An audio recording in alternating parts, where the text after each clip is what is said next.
That Jennifer Mills is in today, and you know what she's done? She's only taken my microphone. It's not her fault at all, Jay. Right, so they were going, why can't we hear John? Why can't we hear John?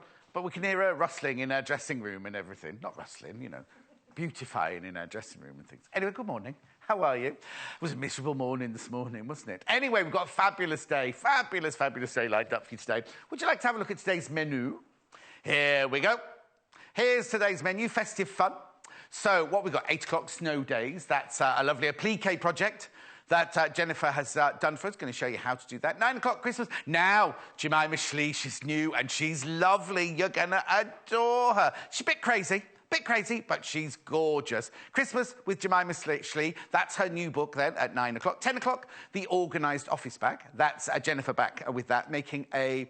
I call it pleatherette, but what's it called? PU bag there. And then at 11 o'clock, Jemima's back with gifts with Jemima Schlee. 2 gorgeous ads there that we're going to be doing with Jemima. OK, now, I've got 2 things to tell you. What should I tell you first? I'll tell you about the what? Yes, thank you, Hannah. I was acting. Hannah's going, oh, you've got to do the... It's fine. She'll wake up soon. She's a bit... Everyone's a bit kind of... It's a harvest moon, yeah? Harvest moon, isn't it? Anyway, we have now got... Oh, it's not there? We have now got... It finishes tonight, right? Finish tonight. What it is, it's this thing we've got in a promotion that we're doing, right? There it is, 10% credit back. There it is in the screen.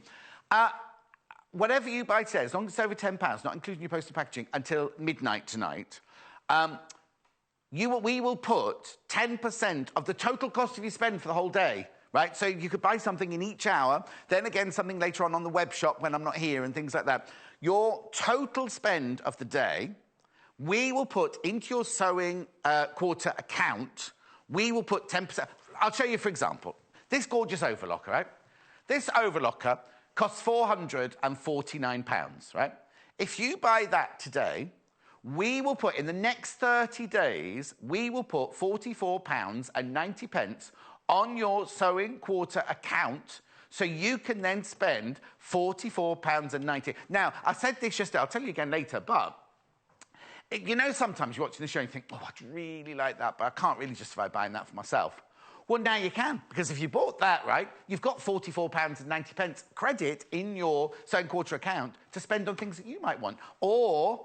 you're thinking, oh, where am I going to get the money for the Christmas presents, right? Buy this for yourself, then you've got £44.90 to spend on Christmas gifts between now and Christmas. Well, you don't have to spend it before Christmas, as in, there'll just be that 10% there in your sewing quarter.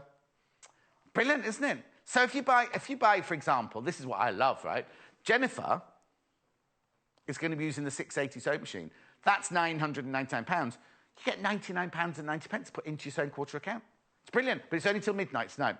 And it's not just what you see on the telly, it's anything that you buy. So you can go to the web shop. Yesterday, Ness, right, was watching and she thought, oh, do you know what? I want that embroidery machine for my Christmas present.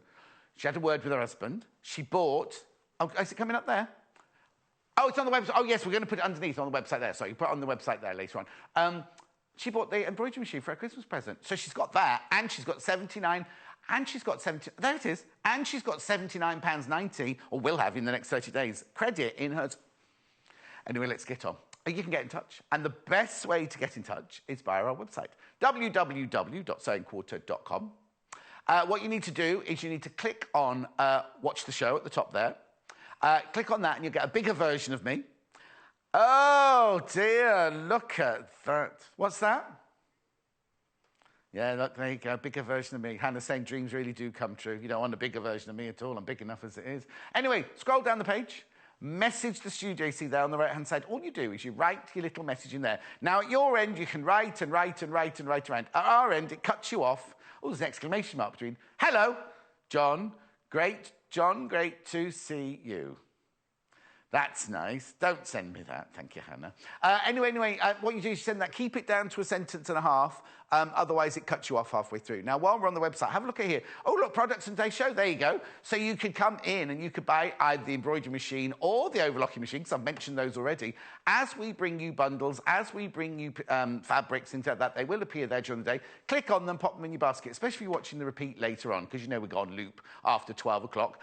Or now, if you go to the top of the page, If you want to buy the item that we're actually showing right at this moment, which happens to be the overlocker, you can click on there, add it to your basket, and then you go up to your basket on the top-hand corner there. Oh, look, Hannah's already put one in a basket.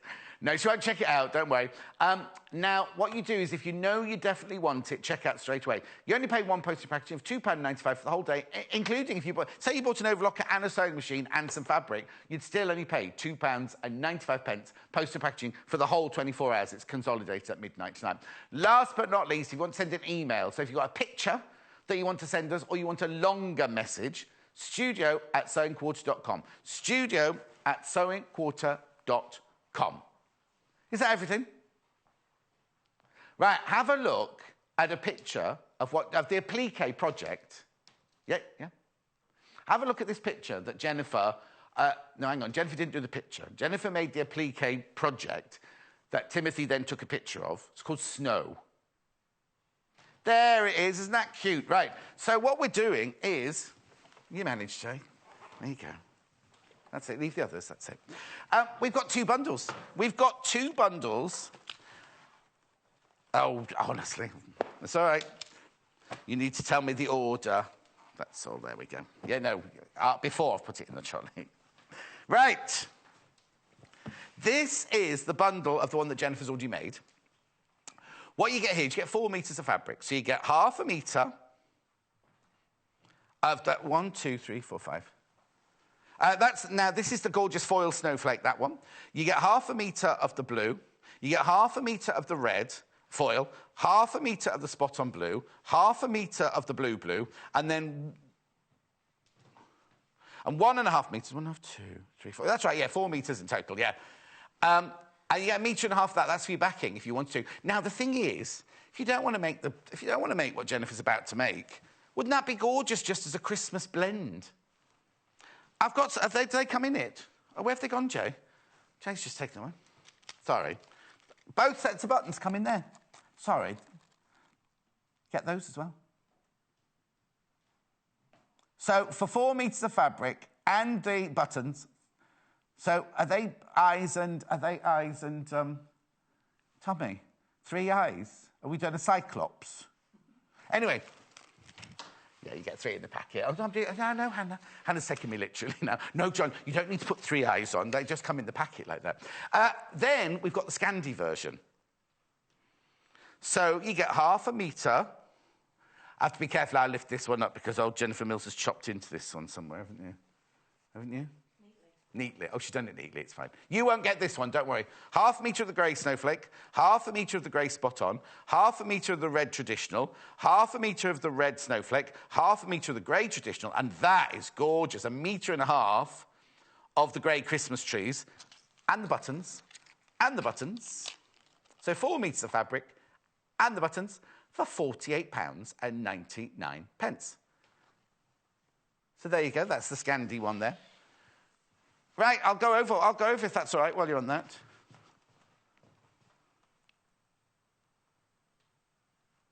I'm here. You can bring it back now. That's what we were waiting for. Now, how are you, my love? I'm very well indeed. I haven't seen you since you had your hair done. Oh. Because there was a picture of you on Instagram. I think you're on with Amy. Yeah. And I was like, who's that supermodel on with Amy? Well, you're not tall enough to be a supermodel, but you know what I mean? And you look fabulous. And I think your hair's different, isn't it? Yeah. Yeah, a little bit different. A little bit different. It's good to have change. It looks lovely. Thank you. Right. Also looks lovely. This gorgeous Applique project we've got here for you today. That's the bundle that's on the screen now is the bundle that Jennifer's used. Now, this has come from this book. Now, I'll just take you quickly through the book before we start any sewing. Oh, New Ideas for Applique, the book is called. And it's lovely. It's got something for everybody in here. I'll go through the book properly with you later. But it not only has patterns, you can see, it also has all the templates you need as well. And then this is a quilt. This is a quilt you can make, or an applique project you can make, that's got one for every month on. I'll show you. Where's the finished... I don't know where the picture is, but I'll show you in a minute. Oh, there you go. So you can go through the months of the year. There's 2 versions of that in there. There's the other one. So look, all the templates you need, they're all life size, I think, as well. They are. There's one with a bicycle seat. Oh, that's nice in the pink. I'll go through. Oh, we've done that. Oh, now, Jay, that's in the other room. Did you do that one, the pear cushion? No, I didn't. Oh, it's lovely, isn't it? Was Really it Lucy? nice. Jay, get me that yellow cushion, would you? Anyway, that's the one we've done today. OK, so let's make a start, shall we? Right. So we're going to concentrate really on the pliquing today, aren't we, really? We are, yes. And all the templates are full scale. Yep. And she gives very inspirational ideas about whether you want to do the hand stitch technique, which is the one photographed in the book. Yes. Or satin stitch on the machine, like I've done here. Which is the one I would do as well. So lots of different options of how you can personalise it and finish it yourself. Yeah. And I'm going to focus on assembling it. So I've used bond web. Oh, that's beautiful. I'm sorry, I'm just going to show it to you. This is the one Lucy made, look, the pear one. And did Lucy use blanket stitch? Yes, that really adds something, doesn't it? Very quickly. Yeah. I mean, we're not making this today, but if you look on YouTube, you'll find Lucy making that cushion. Yeah, and that's mentioned in the instructions as well. There's a whole section on different ways to actually do the applique. Oh, do you know what? We've come in such a rush. No glasses. No glasses. Has she done that by hand or is that done by a machine? I think then? that's machine, isn't but it? it's a really lovely... So, yes, I think that might be the that's like 680. machine applique, isn't it? So it's the same. You've done a very close satin stitch. Lucy's used the blanket stitch on the same machine. I love that. Really nice, isn't it? OK, I'll put that back in my trolley there. Right, OK.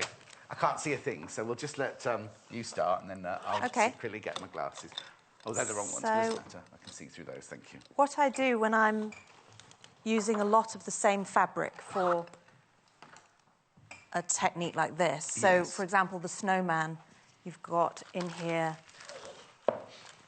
snowman base, head, tummy, and pom-pom. Right. Are all in out of this fabric and this one. I wanted to pick the snowiest looking. Right.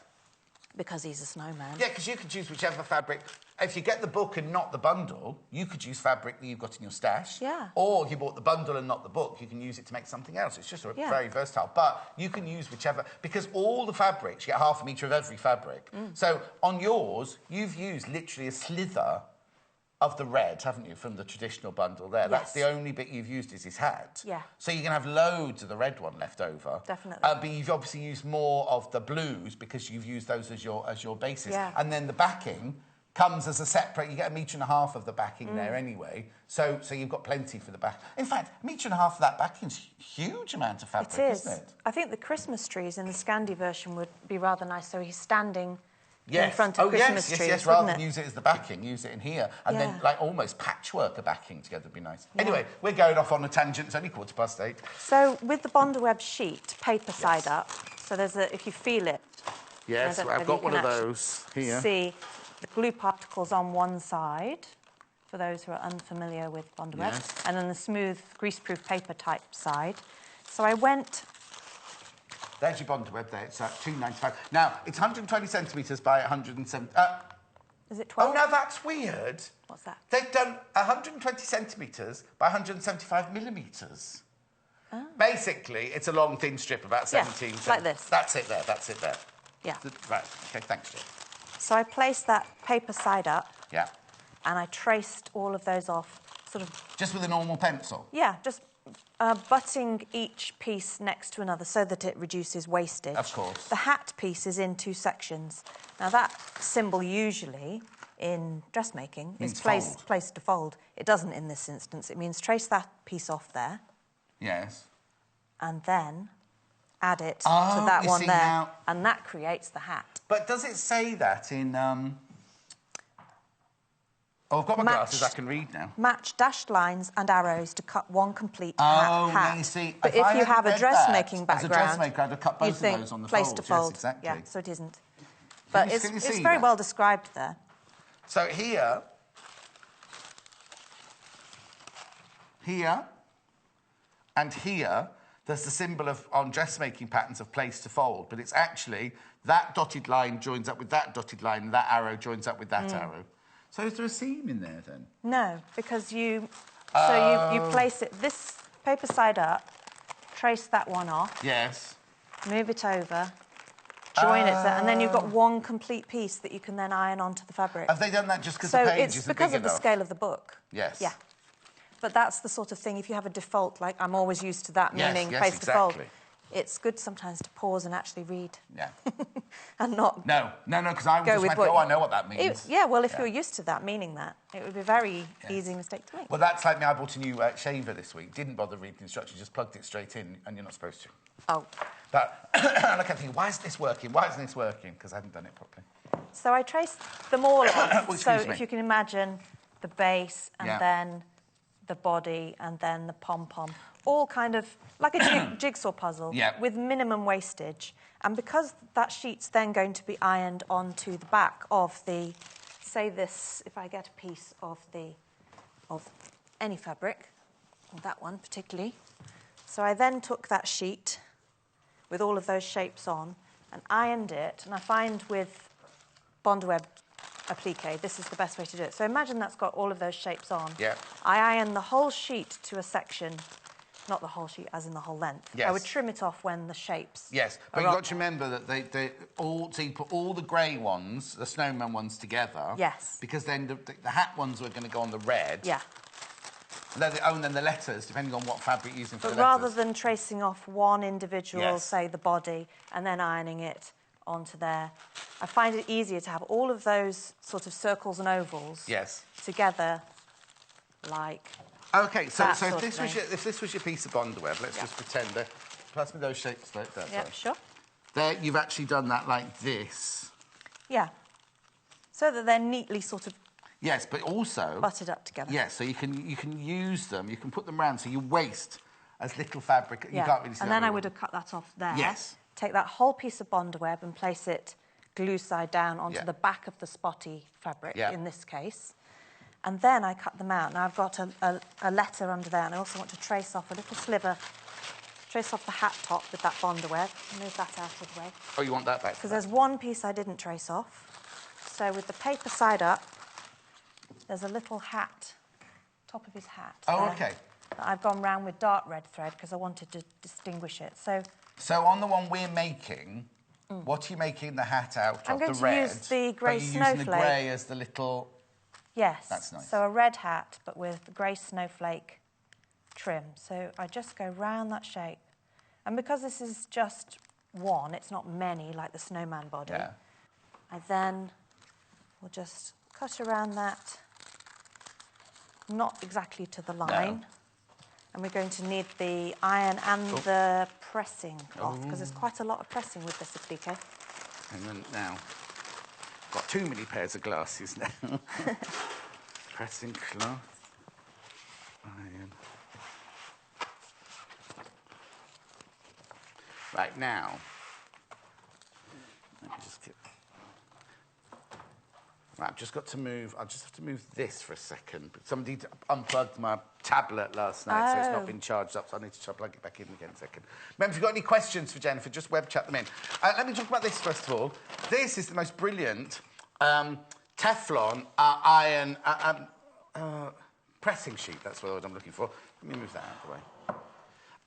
When I first saw it, I kind of thought, oh, who's going to buy that bit of old plastic? You're not going to use that's going to melt the minute you put your iron on it. It is one of the best things I've ever come across because it transfers the heat, but also, if you're doing Bondweb like this, can I just take that for example? If you're sticking some Bondweb on, I make a sandwich of the... I'll just move your thing there. I make a sandwich, so I put the pressing cloth underneath. I then put imagine that hasn't been ironed yet. And then I fold this over like that, press it, right? Now, if any glue is going to seep out of there, instead of going on your iron or onto your ironing board cover, it goes on to your Teflon sheet. Now, my one word of warning, the Teflon sheet is it gets very, very hot. So let it go cool. And then if any glue has... come out. If you're doing lace, if you're attaching lace, it's brilliant because the glue's going to come through with the lace. When this cools down, you just peel it off here. So you haven't ruined an iron, haven't ruined an ironing board cover, and you haven't ruined a pressing cloth. It's fantastic. This is what it looks like, $15.95. This is how it comes to you. There you go. Right. OK, sorry, Jennifer, I'll let you get on there. All right. So using that method you just described, you could take that whole sheet. I've cut them out, so imagine going back a stage. and do that sandwich you said about. So those circles would be laid on the spot on before those have been cut out. Put them in there, fold it over. Yeah. It doesn't tell you to fold it over. It was just that I learned it's a good way of doing it. Using it as a pressing cloth. I got glue on the iron. And I just thought, if I just put this over this, it'd be brilliant. No one appreciates that, do they? When they then go to iron something lovely that they're going to wear and they end up with glue on it. So I haven't cut it out exactly. No. I prefer to do that. You're going to do the sandwich? I am going to do the sandwich technique, so like that. Any tips about using when you're pressing? You see now, you see. Don't touch the. But also look. That's stuck to the pressing. That's stuck to the pressing. That would have stuck to your iron or to your ironing board cover, which means you would have ruined one or two of the others. Yeah. I tend to be able to tell whether it's bonded just by feel, and also you can just do that, roll it back slightly, and if the paper comes off, which it's not. It's bonded already. But don't be too vicious with it. No, and also let it cool. Yes. Because if you try and peel it back and it's hot, you won't get that nice layer of the glue left on your fabric, because that's what we want to do. Yes. We want to... I'll just trim that down to size now. Right.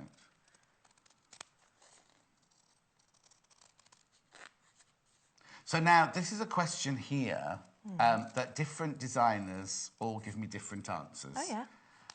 You've used your paper scissors or your cutting shears to cut that? I tend to use paper when it's Bondaweb. OK.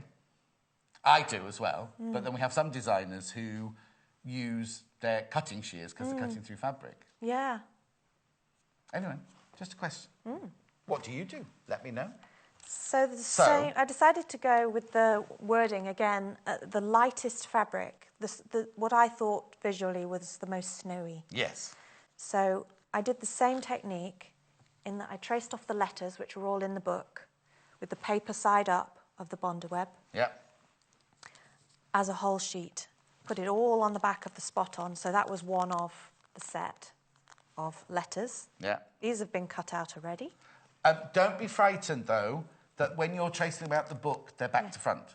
Yes, so that's deliberate. Yes. If you go paper side up with the Bondaweb, they all end up working out the right way. So the W, they were all on a sheet like that, and the W looks like... For one horrible moment then, I thought you'd written a different word. And I'm not going to say what, but that's the start of it. Anyway. Oh, there was a message that's gone. Hello, whoever just sent that message in, thank you. So I find it easiest that, you see, I can see that looks like it's not, there's a little bubble there, it's not quite bonded, so I would want to go back. You see how that's not? Yeah. It doesn't have that feels different. That looks like it needs a little bit more. Those are absolutely fine. Okay. So I'll just go back. Angela said, lovely shirt, John. Jennifer chose it. Not buy, I bought it. And then when I came out going, which of these shall I wear? She went, the camper vans. I love camper vans. So it just needs a little bit more. Yeah. Not much. So there was a whole... And then I'll let it cool. There was a whole sheet of those, and I traced them off so that they were right up next to each other with minimum wastage in between. But if you do lots of textile creative projects, you could have an envelope, if you're very thrifty, of all of the little offcuts. That, you know, like that section there doesn't have to go in the bin. So I cut around SN and O. Yes, and not a T at the end of it. No, that's a whole different applique. I know. That was the word that came into my head, though, when you were putting the letters out then. No, not today. I don't know. Hannah's got a cold. Paul's got a cold.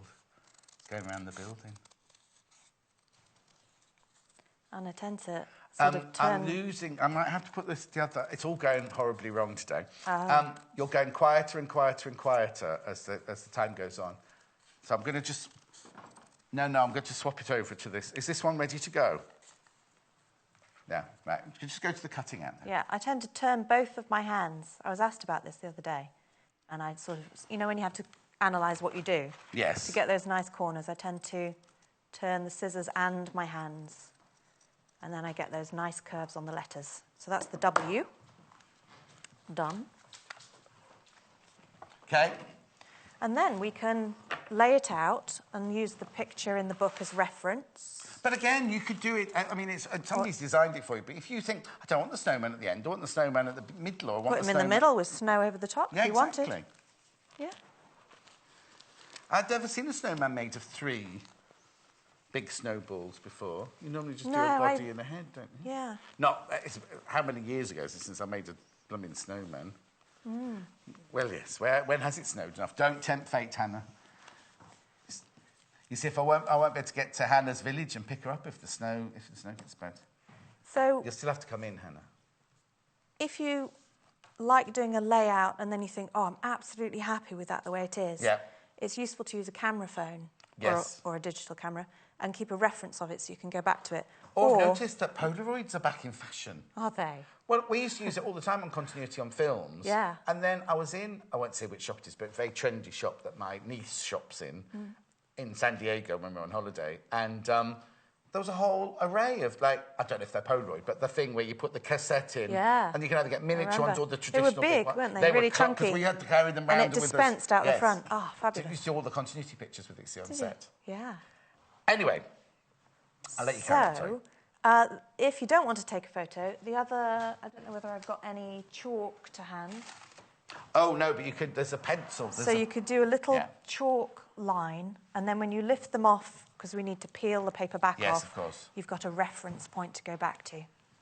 So it's peeling and placing time. So Fiona, good morning, John and Jennifer. A query, please. Is the book just raw edge applique, no needle turning? Margaret in Leeds. Now, let me have a look. No, the one, if we could look at the picture of the one that the author has made in the book, and she has hand-stitched all of the edges. Is it needle turned, then? Let's have a look. Yes, I think it is. OK, there you go, Margaret. Yeah. And the same on the snowflakes and the letters. Yes. I'm just going to look at the complete... I'm going to look at moonflowers now. Section, adding the appliques. So needle turn applique, steps 4 to 8. OK, now, she's in different projects, Margaret, like this one here, the moonflowers. That one, she says, hand blanket stitch, that one, like Janice was doing yesterday. That one there, she's actually putting instructions. Refer to the blanket stitch applique for stitching techniques. So I think it depends on the different ones. So needle turn applique, fusible applique, which is what I've done, blanket stitch applique, all referred to in that section there. They're all in the book there, Margaret, you see. So there's a choice, isn't there? Because Lucy done machine blanket stitch stitching on her pear cushion. You've done what I would do, like the satin stitch Bonderweb applique, but there's also the hand-turning one as well. Would this applique to a Christmas tree skirt from Karen in Exeter? Oh, that's a good idea. Now, what you'd have to do, though, is the skirt's going to be shaped, isn't it? A skirt... I guess so. Unless it's a pencil skirt. A skirt would be on a fan shape, wouldn't it? But you could still... I don't think that the square piece would work as I mean, the rectangle, as it is, wouldn't work as a skirt for a Christmas tree, I would imagine, because imagine the skirt on the Christmas tree needs to be flared almost, smaller... I don't know, I could be Or does Karen mean just the applique on an existing skirt? Yeah, that's what I mean. If you mean, would the applique work on a skirt? Yes, it definitely would, but I don't think this shape would work as a skirt. No.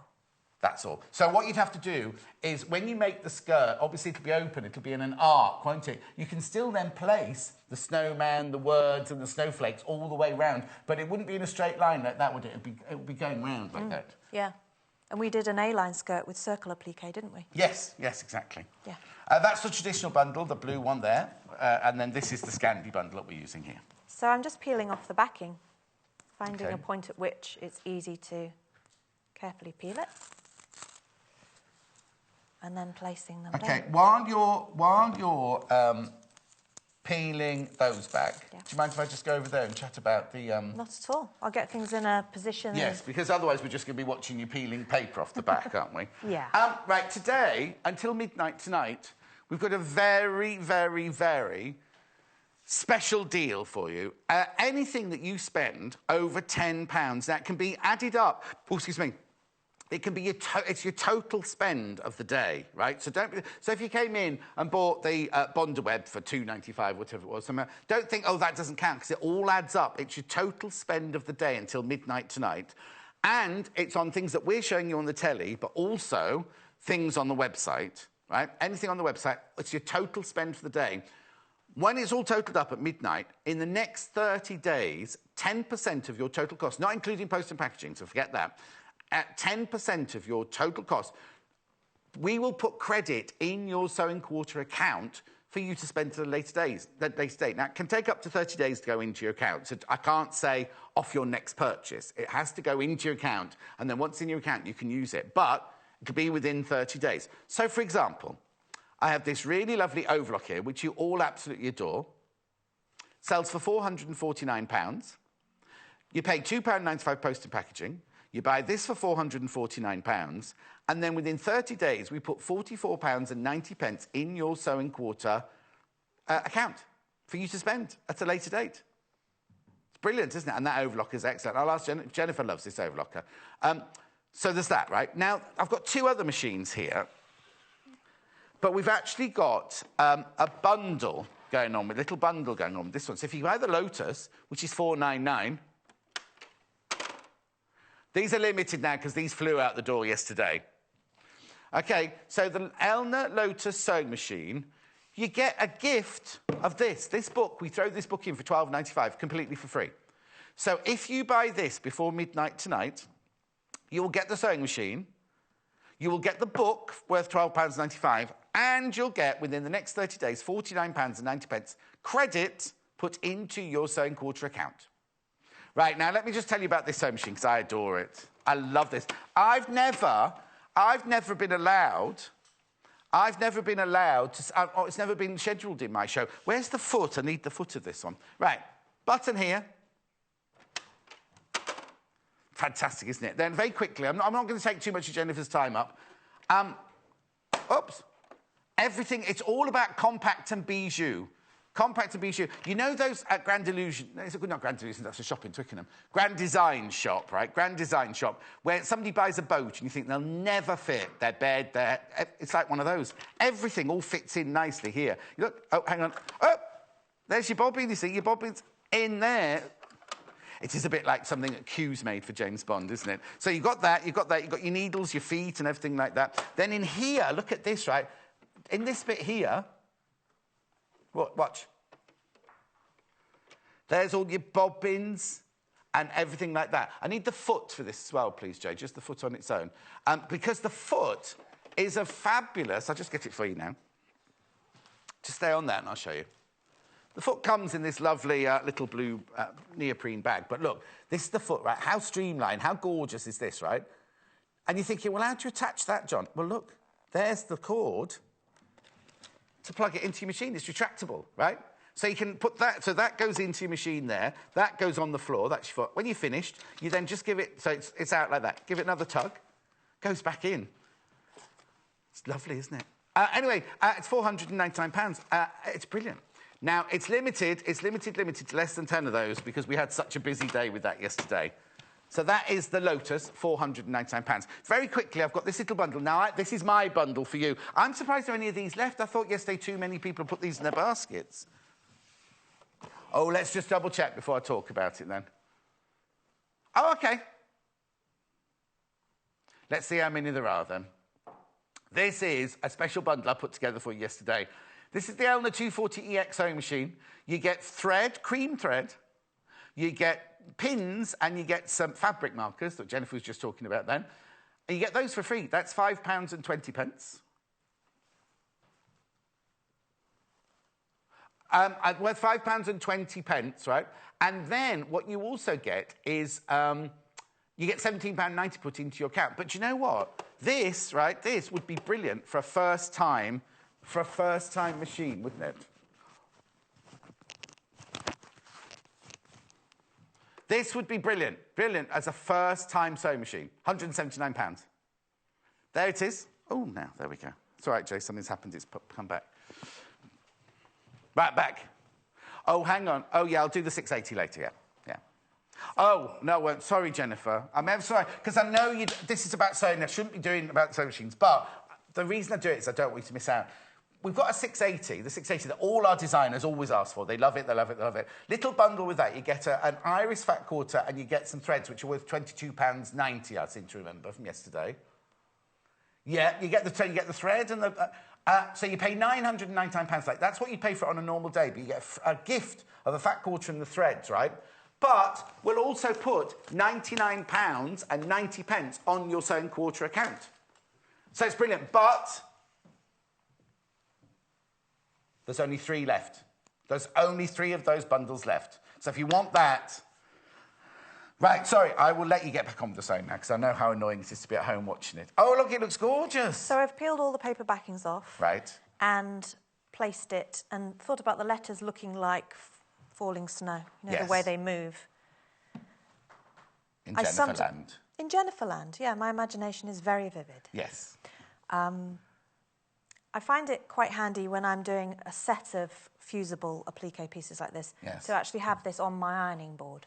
Right. And then it has to travel not very far at all. Yeah, oh yes, because you might be happy with that and then pick it up and it all wafts all over the place. It what? So wafts. Wafts. Yes, you end up with fluttering, yes, very like snowflakes, which is not what you want. Just want them to be where we want them to be. So we can slide that along to the pressing mat now. Oh, okay. Put that's the right, what we'll do is... Teflon over the top. Let me open it up. That would be great. A bit more fully. And then just... And I find heat from above, if you move it like maybe you would iron a garment, you can shift them about. So it's just about flat iron from above and minimal shifting. Right. And then we put... I've just got to move the book out the way. Mm-hmm. There you go. And then we can just move from left to right. Put them all in. Do you like this cutting board? Yes, I don't think I've seen a pink one. No, before. You haven't. It was brand new yesterday. It's pink. It's gorgeous. Traditionally, they're always green for some I reason, know. aren't they? Well, I think it's green because... well, I don't know, because it's I don't know why it's normally... But they are normally green or that opaque see-through. I've never seen a pink one before. I'll tell you about it in a minute. Oh! Woohoo! You've just wafted your O. I have. Oh. Oh, no. That's Hannah saying that, not me. Yeah. So it's just a case of being neat and checking everything's where we want it to be.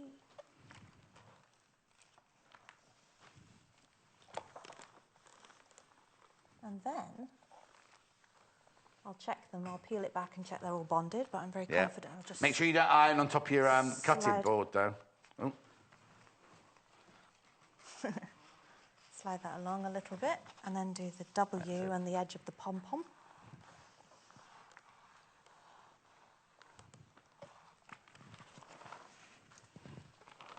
And I thought with this colour combination...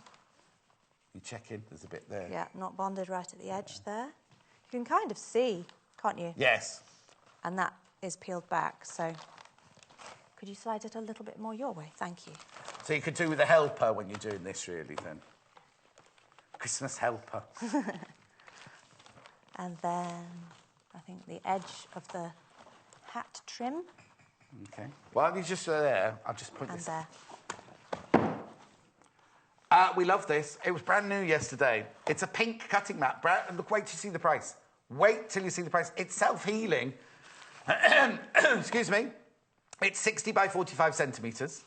£14.95. It's got inches on that side with your angles, and centimetres on that side. You don't get ankles now on that side. Right, I'm confident that is all bonded where it should be. So. Okay. So now they're quite secure now, aren't they? Because Bonder Web is quite secure with it, isn't it? Just one bit there. Oh, honestly. I'll just do it like that. Yes, it's very secure. Yeah. But I wouldn't just leave it as it... Oh, no. No. I wouldn't. But it's great if you're a beginner doing applique because it doesn't shift. No, exactly. But can I also just say, on the traditional one, if you're going to make something that washes, this is my own personal... The foil fabrics, that red one there, I'd wash it first. Because, not in the other fabrics, but the foil fabric, that one there, I would wash that one through first, just in case there's any excess colour in that one. Say that again? Well, Janice has, not me. Right. I'll put that away. What are you going to do next, then? I'm going to do satin stitch on the sewing machine, and I've got a little scrap of fabric. Yeah. And I would definitely recommend... I've set it to zigzag, and I'm just sewing a little bit and seeing whether I'm happy with it. Yes. And I want it to be a little bit wider, so I'm going to take it up to 4.5 and then see how that looks. So it's... Terry in South Wales says buy both machines. Oh, it's disappeared. He meant that both machines over there. Buy both machines. Discount to make the small one very cheap. One for the home and one for out and about. Terry in South Wales. Thank you for that, Terry. Affordable. We like to use affordable rather than cheap, but it does make it very cheap, doesn't it? Sorry. So I've just been adjusting the stitch width and the stitch length. I find if it's quite far apart, it tends to not have a quality look about it. But then if it's really, really close together, it takes a very long time. And uses lots and lots of thread. It does use lots of thread. Yes. Yeah, because if you do them too wide, it depends what look you're going for, doesn't it? It depends if you're going for shabby chic or if you're going for sleek finish, doesn't it? Shabby chic, you could, like you've done before, you can do straight lines or an open zigzag. And then it goes a bit so your fabric can go a little bit roughly. I did straight lines on the snowflake. Oh, that'd be lovely, because then the edges... It's kind of adds to the snowflake idea. But there's a time when you want it to be really neat. Yes. And so that is... You see, because you can see on that one there, look, it's already beginning to fray slightly, which I quite like, to the shabby chic on the snowflakes. But on his hat and on the snowman himself, it's quite nice to do the close together satin stitches. Yeah, so I've tried different ones and I've ended up with stitch width 5 and 0.3, which is like that, and I'm quite happy with that for this. But because I've put them all on, you could put one... The upstairs camera's very slow today. Ah. So that's one we've ended up with. That one was a bit too close. Also, you have to be careful as well that it doesn't do that tunnelling as well, don't you? Which is where the bonder web comes in handy normally, because it's like acts as a bit of a stabiliser behind it to stop you doing that. Yes. So I'm really, really sorry to interrupt you because I hate doing this. There are only 3 of these machines and 2 of them have gone in baskets. Putting it in your basket does not guarantee you've got it. Right? Putting it in your basket only when you actually check out that it's definitely yours. So someone else could put it in their basket, check out, and you might think you've got it, and you haven't. Okay. As always, there are many different ways. Yeah, sorry, I keep interrupting today, and I feel bad. Go on. Well, it's great when we talk about different ways to do things. And like I've said to you before, I love working with other creative people and finding out the different ways to do things. So as always, this is a project you could approach different ways. I have bonded everything down there. Yes. And therefore, I would think about where my satin stitch is going to go. So I'm not going to be... So his main... The body, that's called tummy on the pattern piece. Oh, OK. And that's head. So on What's this... that one, then? His body, that's what they say is his body, that's his tummy. Body, tummy and head. Mm-hmm. Sounds a bit like me, yeah. So because I've put them all on... Yes. I would start my zigzag here. Right. And work around... and then stop here. But if I was going to do a whole piece, one at a time, I would have appliqued the whole oval. Would you then go across there? Yeah, so I'm going to start here, overlapping ever so slightly at the beginning, and work my way around to there. Right. Then I'm going to do this piece. Oh, OK. All the way around to there. Yes, I see. Then I'm going to do the head all the way around to there. So it won't be appliqued underneath. And the other reason for that is that can look quite raised. Yes. If I've zigzagged satin stitched underneath there and then I put the body over the top of it, but also, you'll really see it.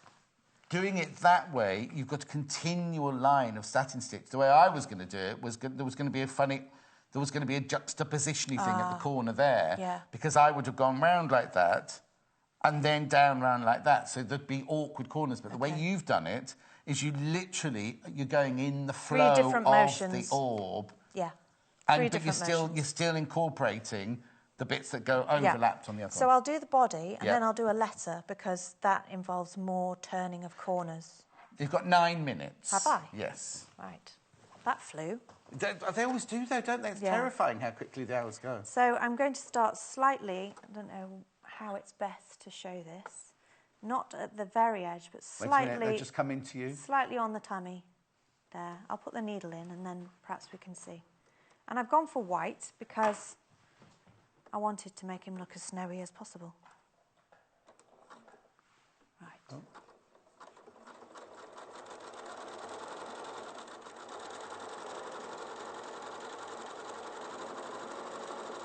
So, because I've set it quite close together, it'll probably take a while to go all the way around. Yeah, no, of course you will, yes.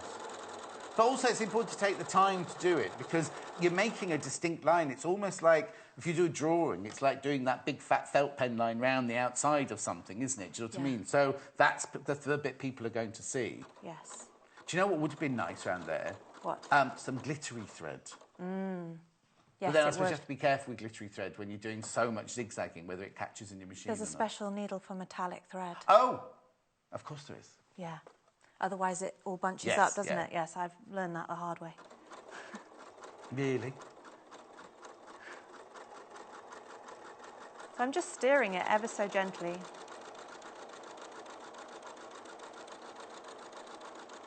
Half the stock of the book is gone already. And if there are any ruckles, that tends to steam out. Yes. But I'm trying to make sure it isn't stretched underneath the foot. Just smoothing it out. Yeah, because you're going on every different bias. You know what I mean? You've got every different angle on that fabric going on there, haven't you? Yeah, and the hand-sewn approach tends to look more in relief as well, because it's got a slight sort of puff to it, because it hasn't been bonded. I think I'd be tempted as well. You know, down the stripes, I think I might have been tempted to do a satin, even though it's not an applique. I'd be tempted, I think, to do stripes down there as well. You know, just zigzag stitches down there, between where the panels join each other. Yeah. Do you know what I mean? Just to give it an extra depth as well. It's definitely something that you could get very creative with, and also for quilters who want to quilt into it. Oh yes, because you can quilt into this as well. We haven't quilted into this one, but all you need to do is obviously do the quilting before you add the final binding on the edge. Got a question from Eileen. Good morning, both. Could you please explain the starting position for the needle when you're doing applique? Certainly, yes. So I tested on a scrap, and I was happy with my width. And then, I don't know whether can you zoom right in? Yeah. With this particular one, I've decided that when the needle is on the left, it's on the edge of the snowman's body. So not half and half. I'm eyeing that up. No. You could. No, I do it half and half, you see. So, but what you need to do, Eileen, is when you bring the needle down the first time, that's where it's going to be. So if the needle comes down, because it's a zigzag, when the needle comes down that way, you know that that's the outside of it. And if it comes down on that side, you know that's the inside of it. So before you've even started stitching, if you just crank the needle down, you can see where it's going through, and then you know that you've got your thing. Because there's nothing worse than having a piece of fabric stitched down, and then your zigzag goes round the outside of it, and your inside one is on the outside, as it were. Just to double check that. It's that very first stage, isn't it? You're eyeing it up, and then from there you can see where you're going. Or what you could do is, on your sample piece of fabric, you could draw a line and you could practice with the line which is the edge of your fabric. Just practice so that you're going either side of the line, maybe. Or with some scraps. Just cut some scraps and practice and have a go. Hope that's what you meant, Eileen. Hope that answers your question, my love. OK, the book is down to single figures already. It's absolutely flying out. If you've got it in your basket, please, please, please check out.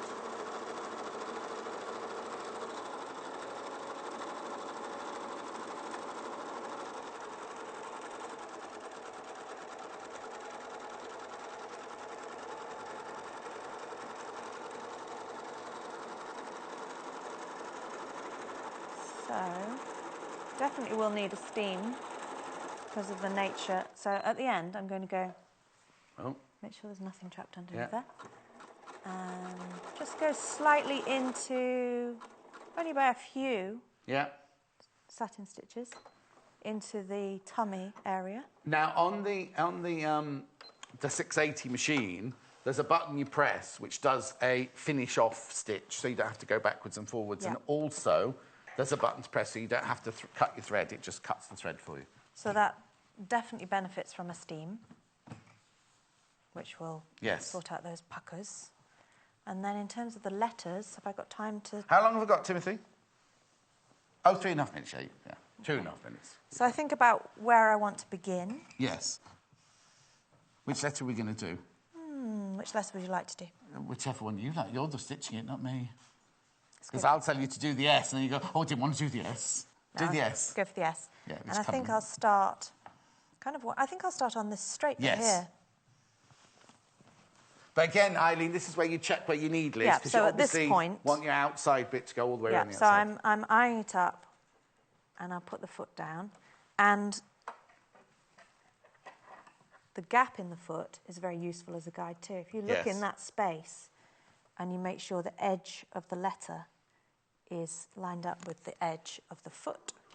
And then, like you said, you can put the needle down. So I need to shift it over slightly, like that. And I can hand crank it. Yes, because if it's when you hand crank it, it's not exactly where you want it. Just pull it out, get rid of that bit of thread and start again. Yeah, and just... so that's on the edge. I should have tried your half-half technique as a compare and contrast. It's too late now, isn't it? Never listen to me. That's it, Jennifer Mills, we're done. And then I find with shapes like this, it's a combination of turning the fabric very gently, and also you may have to pivot, and that's just something that comes with practice as to when you know. So what we want is, imagine if you drew it if you had a pencil and you were zigzagging around the letter. Yes. You want it to have that sort of even distribution of satin stitch. Yes.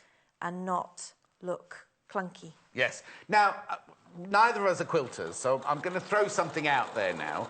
If you did want to quilt it, you could quilt it, but I'm just thinking maybe, because obviously with ours, you made the front and then you put the back on, didn't you? Right? So there's nothing through. But what maybe you could do is, if you were going to quilt it, put your backing on before you do your applique, and then these applique stitches around here could become part of the quilting.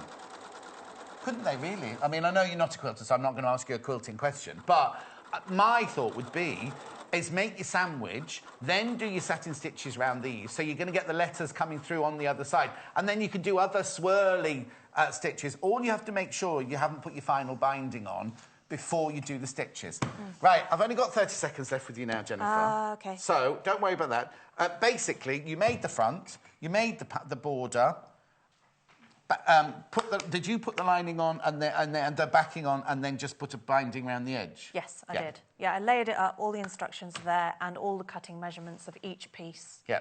The cutting of strips and then cutting them down to 2.5-inch squares. All there. Brilliant. Yeah. Now, Jennifer's back in an hour's time with a really, really lovely, it's kind of organiser bag, isn't it? Yeah. We'll see you then. Thank you very much indeed. Oh, Karen said... she just rang. I've left a message over there, but she basically had to ring the call centre. She said they're the best. She said, in fact, Toe and Quarter are just the best. Really enjoying Jennifer's show. Right, bundles first, yeah? Yeah, very quickly. Right, so the bundles from today's show. Blue one first. This is the traditional, which Jennifer had already made. So what you get here is you get 1/2 metre of the foil snowflakes, 1/2 metre of, that's the foil snowflakes, 1/2 metre of blue. This is the one I'd washed beforehand, the foil red. Spot on blue, the blue, and then 1.5 metres of the holly on white. You get 1.5 metres of that one, so you get 4 metres in total. You get the buttons, £32.49. There's the still, excuse me, hiccup in there. Then the one that Jennifer was just using is this one, which is the Scandi one. So in this one, you get 1/2 metre of the grey snowflakes, 1/2 metre of the silver spot on, 1/2 metre of the red, 1/2 metre of the red big snowflakes, 1/2 metre of the small snowflakes, and 1.5 metres of the Christmas trees, and the buttons, £48.49. Hannah, what would you make out of it, Hannah, did you say? Yes. She loves all of those Scandi fabrics together for Christmas. Right, I've got to just do this very quickly. Oh, no, book. Lots of you got this in your basket. You do need to check out. It's down to single figures. If you want that book and you've got it in your basket, no added undue pressure, just that you might miss out. £17.95. Brilliant. It's got so many projects in there. And look at that. I love that one. Sorry, I love that. All the year round one. Beautiful, isn't it? So they've put quilting and applique all in the same project there. Very quickly, this 10% credit back. Anything you buy today before midnight, As long as it's over £10, not including your postage packaging, you will get 10% credit put back into your Sewing Quarter account. Now, I can't say off your next purchase because it could take up to 30 days to go through. Overlockers flying out. Overlockers that's flying out. Down to single figures, right? It's £449, isn't it?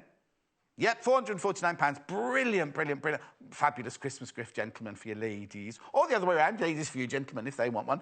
And, excuse me, you'll have £44.90 put in your Sewing Quarter account within 30 days. So that's another £44.90 to spend on fabrics, maybe. And then, Lotus, oh dear, don't know where my voice is going. This isn't good, is it? I've got 3 more days soon. All these machines are down to single figures. That's £449. Is that right? No, £499. £499, this one. The overlock was £449. This is £499, but you do get the free book for £12.95 with that bundle. And then I'll tell you about, when I come back after the break, I'll tell you about this little beauty here. I'll do that when we come back after the break, because a brand new guest coming up in the next hour. We've got her books all signed, ready to go. And Jemima Schlee will be here to take us through her Christmas book. We're very excited because she's a character, let's put it like that. Follow us on Pinterest. Search for our Sewing Quarter page and follow us to discover sewing work we create and love. This Sunday, by popular demand, the fabulous Scandi panel by Macawa makes its welcome return to Sewing Quarter. And here to bring it to life in his cheerful style is Paul Clark, who'll put a new spin on some original designs by Angie Atwood. Paul will be joined at 8 a.m. by fabric guru John Scott, who together will showcase a festive stocking load of Christmas decor ideas, including an impressive centerpiece table runner. Paul will return at 10 a.m. to show us how to make a stylish kimono in a range of practical denim fabrics. It's the perfect casual cover-up for those autumn days.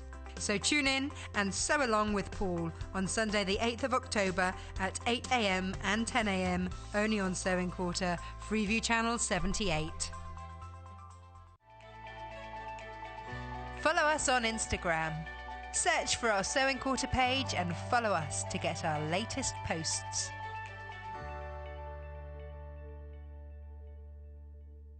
Shop with us between Thursday and Saturday and earn yourself a reward with our Credit Back promotion. Spend over £10 between the 5th and the 7th of October and we'll credit 10% of your order value back to your Sewing Quarter account within 30 days. It's that simple. So all that's left to do is head on over to our website and browse our range of stunning fabrics, useful tools, Swiss-designed sewing machines and other haberdashery essentials. So don't miss out on this offer starting on Thursday only at Sewing Quarter. Join us on Facebook. Simply search for the Sewing Quarter and like our page for the latest news and more. The girl with a sewing machine and seamstress extraordinaire Jennifer Taylor is back with us this Tuesday. Jennifer joins us at 9 a.m. with a selection of new and exclusive Sashko-inspired patterns. In addition to the popular starter kit, we have a selection of new fabric bundles to create an alternative look to the traditional dark blue backgrounds. Jennifer will then return at 11 a.m. to make a bookshelf tote bag ideal for your evening classes or your daily commute. Presented in a new colourway, inspired by the autumnal palette of the moment, this accessory has plenty of room for personalisation to suit your style. So tune in at 9 a.m. and 11 a.m. on Tuesday the 10th of October to catch Jennifer in action. Only on Sewing Quarter, Freeview Channel 78.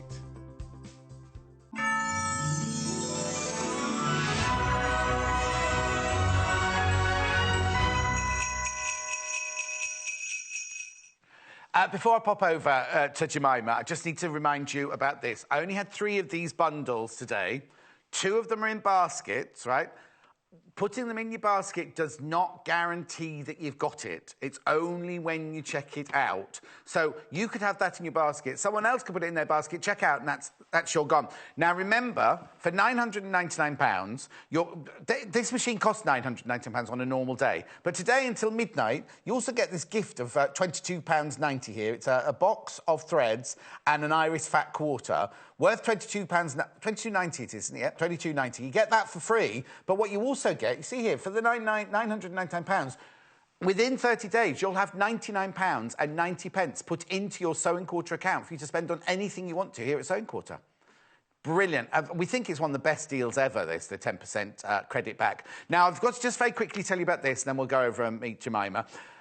This, if you're thinking of buying someone's first sewing machine for Christmas, or any time gift, whether it's a son, a daughter, anybody going away, I just think it's a brilliant, brilliant deal because it's £179. It's got so many stitches. Now, this one's not digital, which is why it's not a frightening machine. It's a really, really kind of user-friendly machine, this one. £179. You get the gift of £5.20 worth of pins and thread and markers, and you'll also get £17.90 put on your Sewing Quarter account. 10% of it will go on your it's called credit.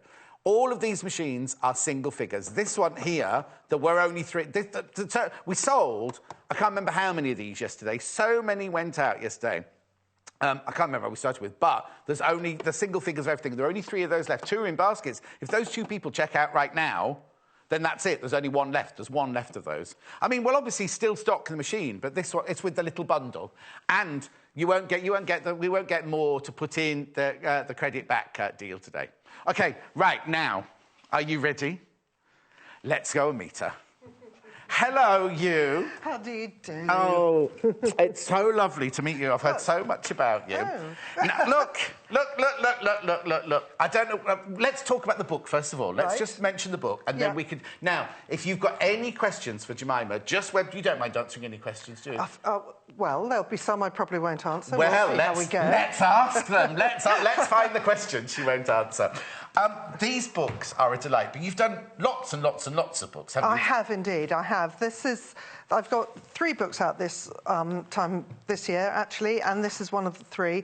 The other one we're talking about later, in your next show, yes, exactly. And it's in a series of books, so that is a 3rd and 4th. Oh, OK. The previous 2 are by another author, and there are other authors involved in the Fat Quarter series. OK. Yep. Now, this is the thing that I love about them is everything's... Sometimes you open a book, don't you? You look at it and you think, oh, I'm frightened. Yeah, I know. I'm frightened. Yeah. Whereas everything I think in this book is not attainable. That's the wrong word. What's the word I'm looking for? I think everybody... Accessible. Yeah. And also so cute. I mean, look at the snowflake garland, which would fit in really lovely with that one we've just... And with the applique you've just done. Absolutely, yeah. Also, producer Hannah, who you met earlier, she makes all her own Christmas decorations as well. Excellent. So she's doing Hawaiian theme this year, so I don't know if there's anything in here that'll go with... There's a new one on me. I know, everybody goes, oh, Hawaiian. Of course you are, yes. But I need to tell you very quickly about Hannah. She lives in a suburb of Birmingham, right? And she believes that when she sits in her bay window... I thought you were going to say she believes in Father Christmas. No, she does. Yeah. She does. But she also believes that when she looks out of her window, which actually looks onto wasteland, that she's looking onto crashing seas. and whenever we have blue fabric, she says, oh, that would be lovely. Anyway, that's enough of Hannah. Gorgeous, gorgeous book. Thank you. Shall we just now, while we've got the book there, let's just talk about... Go back. OK. All the books are signed, by the way. All the books are signed. How did you get started? Well, to be honest, I started knitting when I was 3. I have... my mother's from New England. Right. I had an American grandmother who knitted everything. I'm going back to the 60s here, where we made our own clothes and we knitted our own jumpers because it was cheaper. And then, of course, things changed and fabrics and yarns became very expensive. Things are, I'm glad to say, moving back again now, where people are making, and craft is, as you know, becoming far more popular. But so I started patchworking and knitting at a very, very early age. Were you just doing it as a hobby then? It wasn't... We make our own clothes. Yes. I went to a girls' school where you had to make your summer uniform. Oh, wow. As long as it was purple and white. Oh, yes. Was it Gingham?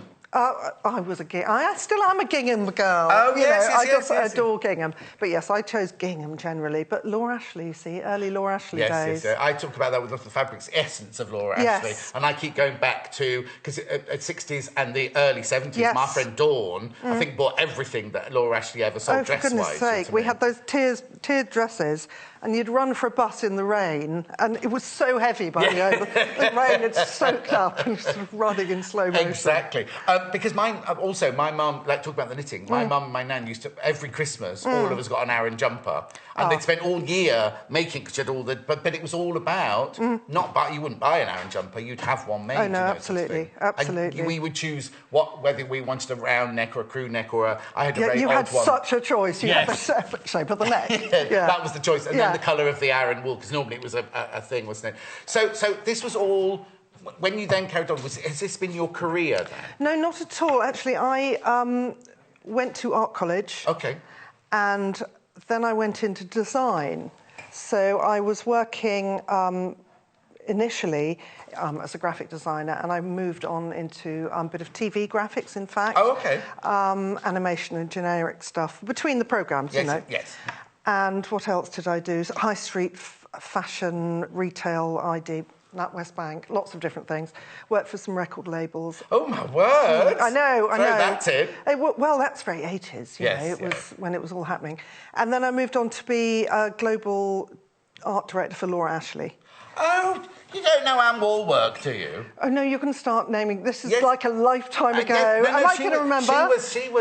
She watches, actually. She was Laura Ashley's design coordinator. Right. But that would have been... Oh, no, that would have been in the 80s. Yes, I was sort of mid-80s. Yes. And then from there, what did I do? I did something else, and then I had children. Oh, OK. So at that point... well, no, not particularly, but to be honest, when you're out of that industry for a couple of years, computers came in. Oh, yes. Oh, my goodness. So that was a bit of a challenge. And I then went on to learn to teach, and then I did, as I had children as well, did much more making again. Well, I was going to say, did you make for your children then? I did, yes, definitely. So you can do a bit of everything. You can do a bit of dressmaking, a bit of quilting, a bit of patchwork. crochet, a bit of everything. Master of all trades. No, don't say that. Don't say that. But then you use all of your life. You lose all of your life experiences. You do. I mean, I do a lot of. I love my phone. I do lots of photography on the phone. I live on the coast now, so just textures, colours, all sorts of things. You know what it's like. You're always looking. But also where you live, which I won't give away. You can take a picture of the sea and the sky, and it's never the same. Never the same. Never the same. And there was one day I got up and left the house and went to work and didn't look at the sea, and I was so cross with myself, but, you know, just... But that whole coastline where you live, and I think my friend Julie lives there, and it's just... There's something very special about the changes of the seasons. And the light is amazing. The different light and everything like that. But it's also moving along the coast, because a lot of my friends are now moving to towns. Yes. They can't buy where you are now. They have to move slightly along the coast. But there's just something about seeing nature... And something so forceful about the sea and everything like absolutely, that. absolutely. So about the book, before we go to the book, I just want to talk... you work with children with profound deafness. Yes, I do. Does the craft come into that? I do a bit of that. I think you and lots of viewers will be aware that not enough craft is taught, I think, in schools. No, not and I think... hopefully parents will teach their children, but more will be reintroduced to school. So I was actually a teacher at the school. I now am a care officer, so I'm sort of like a mum in the evenings. But I teach them sew on buttons, and I'm trying to help them sort of customise T-shirts, that sort of thing. And we do a lot of Because it's not just deaf children, it's children with issues. Well, it's, they're all profoundly deaf, so that's the main thing. I teach in sign language. My granddad was profoundly deaf. Oh, really? Yeah. And did he sign or not? He just pointed at me most of the time. my nan used to have her own... That's what happens. He could sort of lip read, because she used to do... This was rain. I always remember that was rain, but sort of but now this was, we're going out that for a cigarette. That was kind of thing. It's pretty much universal. Yes, exactly. But they didn't do... No, spelling is not really used very much. It's used initially, but there are signs for everything. Oh, OK. But it's very regional, you see. I moved to where I am now from London, and there are signs in London which mean something totally different 50 miles away. I was going to say, but you're not that far from London. No. Well, but that's because they're small communities, so you develop signs for... Yeah, I just think it's fantastic. It is interesting. If I start signing, slap me and I'll stop. No. We need to talk about projects in the book now. Yeah. So, if somebody buys this book, which will be signed, obviously, is this signed? Now, the limited number that we have today, well, I say limited... They are becoming limited because lots and lots and lots you put them in your basket. They're all signed. By Jemima. Let's go through some of the projects. Right, yes. Let's just put... Now, there's another book later on. This is Christmas, and we've got gifts. Gifts. Yes. Right. OK, so here we go. So let's have a look at some projects within here. So now, where do you start when you're doing a book like this? Basically, I like to have books in sections. Right. And this is, I think, in 4 sections of 5 projects. And you make them as practical as you want to. I mean, some books I have room by room. Oh, OK. And this book, I think we've got... Well, we start with the basic sewing instructions. Yes. Every technique used in the book is covered. Oh, OK. So anything that might be new to you... Or anything very basic. It goes to pinning 2 bits of fabric together. It's basically, you could go from having no knowledge. You'd have to be quite brave. No, yes. But we also have a lot of people who email in that say, I used to do a lot of sewing when I was younger, had children, had a career, watching Sewing Quarters brought me back to it, but I need a go-to book, because sometimes we will say, pipe it or bag it out, and not explain what it is. Now, I've got that... Well, I hope I know I've covered everything in this book. Each of the books, you have a slightly different technique. Yeah, of course, no, of course you do, of course you do. But what I love is the fact... You've written it, but you've also shown... Yes, step-by-step images. And also, sometimes when a picture is drawn... Sometimes you look at the picture and think, we have one book that has pictures and photographs, and some of them you look at and you think, well, that doesn't... No, it doesn't correlate, You know what I mean? Whereas when you've got photographs like this, thorough pictures, which is just excellent. Well, literally, I take them as I work as well, so... You have to think. On your phone, are they? No. They're not. I've got some sort of slightly rickety setup with a tripod. Oh. So anyway, so we've got all of the... You see... This is what I mean. It's like we can go, you just do a flat seam there and move on. Yep. If somebody's new... Do you know, I didn't know what to call it. To me, it's just a seam. Yes. And I've grown up doing it, so I had to think, what is it? And I had to ask someone. Oh, no, but that's what Jennifer was just saying. Sometimes you just do things, and when something, like if you have to explain it on telly or show it on telly, and you suddenly think, actually, how do I write down... She was saying, when she was cutting the curves in the letters, and yes, you do, when you're explaining... picture you think explains it. When you try and write it, that can be quite hard. Yes, exactly. So which is why you don't get too wordy. Whole paragraph on a flat seam. Yeah, no, you don't want that. You don't want that at all. But then also we have the finishing techniques, which I think a lot of people don't cover. Is they say, now I need to tell you that half the books have gone already. We're only quarter past into the hour. Am I off then? No, you are not. We're going to keep you forever. We've decided. Right. Okay. Christmas. Yeah. Wouldn't be Christmas without decorations. Absolutely. Now, I've rather shot myself in the foot years ago because every Christmas card I send is a handmade decoration. Oh, so... This is with paper, generally. OK. I was just going to give you my year... And I've got 20. I'm trying to cut down my Christmas card list because it's exhausting, but every year, friends, I think, I could maybe only make 40 this year. Yeah. We can't wait to see what you're doing this year. No. I have got... My daughter's moved back home to do a master's, and she's being roped in big time to do the lino cutting. She's doing a master's. Yes. Has she really got time to be sitting? Yes, she jolly well has. she's living in my home. That's her rent. Yes. That's her rent then. Yes. Is she doing something artistic? She's not actually. She's doing a very interesting, very modern degree in gender violence and conflict. Oh. Shall we move on? Yeah, shall we move on? To a little decoration. When Janice, one of our other sewers, she was on yesterday and she said to me, I haven't seen you for so long. There's been a hurricane, there's been a this, there's been a that. I'm like, Janice! No, let's not. Right, hanging hearts. Everybody, we've got hanging hearts on our tree and everything. Everybody loves hanging hearts, but yours go further, don't they? Because you've got little doves and you've got little stars and things like that. And they've got tiny little bells that sort of ring on the corner. They rattle, don't they? Rattle more than a ring, rattle, yes.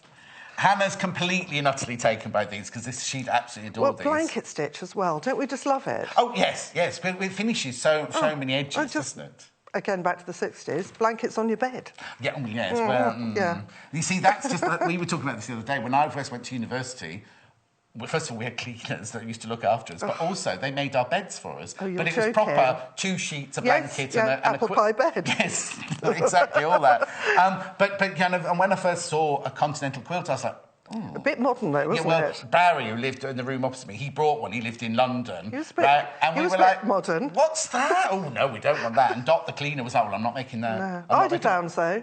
They've come back in. Yeah, my nan had eider-downs, but this was a proper full-on. Yeah. Anyway, so going to this, what are these? Let's have a look at this. So. They're very simple and the smallest of scraps. I mean, I've done them in white linen, which was in fact a friend's over-large sheet. Yes. And I cut the edges off to make it fit her bed and kept the scraps. Oh, OK. Well, I can't throw anything away. No. But any scrap of any fabric, gingham, of course. Of course.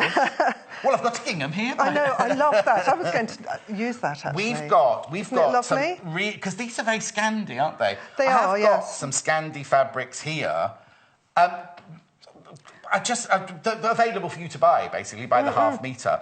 Shall I just go through these quickly? Do, and then what we can do is I think they really relate, actually. Yeah. I think these are kind of perfect, aren't they? These are lovely. I don't think I've seen this one beforehand. This is like a grey star on like an ecru background, or snowflake on ecru. Scandi Snow, it's called, this one.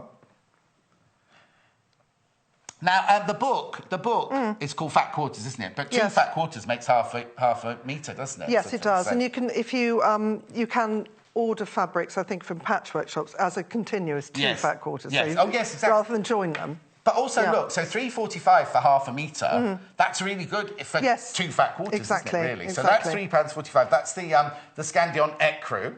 Right? I've also got the same pattern on red. We will get back to Jemima, don't worry. We'll get back to I'm not going fascinating, your story. No, exactly. But I just tell you this because all of these are very apt to projects. No, absolutely. And also, if you're making a bigger project, all the scraps you can make lots. Yes, exactly. So you can make something else. Then what's left over? Yeah. Because Hannah made what was it you made that you hung over your radiator last year? Yes, I'm making fun of her now because she put it on Instagram going. She was using clay and then drying it on the radiators. Oh, right. Horrible brown colour. Anyway, when she came for her interview here, you know what? She took a picture of a doorknob that she'd just made. Well, that was open-minded. Yes, that's what they said. And open-minded as everyone here to employ her. Yes, that's exactly what we said. Anyway, Red Scandi hearts now. This is gorgeous, this one. Oh, so what you could do is you could make your heart... Out of hearts. Out of the heart fabric as well. And different fabric on the other side. There's no, exactly. mix There's and no match. rules, really, are there? It's what you want it to be. I've got this. I love this one. Yes, I like that too. This is like... now, this is like... I've got a Christmas tree from Swaziland. I don't know if you know, I used to work in the film industry. And, no, I did know that, you did know that?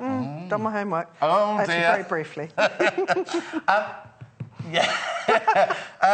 I've got a Christmas tree from Swaziland made like that, made out of twigs. £3.45 for half a metre.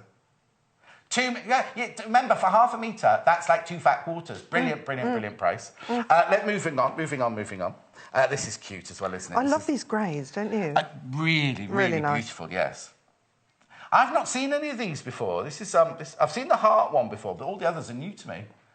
Oh, look, you've got a little baby one on there as well. And what a brilliant price. 100% cotton. 100% machine washable, remember. £3.45. Now, I've also got that one in the red. That's very striking, isn't it? Lovely. OK, graphics coming in. Oh, no, I've just seen the next one. Sorry, I'm rushing through. I've just seen the next one. That one's £3. I can't believe they're such good really lovely. It's kind of almost got... let me have a feel of this. How would you describe the fit? Because it's got a kind of texture to it, hasn't it? But I think it's the weight of it's not the roughness of calico, but it's got that weight to it. No, it has, definitely. So it's quite strong, isn't it? You could make tote bags and things out of this quite happily. Yes. But it's fine. It's not like the heavy... No, because it's smooth surface. Yes, but it's got that really lovely calico... Oh, that'd be lovely. Right, and then this is... Oh, it comes in 2 colourways as well. Look. Well, it's a combination of the other designs, isn't it, in a way? Yes, They're not exactly the same. But you can make ribbons. You can make your own wrapping ribbons. Oh, that's an idea. Yeah. Well, we'll do... The next book will be Jemima and John. Jemima and John make ribbons. £3.45 for half. I don't know why I keep getting shocked by the price because they're all the same price. £3.40. But it's really good. I think it's really, really good value for good quality cotton like that. Then there's the one in the red. Nice. And should we finish with my favourite? Yes, exactly. Because then we can talk about a couple of your projects because you've used gingham on lots of your projects. I'm afraid I have, haven't I? OK, and then I've got the gingham one here as well, which might make your telly strobe a little bit. Yes, because it's very fine, isn't it? But that's lovely, particularly for small projects. That one's a different... That's not from the same range. That one's £4.95 for half metre. That's the Macawa one. Oh, yes, you could work those together. Oh, yes, of course, yeah. Some fabrics I would say, don't put those two together. Those two you could, if you wanted to mix them. Because in fact, although this is a white ground, because it's such a fine... small print gingham, it's fine with the ecru, isn't it? It doesn't glare out as being different. Yes, because if you would use a pure white, like an optical white, then it wouldn't work. It would jump, yeah. OK, so let's carry on with what's in the book. Yes, do. They're gorgeous and yet quite simple. Yes. And what I love as well is you've used the white bedsheet, but you've created the different colour, you know, kind of by using the different colours. And also, to be honest, because, you know, throwing things away is sinful.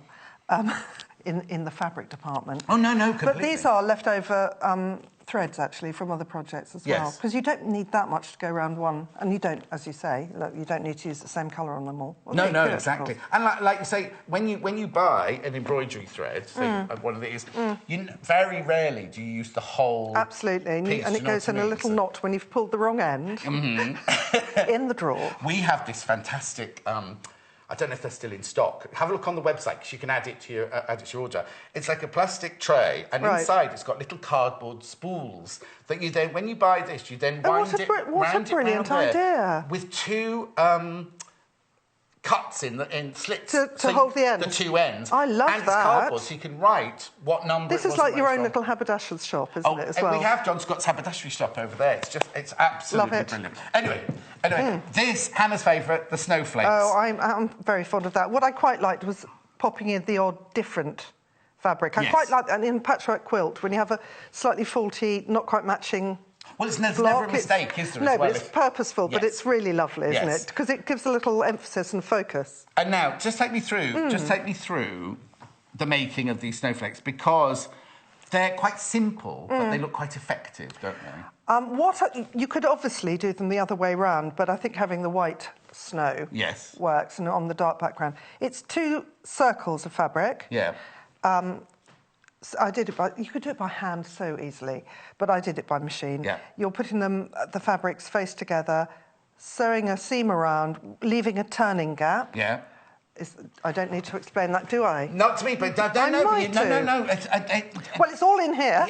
Exactly. But I was going to say, what do you call it when you turn it through? Well, I say turn it through the turning gap. What do you say? I'm backing it out, you see. Oh, I think that's probably... You see, I've done a lot of, as I said, I've learnt from childhood, from family. And so sometimes I have no idea what things are called. Oh, like your flat scene? Yes, because I'm in my little world. I have a studio at home. I like to call it that. It's my son's old bedroom. How long after him moving out did you move all your stuff 4 years it took, actually. I'm a good mum. Oh, good. Yeah, my mum, two weeks. 2 weeks. I went back with my washing 2 weeks later. Oh, and no, it took me a pink floral guest room. So then you're then bagging it out. Yes. Before you do that, because it's quite small, you want to cut little notches so that you get as smooth an edge as possible once it's turned out, bagged out, turned through, pushed the right way. Yeah. And then tuck the raw edges in, little overstitch to close that. Yeah. Do you know these white gel pens? We haven't got the gel pens, but we've got a white... fabric marker. Yes. Perfect. Yeah. Perfect. And as you're stitching over it, it can be permanent or otherwise. Yeah. Or tailor's chalk, whatever you use. But because I use dark fabrics, you need something that's white. Yes, yeah. You could use running stitch or just some long tacking stitches, actually, for your main... And so you've just done the same as Jennifer did earlier, the satin stitch going across. Did you put anything in between? Or I didn't actually, but you could do. You could just put a bit of interfacing. You could do, indeed. You could. And also you could do that with a chain stitch or something. Oh, yes, if you're doing the whole thing by hand. Julie from Greater London messaging said, "Good morning, both. What a lovely lady." I presume she's talking about you. You two have got such a lovely rapport. We need Jemima every week. Lots of love, Julie. Well, we did meet a whole hour and a half ago, didn't we? Yes, yes. We're oldest bosom buddies now, aren't we? So, now I need to tell you that once you've all checked out, there are only how many? There's less than 20 books left. There's less than 20 books left. I've got one in the green room. Oh, so there's one. There's 21 then. But we've got your other book coming up in your next hour. Lovely, and yes. Jemima's actually going to be doing some sewing, aren't you, in the next hour? Well, I am indeed. It'll be interesting. Oh, I'm quite fond of this one. This was... How much bunting? Were you a bit tired of bunting? No, actually, because it makes a party, doesn't it? Anyway, I did... These were basically based on... There's a spare bit of thread there. Oh, dear. Honestly. Shoddy work. Live television. How embarrassing. These were based on the end of ribbons. You know, when you cut the end of your ribbon. Oh, yes. So that was my excuse for doing these flags. And it's round a window, round a doorway. I've had it on a Christmas tree, but... Did you have big Christmas trees in your house, then? Well, do you know, actually...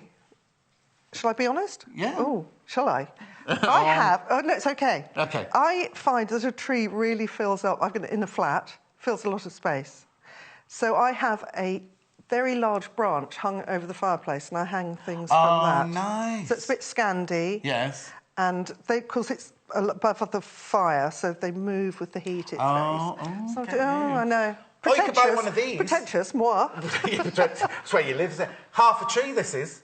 Because you know, sometimes if the tree comes too far... We don't sell these. I'm not doing... No, I thought you were. But isn't it brilliant? Oh, it's flat on the back. Brilliant. I'm getting one for my house this Christmas. When I was a child, we'd go out... We only decorated Christmas Eve. So Christmas Eve, we'd go out to buy a tree. None left. No. But we used to buy 2, 50p each. OK. And tie them together to make them more bushy, because the worst ones were left. Oh, no, of course it was. Isn't that sad? That's not sad. But we never put our Christmas tree up until the 23rd or 22nd in our house. But little Paul, who you haven't met, he's the other producer here, his will be up in a week or so, and he has a different theme every year. Well, we did that because there was a family birthday just before Christmas. Oh, yes. So we'd hold off to get the birthday through. Otherwise... Because Christmas birthdays are a bit mean anyway, aren't they? When are you? I'm June, you see. I'm March. Oh, so fair enough. I've had an email through as well. I can't read this one. From who, sorry? Edwina. Loving the show. Oh, thank you. Jemima is fascinating. That's the word I was looking for. It is Well, that was better than crazy, which is what you said earlier. Thank you very much. Yes, I suddenly said it. So you stand there thinking, oh, well done. Sorry, what did Edwina say? Oh, I'm just my usual self, but you're fascinating. Oh, no, my usual scrumptious self. Oh, there you go. She says, every item is beautiful in Jemima's book we've seen so far. I'm in heaven. This is beautiful. So this is just straightforward. This is such tiny... Yes, I have bagged out. All turned through. But then at this end, you've just made a bias binding. That is a bit of herringbone tape. Oh, OK. But you could equally bias binding or a bit of fabric. Yeah. But this, you could... I mean... You've done an awful lot. A bunch of flowers. This can come out of my top pocket as a sort of conjurer's trick. It's lovely. Isn't it jolly? But it's a lovely size as well, because sometimes bunting's a little bit too big and in your face. And Exactly. This is sort of dinky. Yeah. I mean, you could do it, obviously, you can resize. The templates are all at the back. Oh, you've got templates? Oh, we haven't got to the back of the book. Templates. But some of them have to be rescaled. They've got the percentage here. That's not this. No, that's not that. Hold on. Hold your horses. There we are. Actual size. Trisha Ann says, hello, everybody. What a super show. Jemima is #1 mad, lovely and talented. Whoopee. / crazy. / crazy. So there. But obviously you can resize anything, can't you? If the smaller it gets, the more fiddly, exactly. clearly. Do your templates have seam allowance included? Yes, they do. It's always... I always have that written as well. OK, brilliant. Here we go. I like the fact you put it on pattern, checked pattern. It's quite good, isn't it? Yeah. OK, let's move on, because we're halfway through the show already. Are we? Yes. Oh, my word. You said earlier, and we're nearly running out of books as well, you said earlier, an hour? How would we chat for an hour? They fly by, these hours. I know. It's incredible. Right, I can't think why, can you? What, because you're talking too much? You. I beg your pardon. OK, you've got half an hour show. Goodbye. I overstepped the mark. Please come back. Pinwheel. Decorations. Have we got any of those here? No. I could disappear. No. Don't worry at all. Yeah, that was... I have actually a rather unnecessary hate for poinsettias. Why? I don't know. I think it's because you have to touch them to find out if they're real. Do you know that thing with some plants? I you know what I mean? Yes, but I also think if I want a green flower with the red flowers, I want it to be like that all the time and not suddenly go back to being green in January. Because they go green, don't they? Again? Yeah, you're completely right. And not always, not always. So that was my sort of making myself like a Christmas flower almost. Do you see what I mean? Oh, that's your version of a poinsettia. It was. I turned it into something I wanted. Yes, I was going to say. Yeah, okay. All the instructions again. Yep. Oh. Oh, that's pom-pom making. Talking of half, that's half a pom-pom on each side. Don't look confused. Do look confused. Yeah, I'll make one of them. Oh, they're cute. What's they? Fairy light chains. Oh, now. How many do you think you need for a string of fairy lights? 40. A lot more than that. Oh, really? Yes. What are they? They're just like little funnels. Little cones of fabric. It's got iron-on interfacing stiffener on the back and pinking sheared edges. You could do a very quick make with origami paper. You could, but we do fabric. Accessories. Oh, hang on. We love this. We love this. No, we want to get to this, yes. So now does that come under accessory then? That comes... Well, what I meant by this was it was to decorate the house, not just the tree. Oh, OK. There they are. The little trees. Cute. Oh, sorry, we're just going to do a shot of them there. I've moved them. They're gorgeous. They're sweet, aren't they? Bit like sort of there. So what are they? They're like madeleines. They look like you could eat them. Oh, that would be nice. I'm quite hungry, actually. Oh. That's actually what I've done, because you can imagine falling over. I've stuffed this way up. I had a little opening for the bagging out. That's my words of the day. Yes. Here. And stuff them with stuffing up to here, and then lentils or split peas to give them weight at the bottom. Oh, OK. So you're not... Do you make a separate bag for that, or are they just in there? No, just on top, really. Just on top. So when you put them away, don't put them away that way, because during the year, all the lentils will fall away down. This fabric, we do a fabric, but we also do a linen effect fabric, don't we? That kind of linen effect. I've used some of those as well in the book. They're nice, aren't they? That's I can't remember who makes that. The way we sell... Is this? The Macao, yes. Oh, no. Now, that's the linear. That's the linear. It's lovely, isn't it? We love that. What lovely colours. Oh, yes, I know. And that one's sulphur. That one's called sulphur, that one. And I love the names. I think that one's sulphur, and I can't remember. I think that one's jade, isn't it? Or teal. Don't know. And then the blue one... Anyway. I can't remember. But we love them. I've been doing quite a lot of patchworking recently, and to making blocks with the texture in one of your fabrics. So from a distance, they're solid colours, but that texture, printed texture, is really effective. It's really lovely. Just lifts it, doesn't it? Very, very popular. Very, very popular, yes. Right, Beverly says, loving the show. Nice to meet you, Jemima. This is Beverly in Ayrshire. We used to put our tree up on Christmas Eve. Well, yeah, lots of there you people go, yes. I mean, it's like in some countries on the continent. Christmas is celebrated on Christmas Eve, isn't it? Oh, yeah. Norway. I spent lots of time in Norway, and the main day was Christmas Eve, and then Christmas Day was just like not a normal day. Well, in America, it's, there's one-day holiday. There's going to be less. Do you know I'm working Christmas Day here? We're open on Christmas Day here. Oh. How many books left? Right, OK, there are 5 books, but 11 of you got them in your basket. So 6 of you... Get clicking. 6 of you won't get it. I'm just warning... Well... So graphics coming out now because the book's sold out. We'll carry on chatting. We've got Jemima's next book in an hour's time. I'm not bringing it out because that'll sell out and we'll have nothing to do in the next hour. But we'll just carry on going. For those of you who have got this, we'll just carry on going. I'll get Jay to tidy those fabrics up and I will go through the fabrics again with you. Yes, you got carried away with those reindeer are all in a yes, they're all a mess. Now. It's a trouble, yes. Again, is this quite a simple project? This one is slightly more complicated because you're building, in effect, three-dimensional shape. Of course. And so the corners, I hope, look fine. But they can be a little bit of a fiddle-faddle. Yes. So it's doable completely, obviously, because everything here, we've got all the instructions. But like lots of things, you know, when you're working on the sewing machine and you make one mistake, I walk away and come back.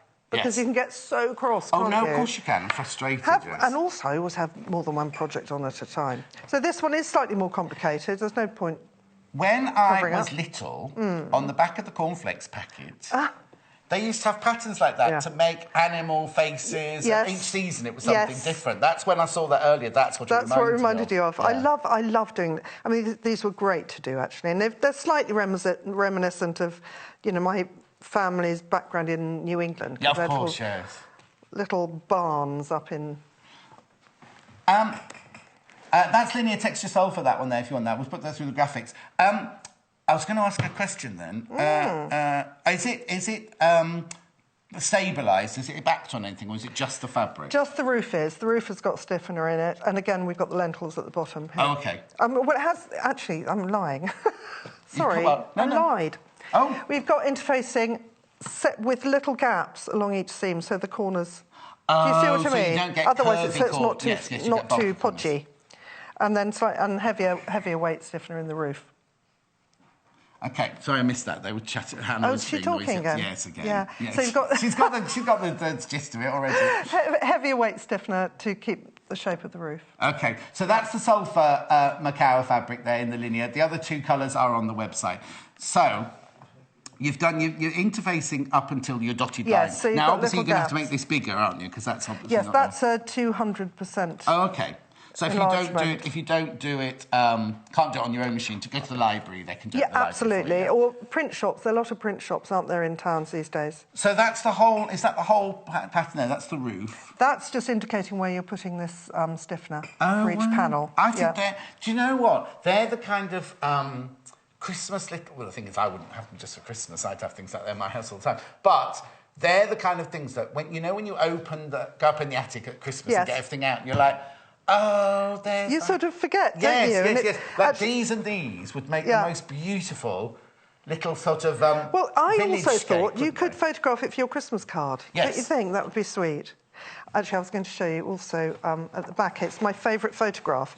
Is putting everything back in a suitcase at the end. Do you know when you do they really wrap like that when you put them away? Yes, actually. Oh. Get you. This is my a lovely leather suitcase, which needs a bit of a polish. I can trump that. Mine are in an Ethiopian chest. Oh, hand carved, I hope. Of course, and studded. Oh. Is it heavy?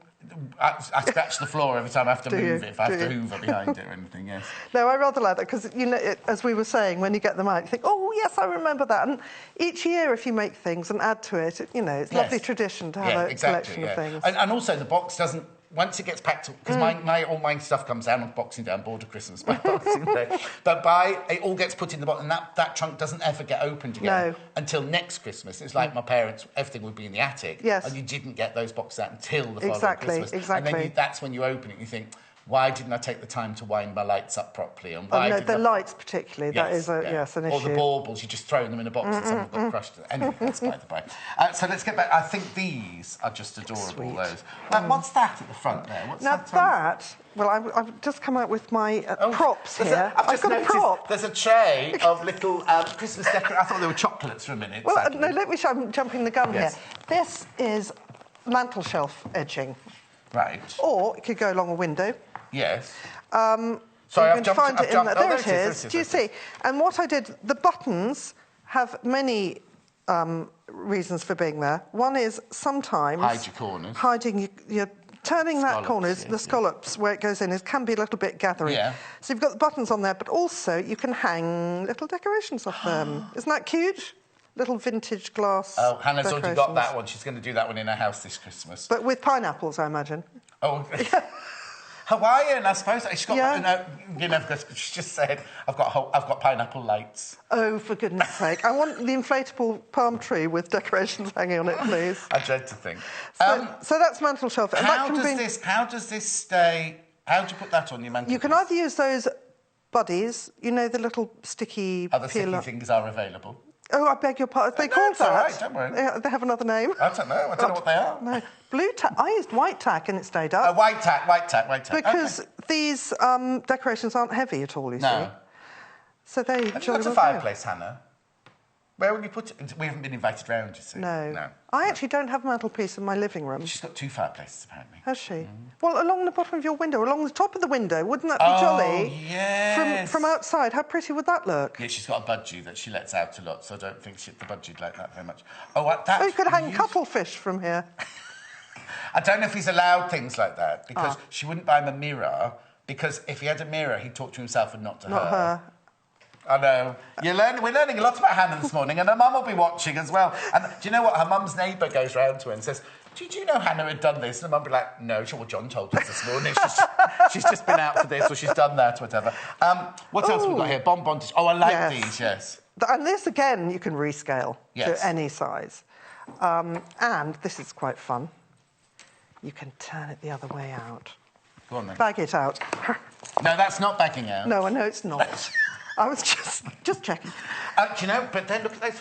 Look at those. I know. Isn't that just perfect? Can you imagine? All those Scandi fabrics. Yep. Look at that one. And you could use, again, with your leftovers from doing other projects, all these could be different if you want. And you could have one fabric on the outside and different ones on the inside.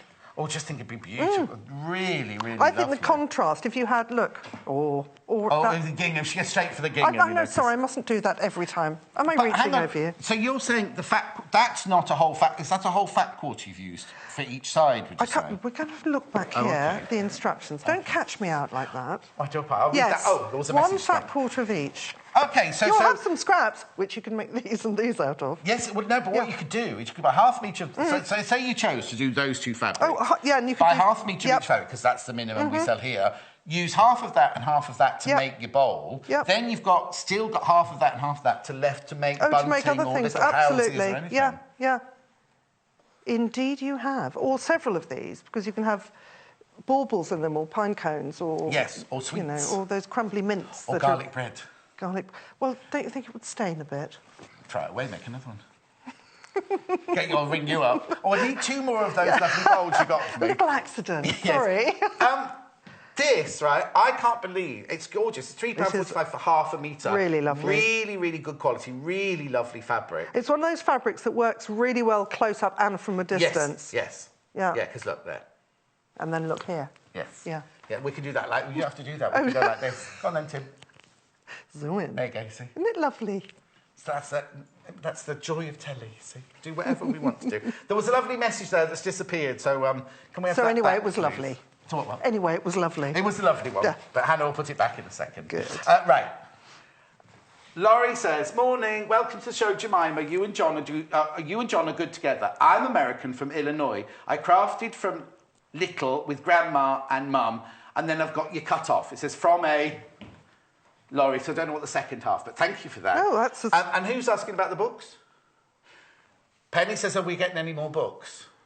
I will relay that message on. Yes. Well, I'm sure the appropriate people. We're not important. Well, we're not important enough. No, there's other books coming up in an hour's time, remember? But yes. Yeah, it's got another book. So, but this is Christmas. Let's carry on. So, what else? What are those over there? And what's that? These are dual purpose. Okay. These are corsage. Oh, yes. Stick on your hat, on your bag. But I use them to decorate parcels. So you also, at the end, the person has on a parcel, you have that decorating it, but then they also have, one of these has you can put a little safety pin on the back and they get a little, thank you. Voila. And then, and it's an extra little gift. So do you safety pin it to that then? This one doesn't have a pin on, just to show that you don't have to. But that's what that is, you see. That's fantastic. So would you sew the safety pin to the back of that already? Absolutely. You can buy a little badge. Yes. Things. I don't know if we've got those here, have we? But safety pin, easy peasy. Back there. Yeah. Then you put it on the present. Yeah, just clip it on. And then it's a little corsage from. And how are they in here? Are they in this They're book? in here. I think they're in Wrap It Up. Oh, hang on though. So hang on. So we've only got to accessories. Right. Should we hold off for a minute then? Yes, hold off those. Should we just work through? You keep going. Just point it to the camera. I will do.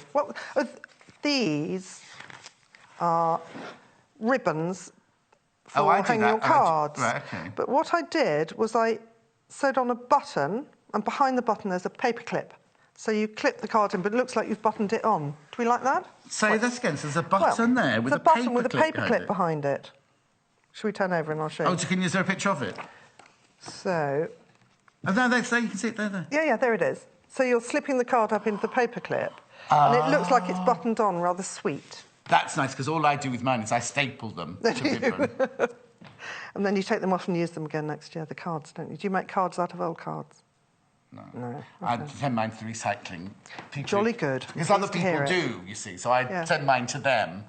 And I make sure there's nobody's written any naughty or rude comments. No. And cut those out. And then it's when you throw it away with someone's new address, you think, Oh, yeah. Or sometimes you've got one and you think, I don't really want to throw that one away. No, I've got... but I think I'm going to reuse them as gift tags. Yes. And the next year I can't remember where I put them. Put them in your... with my suitcase yes, with me, exactly.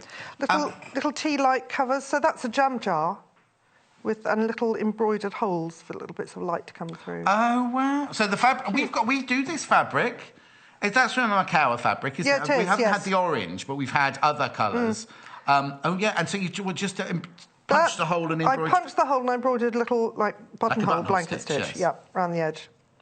Yes, when we did hooks and bars, and I said, oh, yes, you do buttonhole stitch around it. And everyone was like looking, going, what? But I was taught when you do round the hoops, the loops on, you do a blanket stitch, buttonhole stitch all the way around the corner. Okay, I'm fascinated by this book.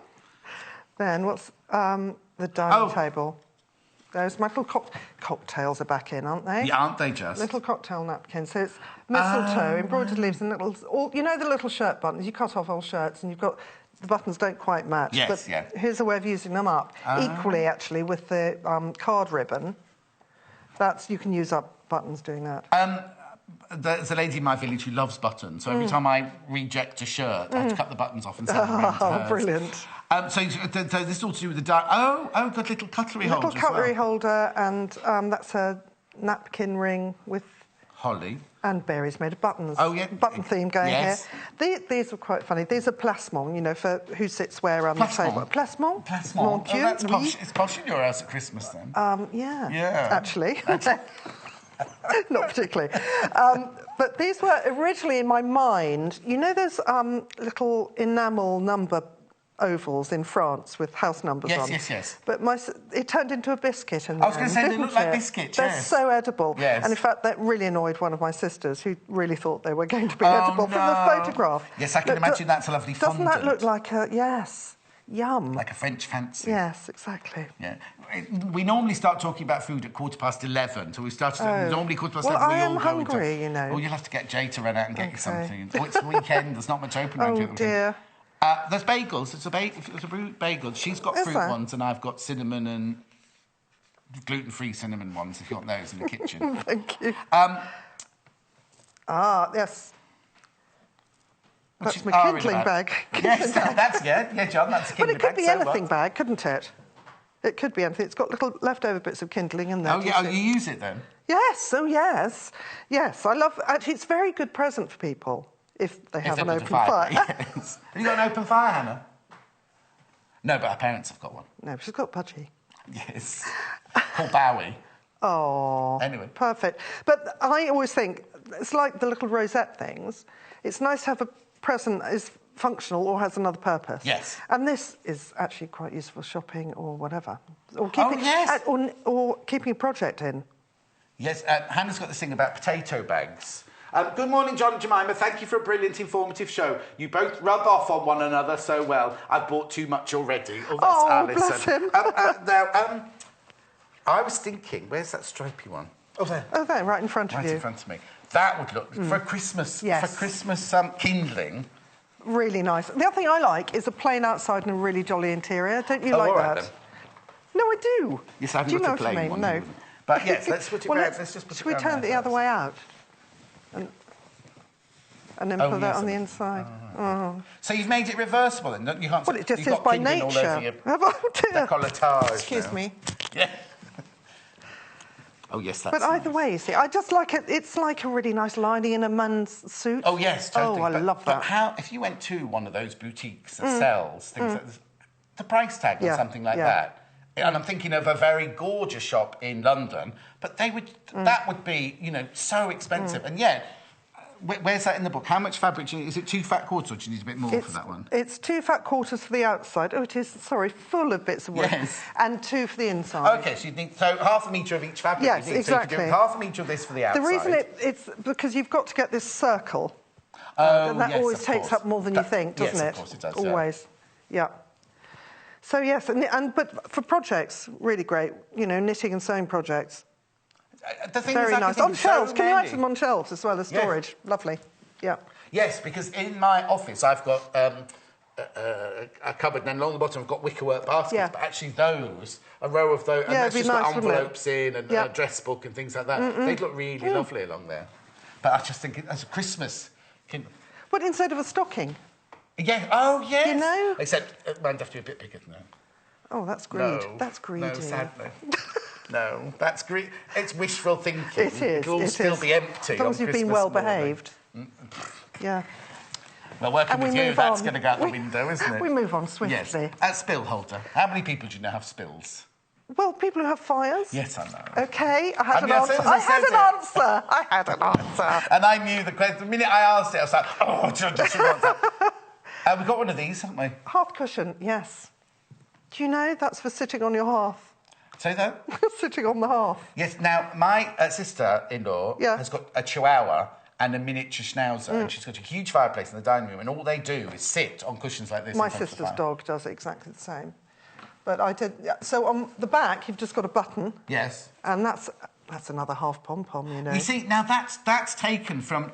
In the old days, mattresses, not that big. Exactly. You had those lovely tuffety things. Yes. What were they called? I don't know what they... That just reminded me now, because you don't get it on mattresses anymore, do you? But that's it used to be a disc of felt. Yes. Yeah. But that's taken from then a traditional... And yet it's half a pom-pom. Yes.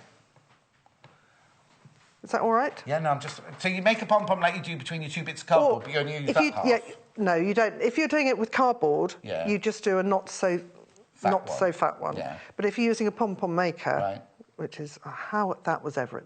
No. Well, we've got tassel makers here, so... Yeah, well... Have we got pom-pom? Well, excuse me, if we've got pom-pom makers, Hannah, website, go and find them on the website. Yes. And you just would cover half of it for that. Oh, wow. Yeah. So but they're amazing. How someone invented that gadget. Well, they were obviously sick of making a whole one. Yeah. They use half one. They make it so much quicker. If you're doing multiple I just think that's gorgeous. Yeah. That's really lovely. And I love the fact you've got the... Well, supposedly going to hang it up, am I? No. Yeah. But it looked nice hanging up. Yeah. I imagine one either side of a fireplace. Quite sweet, actually. How big's your room with your fireplace? Oh, enormous. Enormous, darling. With the sea view. I can just about see the fireplace from here. The thing is, that's not just for Christmas, is it? No, Do you know what I mean? That's something you could have out all year round, isn't it? And like your log, you didn't make it out of the Christmas fabrics. It's around forever, isn't it?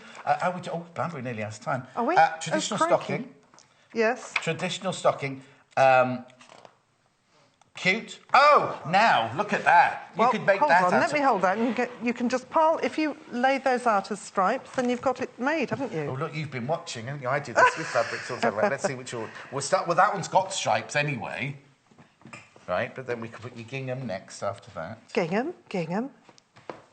Snowflake. Isn't that lovely? Now, I don't know if I'd use that one in stripes. I'll come back to that. Oh, I'd definitely use that one. Well, I don't know. What, would you put that one in stripes? Well, it could be the lining, couldn't it? Oh, lining, yes, lining. Right, hang on a sec then. It's a work in progress, isn't it? This is a work... No. These are all the same price. They're all on the website underneath me now. Apart from that one, do you remember? Oh, yes, apart from... Oh, cheeky. No, it's good, Someone rang our boss yesterday going, I'm not very happy that John's leaving. And he was like... John's leaving?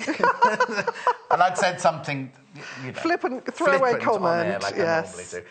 How beautiful. How beautiful. Now, all of these, apart from the gingham, they're all £3.45 for half a metre. The gingham was £4.95 for half a metre. Look, all the stripes there. And then you could use the reindeer for the top cuff, couldn't you? Yes, you could. And that cuff goes down into the inside. Does it? I can't remember. Was it last Christmas you wrote this book? It was the beginning of this year. It's ridiculous, isn't it? The thing is, it's like with any project, I find as I start... I love making things, but I'm thinking about the next one. Yeah. And that keeps happening, and it's... mine's full up of ideas all the time. A friend of mine's got a shop, and she's ordering she says straight after Christmas, she goes to the fairs and starts ordering for stock for a shop for next Christmas. Of course you do, And when I used to work right for fashion magazine... Well, in fashion, you're doing season... Yes. Autumn of the next year, in the spring of the previous year. I know, it's very confusing. Yeah. Right.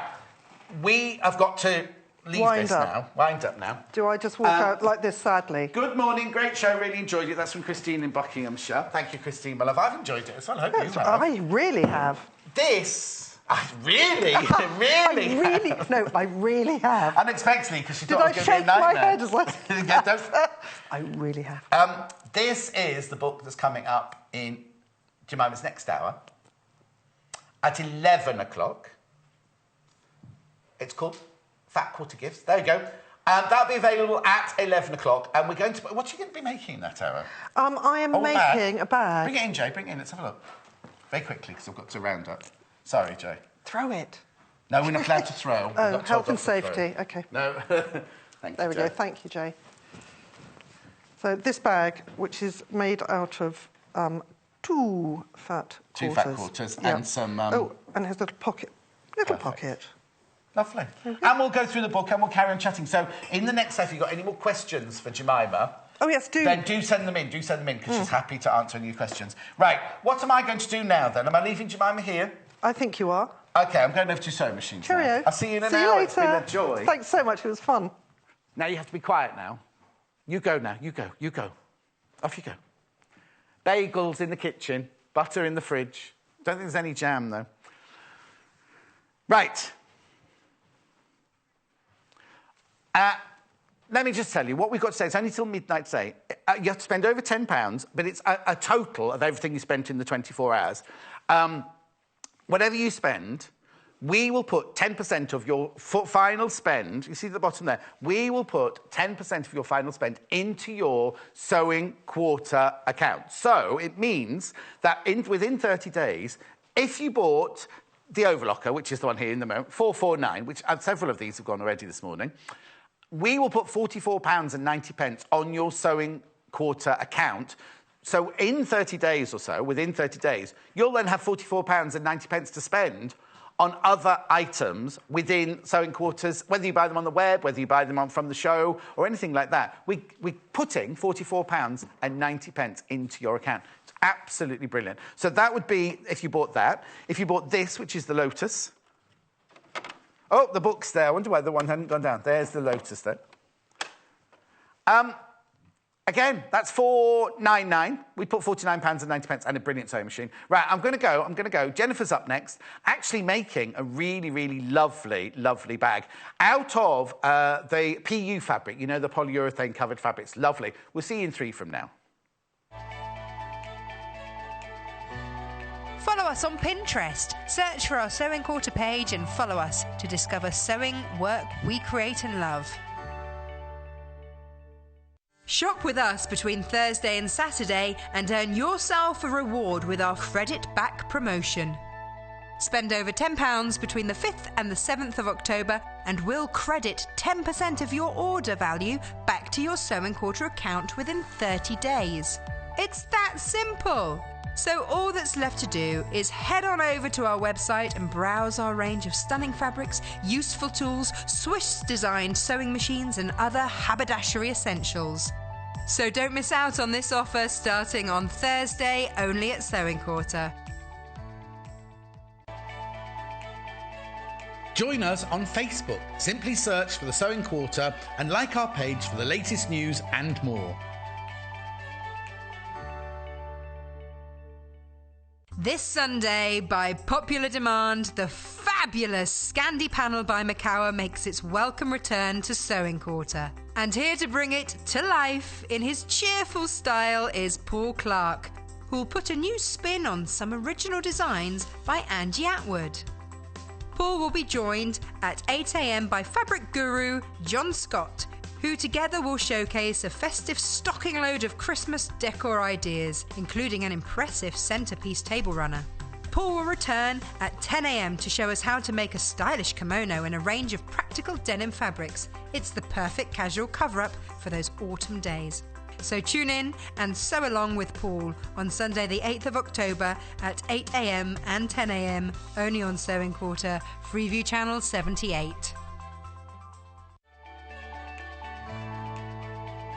Follow us on Twitter for more inspiration, top tips, news, and share your own creations with us.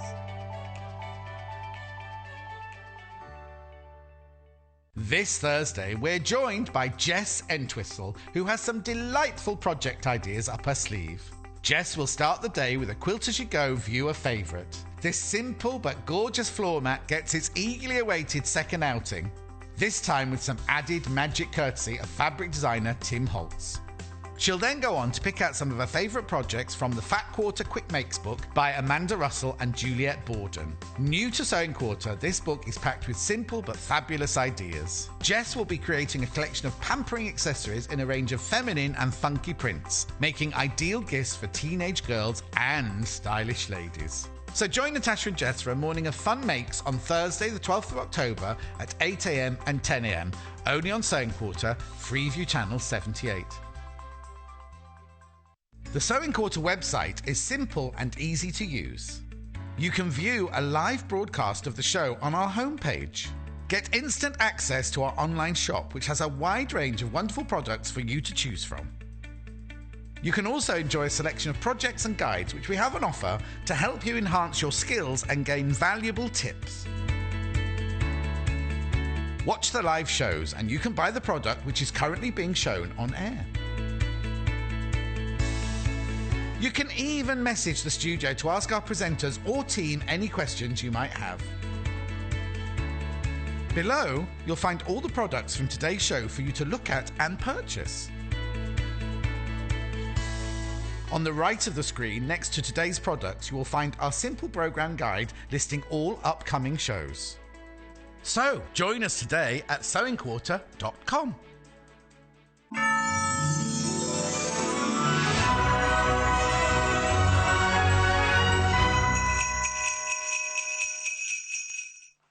Look at me, I'd be the campiest paper boy in the business, wouldn't I, if I had a bag like this? Isn't it nice, a messenger bag? I love it. Oh, I'll hold it up for you. I love it. I'll get into proper light, shall I? Because there you go. Now, we've done bundles. Jennifer's made this. We've done bundles. Let me just show you the inside, right? And now, can you see? I wonder if you can see from here. There's a really lovely... Oh, yes, there you go. Really lovely zip pocket there. And then in here... I would say there's a pocket for your phone, a pocket for your chocolates, and a pocket for your keys in there. It's lovely, isn't it? Right, I've done 3 bundles. Yeah, let me just put that there. And I'll take you through the 3 bundles. No, I'm just going to put that there. That's fine. There was just one in the wrong bag. Right, where would you like to start? The one with Jennifer's made? So this is the pink PU. Now, this is polyurethane covered. I haven't got the details there. The polyurethane covered fabric there. It's got a lovely backing to it, I'll show you. Then it's got this really lovely lining. But in the kit, you also get iron-on interfacing. You also get thread. You get a zip. You get 2 magnetic clasps. You get D-rings. And you get a buckle, an adjustable buckle. All of that for £46.99 there. There's the bundle. OK, now the one that Jennifer's about to make is this one, which now they call this beige. It's a kind of latte, mockery latte colour, I'd say, rather than beige. Beautiful lining there, fuchsia pink lining. And again, in the bundle, now, in the first one, you've got chrome fastenings. Right? In this one, they get the fabric, get the interfacing. Oh, I think maybe that's not the right thread. Yeah, but who took the picture? Yeah, that's what I mean, but why? It doesn't matter. OK, you get a blue thread with it. And then you get the, is that antique brass, that one? Antique silver. You get the magnetic fastenings. You can look at it there. £41.99.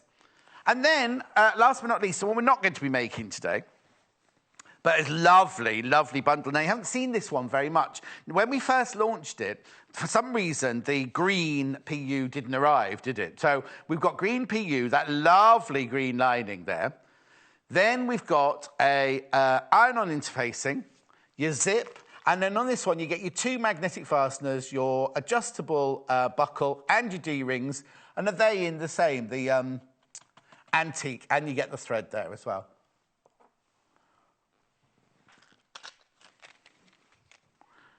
OK, and you get your magnetic clasps there. OK, let's go and see how to make this. Right. Yeah, let's have a look at the finished item.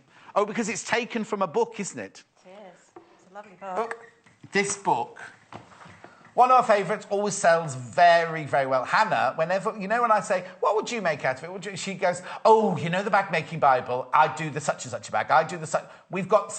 It would take us so long to go through all the bags we've made from this book because they're just beautiful. I'll take you through the book in a minute, but it's got lots and lots of lovely... And Amy Butler, look, has done the forward for it.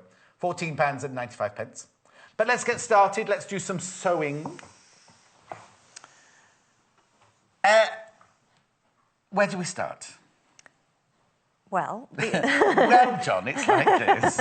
Yes, I'm aware that there's a lot of really interesting component parts to this bag, so I'm not going to aim to complete it within the hour. Oh. I know I've done that once with a tiny tote.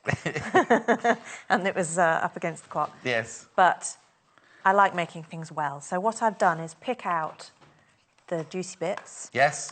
And I'll focus on those. OK. So I'm going to do a zip pocket, which is a really useful technique. Yes. And that could translate across... Of course. Same skill to some clothing, maybe. Yeah. Whole sections in this wonderful book with brilliant photography on pocket options and accessory options. And I think that is one of the things that makes it such a fabulous book. So what they've got on here, I don't know the proper name for this, twisty-turny... What's the proper term for it? I don't know, it does say, I can't remember. The twisty-turny thing. Twisty-turny. Yeah. But we put magnetic clasps on there instead, right? We put the magnetic clasps on there. But you can use different kinds of... don't fill the bag with anything because I need to show... We're doing the zip. We're doing the zip fastening, so I need to get to the zip fastening, that's all. Right. So, the book tells you... Has it got patterns in the book? Yes. To cut out the actual bag. Full size. Thank you. All at the back. Yeah. And they include a centimetre seam allowance. OK. They actually come as a pattern, as a cast to trace off, yes. So they're overlapped, a little bit like Burda. Yeah. But they don't... Burda don't include. This one includes 1 centimetre seam allowances. OK. And so the different... You choose the colour of the one that you want. And it says which chapter it's from and which bag it is, place to fold. Yeah. And does it tell you at the beginning how many pieces to look for? Yes. OK, brilliant. And then in the instructions in the chapter about cutting out, it tells you exactly how much to use each piece and what for, because it's quite interfaced to give it structure. It's quite interfaced. It is. So when I first read it, I thought, that's quite a lot of interfacing. They suggest that you interface both sides of the flap so that it's got that kind of structure and it's not a soft, squishy bag particularly. But you could make it any way you want. I was going to say, so have you interfaced this as they say in I the thing? have. Because I like this. It's got substance, but it's still... If it didn't have the interfacing in, it would be like one of those bags that does... Yeah, and that scale of bag, if you don't give it some sort of structure inside, can fold right in at the top and look a bit droopy. They also use a fleecy one as well. We'll talk about in a second. But I quite like the fact that the bag, the way they've done in the book, with the interfacing on everything, it doesn't feel like a big... Because sometimes you interface something too much. It's like that, isn't it? And you kind of think, what do I want to take? So this has got that gorgeous squidge, but it's also got substance to it as well. It's finding a balance, isn't it? Yes, exactly. And we'll talk about the fleece that they then suggest to put inside, because we've got it for sale for you today. But what we're concentrating on first is this. Now, this reminds me of when I did men's tailoring, when you do the pocket... I can't remember the welt name. Pocket? Is it a welt pocket? It's just because sometimes you can put a flap in it, and sometimes on the back of trousers you leave it like that, and on jackets you put a flap inside there. Or 2 strips. Yes, exactly. Yeah. So that's what we're concentrating on to start with, is that zip detailing pocket inside the bag I've made this one bigger than that one, because I just think it's nice to make it... It's good if you're making a bag for yourself or as a gift, to imagine what's going in there. Yeah. I was making that thinking, I wouldn't mind one of these myself. And I was thinking, I wonder if there are my pattern cutter set square and patterns and bits and bobs. And I was thinking about how I would divide it up for me. Yes. So this particular one that I'm going to demonstrate, this is an A4 piece of paper that I've used as my template. OK. And then I've cut a strip of interfacing And it doesn't matter how far down, as long as it's parallel. Are the basic instructions for this in really the book? Brilliant instructions. Okay, brilliant, yeah. Beautifully photographed, really. There's a whole section on pockets in themselves. Okay. I'll show you that later. Later. I'm doing this slightly differently to the way they do it. Yep. But I like this pocket a lot and I find it really useful. Okay, so just recap, sorry. Two pieces, and I've used an A4 piece of paper as my template. Yep. And for this scale of bag, that will fit on the lining rather well. It'll take up quite a lot of one side, but I quite like that when you know something's in there and it's zipped inside. Well, your wallet could go in there, couldn't it? Yeah, it could. That's double security, isn't it? Yeah, and the zip that comes with it is nice and long, so I'm utilising it. I'm going to cut it off a bit, but not as much as I did with that one. Yeah, because you put a much smaller one in this one. But I'd need to pocket that big. If that was my bag, I'd want to pocket this big. So 2 pieces of the lining fabric, and then a strip of interfacing. Yeah. And roughly, but we don't have to be exact about this, as long as it's parallel, yeah. about 5 centimetres down, I've drawn this rectangle with a centre line and ends to it. And I've just based that on not taking up the whole width of the pocket. So just use your judgment. But that's my sewing guideline. And I'm going to sew around there, and I'm going to reduce the stitch length. Right. Down to... Sorry, so you're stitching round the whole of the outside. I missed that. Yeah, it will become clear. I'm going to follow that burgundy line that I've marked with it. All the way around the outside. All the way around. And then that's going to be my cutting line. But I'll make that clearer. All right. I just need to point out, in case there's any confusion, the pink office bag bundle is this one, which is the pink PU with that really lovely, is it zinc line? It's that one. That's the pink one. The one that we got on the desk, that's that one. That's the pink bundle. The one we've got on the desk here is the beige bundle, but it's confusing because it's got a pink lining. So that one there is the beige bundle, which is the one that Jennifer's using at the moment. Say that again. Oh, yeah, there's the bundle. This is the beige bundle. I think I'll need Jay to bring some fabric scissors as well. Because... OK. Also, I've got a question here from Sue in Essex. What is the best... She says, good morning, all. What is the best pen or pencil to use for tracing? Lots of love from Sue. Tracing... So I presume it depends what you're doing, because earlier you traced onto Bondaweb, didn't you? Yes, I did. And you just used a normal pencil. I used a pencil from my pencil case, but I have to say my preference is a mechanical pencil. Which we've got... With the lead. Yeah, which we've got on the website, Sue. Are they still there, Hannah? The retractable pencils on the website, they're still there. There's a green one, a yellow one, a black one, a white one, and a pink one. Check the website, Sue. And then it's nice. And it's not only the way that they create a very thin, accurate line. I just like the feel of them. You love that sharp edge, don't you? Yeah, so that would be my answer. Thank you. So I've taken the stitch length right down to 1.8. Yeah. Which is much shorter than I would usually sew. And why? But there's a reason for that, because we're going to cut right into those corners. I'll show you in a second. Are we doing Ys? Yes. And I want it to be nice and stable, so that's why the short stitch length. So I'm sewing along my guideline that I've marked with the pen. Yep. And I just used a set square, but you could use a ruler or a tape measure, whatever works. And I'm pivoting at those corners. Have you reversed or anything at any of the corners, or have you just done your single? Not yet. I sometimes stitch it twice. Oh, OK. But I make sure it's right over the top of the first one I've done. You don't want another line that's kind of misleading. And then I'm going to reverse. So what we have at the moment... Still attached. And I've deliberately sewn in navy so it shows up nice and clearly, is a rectangle like that. And then I'm going to take my fabric scissors. What I usually do is just fold over so that I can have a gap in the middle. Oh, hang on. There you go. Like that. Right. And then I can put my blade in there, cut down the middle, until I reach probably about a centimetre from the end. Yeah.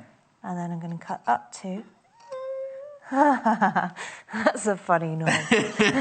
That's not a "yeah, you're doing well" noise. It's I've just got remembering doing it myself. And if you're making a pair of trousers and you've cut this out in the... And it's not just a rectangle of pink lining fabric. It's a proper full-on wool worsted pair of trousers. Oh, I can see where that noise would come in then.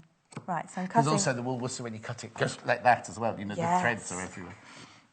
So you have to stabilise that quite a lot, I would imagine. Yeah. So I'm going to do the same the other end. This is where it pays to have really decent scissors and use the end of the blade and nothing that chews it. And then we're going to post. Just trim that end off.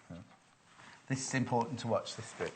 So what I've got is a cut with points at either end, like that. Right. And then I'm going to post it through. All the way through. And then I'll need to press it.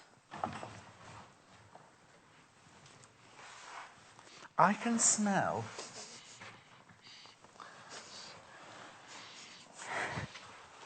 What can you smell? Bagels? Do what? Bagels. Oh. It's...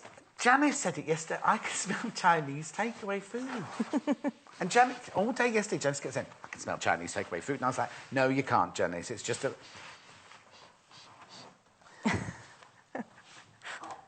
Right, so unpressed, that's what it looks like. Is it the new cutting mat? No, I don't know what it is. Sorry. Sorry. Sorry. Unpressed. Right, I've taken away from that. So you've posted it I've through. I've posted one through the other, so right sides out. Yes. Right sides were together. Can I just hold it up? So, sure. Should we post it back? Should we post it back? Do you mind? That's fine. So right sides together. Right. Can we do it while it's flat on the thing here? Right. It does, okay. Doesn't it? So that's the way you've stitched. And that's just a centimetre apart. Hang on.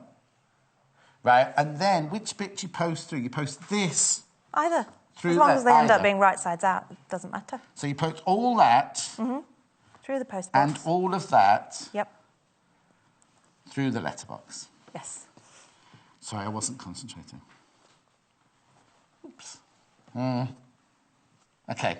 Yeah, and if you've cut up to those corners, it should pretty much look almost right with a slight press. If you haven't cut up to the corners, it'll look puckered. Yes, you'll get those. And then you need to go. Yes, you get those. They're like the tunnelling from earlier, but they're like puckers that go splay out from the corners. Yes. And that's where you need the iron on it. Then I'm just going to roll it to the edge so it's a nice sharp edge. Now, look, Anne from Surrey says, when I cut that post box shape, I put a pin at the end to stop me going too far.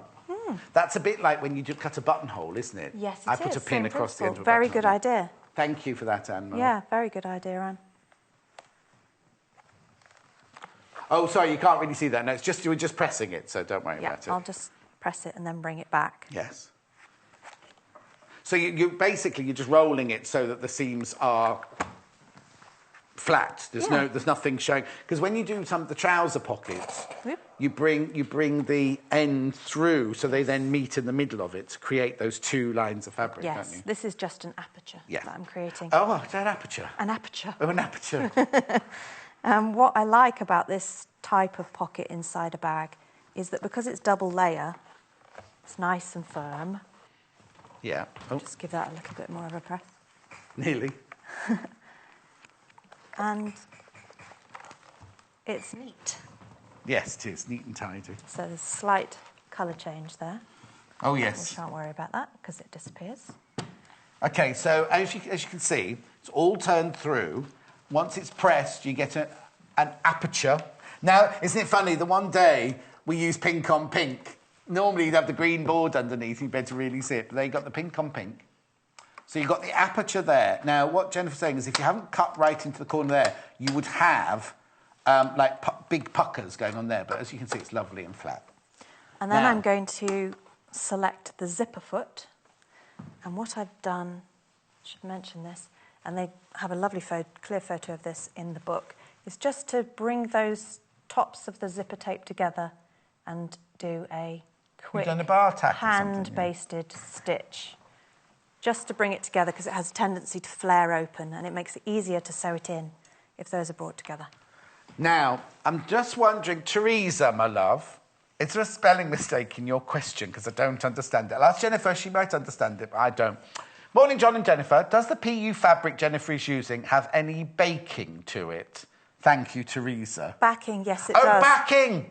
Backing! Backing! That's my fault. Yeah. That's my fault. Yes, it does. You can't see it there because I've interfaced it, but it's got a lovely smooth woven backing, which makes it really easier to sew together from the other side because it's not sticky. Yes, it's almost like a jersey backing to it. I think it's viscose. Have you got the thing there, Hannah, of what the fabrics are? I think it's 50% viscose, which is this, and 50%... Yeah, so that's viscose on the back there. So if you imagine a lovely viscose fabric, that's what it feels like on that side. And then, obviously, you've got the polyurethane on this side. There's absolutely no... They call it, if you go on the website, it's called PU leather. There's absolutely no... I have to tell this especially for Jennifer. There's no leather. There's no animal thing in it at all. Just so you know. Good. But it's called leather on the website, or was. I don't know if they changed that. Right. So I've replaced... What we're going to do is put the zip in so it fills the aperture. Right. And I will cut off excess tape. Later? Will you cut that off later? No, I'll probably size it up and cut it off in a moment, actually. But the positioning... So I've taken the regular straight stitch foot off and filed it away neatly in there. And I need a zipper foot. Right. So there's lots of things to think about. Yes. So you've just... So you did the bar tack holding the top of the zip together. Yeah. You've placed the zip directly underneath the aperture there. Yes. Even though... Let me pull that in shot. Even though the zip is even longer there, that will get chopped off in a second. Yeah. And on the machine, you've put the zipper foot on. I have. And now I need to think about the position I want it to be in. Yes. And also, I definitely don't want stitch length 1.8 anymore. No. It's just about... There's a lot of really interesting processes with this, and I want to kind of cover as many as I can. Yes. But you need to keep changing things and tweaking things to get it done. So I would go up to... I think I'll go up to stitch length 2.8. Okay, which is an average, 2.8 sort of average, isn't it? Yeah. And I need to think about... Where you... And I often move the thing to the thing that I'm sewing so that I can think, right... Where do you want the needle to be then on that one? If the foot is there, I want the needle to be over there, and this one moves in so that means increments, doesn't it? If the zip is on the left-hand side, you want the needle to be on the left-hand side, yeah? I want it to be on the right of the teeth while I'm sewing down. Yes, but on the left-hand side of the foot. Sorry, the needle... The left-hand side of the foot. The needle is between your foot and the zip. Absolutely. That's where you need it. Yeah. I need to just tell you... Oh! How weird. It's like soy sauce and spring rolls. That's what it smells like. That's just my perfume. This machine... I'm sorry, while Jennifer's just pressing all the buttons and everything like that, because it's not true. Look at this, right? Now, take advantage, because this deal is only open till midnight tonight, and I've only got 2 left.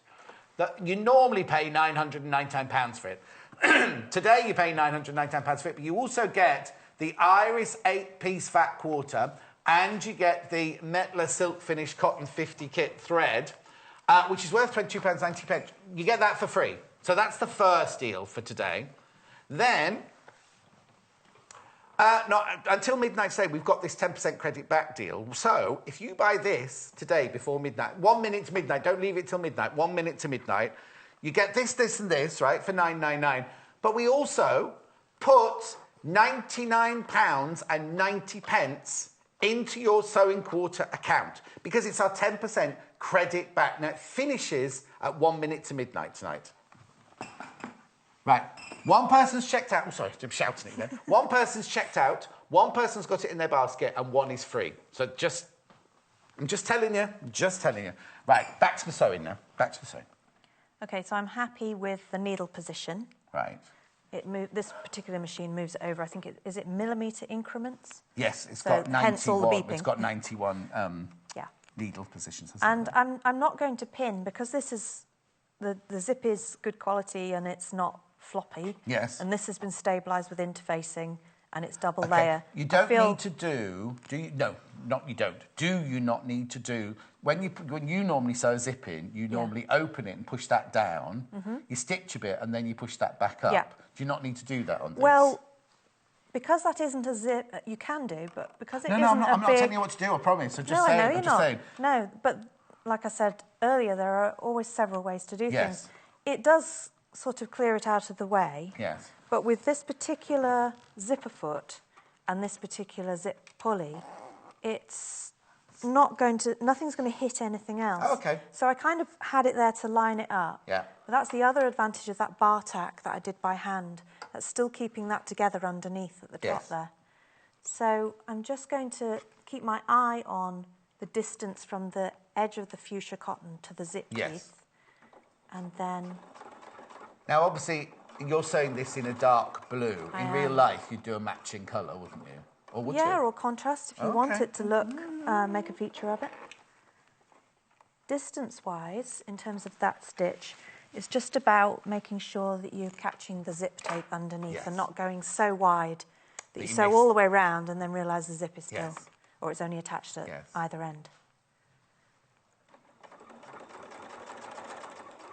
And most machines are quite OK with sewing through nylon zipper teeth. Because it's coiled... Are they coiled teeth, those ones, or are they... I think they are, yes. I've never found that they do any damage. No. I certainly wouldn't sew through metal zips or anything as chunky as this one. No. And then I pivot. This one meaning the one on Jennifer's jacket, yes, not this sorry, one that wasn't very descriptive, was it? No, don't worry.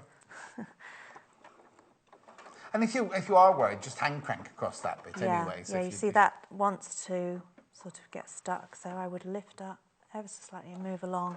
And like you said, just hand crank it. And then get to a pivot point again. So all the time, the needle is between the foot and the zip. Yes. Isn't it? So that's what you have to make sure. So if you... Yes. Yeah.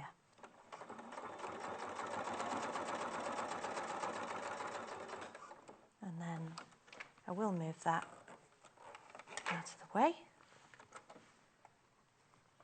And all the way to the end.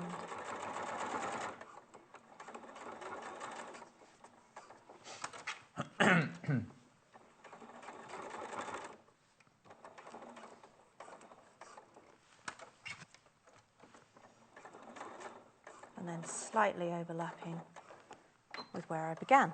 Yeah. Oh. That did enough of a lock-off stitch then, didn't it? It did. Yeah, so just trim that off. And I'll move on to the body of the bag. So I'll trim off the surplus zipper tape. Yeah. So that's... Let me show it to you in the real... This is a larger version of the one I did in there. Yes. So I've done that now, so I'll put my zipper foot away, get my straight stitch foot back out. So on this one, you did exactly the same as you just done. Just smaller. But you just cut across... In terms of length, yeah. Yes, and shorter zip. Exactly the same technique. You see, that'd be no good for me. You're obviously delicate, you see. I can't... Well, I just wanted to show the difference, the options. Maybe somebody would want to just put a couple of little keys in there. I couldn't reach them with a tiny biscuit or something. I don't know. Sausage fingers. See, you've got delicate little hands. You'll have gone, oh, yeah, I can get my hand in there to get my keys out. Which most aspects, you know, I'd end up like this. I'd be going... Teresa says, Jennifer, is it easy to attach the fusible interfacing to the PU fabric? Thank you. Yes, it is. But I would say I needed to find a happy medium and a safe medium between bonding it, melting the glue, and being aware that this is a synthetic fabric and not affecting that. So I adjusted the iron. I tested it with some swatches first, and then I went back over it if I found that it hadn't bonded. But you've got a lovely woven fabric on the back of this to bond to. But I'd say really check your... So start off on coolish, and then work up on your test. Find the right setting on your own iron, and then stick to it. Because if you make it as per the instructions, it's a lot of bonding to do. Yeah. Yeah, so I'm just going to run a basting stitch all the way around that pocket. OK. And then press over a fold line. Right. And then that's just a case of top stitching it wherever you would like it to be positioned on the lining. OK, we'll get to the end of that pocket, and then what to do, Hannah? Go. OK. Just wanted to send the... So you've taken the zipper foot off and put your normal foot back on. I have, and I've returned the needle to the central position as well. And this is just to keep the two layers together. Yeah. And to give me something to fold back to. So now you now use that as one piece of fabric, even though it's two together with a zip in the middle of it. You use it as one piece of fabric. Yeah, so it's a nice strong pocket, and when you go in and out to get things in and out, there's no raw edges to fray. Is this message from Sheila? Because normally it's Sheila that comes up as just Mrs. Is the 10% credit back also on the larger machine 780? Sheila or Mrs., whoever it is, because it's just come through as Mrs. on my screen. It's on absolutely everything that we sell. There's no... The terms and conditions are on the front page, but it's everything we sell on the telly, everything that's on the web page. You don't get the 10% off today. What happens is, so if you bought that one, I think it's about £1,700, isn't it? Oh, yeah, £1,699, right? You'd buy it today for £1,699, and then what you do is, within 30 days, £169.99 would be put onto, or 90 would be put onto your sewing quarter account for you to spend on other things later. But it's on absolutely everything, not just the things we're showing. Like I said yesterday, Ness wanted an embroidery machine and just came in and bought it on the web, and she automatically got the deal for that as well. So yes, Mrs. or Sheila, if it is you, that's exactly how it works. What's the matter? Nothing, everything's good. Oh, good. I just didn't want to spend too much time on one process and miss out the actual sewing of the... Oh, OK, so before you do on the sewing of the, can I go over there and do bundles and sewing machines for a minute, and then you'll be ready to do the next stage? Yeah, I'm ready, but I can pause. No. I can press that if you need to go you pause, and I'm going over there. Press that edge back. All right, lovely. Right. Thank you. I just don't want to say, I don't want you to do any sewing. I don't want people to miss the sewing, that's all. Right, OK, bundles. Oh, should we do the bundles from the pictures? Because all the fabric's all kind of teeter-tottering. There's the pink one, first of all. The one that Jennifer's already made out of. So what you get a metre of the PU and a metre and a half of the lining. That's the zinc linear fabric. You get the magnetic fastenings, the I was going to say D-cup then. It's not D-cup, is it? D-loops, the adjustable buckle. You get the thread, and you get the interfacing, and you get the zip. All that for £46.99. Then the next one we're going to go to is the one that Jennifer's using, which is the beige PU with the fuchsia lining. This one, and you get, again, a metre of the PU, a metre and a half of the lining, the interfacing, the zip, blue thread, and then you get the two magnetic fasteners, the D-clip and the buckle, all for £41.99. And then one that you haven't seen, actually... Oh, I can't get to right to the bottom of the basket. The one that you haven't seen is a lovely green colour. Beautiful, beautiful green colour. Very popular, the green one. I think basically because the green one, because there's not such a diversity... Oh, now, let me get it out of... I'll get it out because of the trolley, because I want you to see the two different colours you get here. Right, now, the green one, it's single figures. The green one, it's single figures, right? You get a metre of the PU, you get a metre and a half of the lining, you then get, like all the others, the interfacing, the zip, the thread, the D class, the magnetic class, and the buckle. These are the two colours here. This is the PU, and this is the cotton lining. That's why I wanted to show you, because they look different there than they do on that still, isn't it? And this is the actual, this is the colour. £41.99. Lovely, isn't it? Really lovely collection of fabric. Right, OK. Now, remember, all those bundles I've just shown you, they're all incorporated in the 10% credit back. As the lady just mentioned, I don't know if it was Sheila or if it was just somebody else without a name, if you buy anything on the website, she wants to buy the other machine, which is £1,699. So the one with the deeper throat neck, you know, the one that's good for quilting. Yes, you get the 10% credit back on that as well. The same as all of these. Now, I need to warn you, stock-wise now. The Lotus...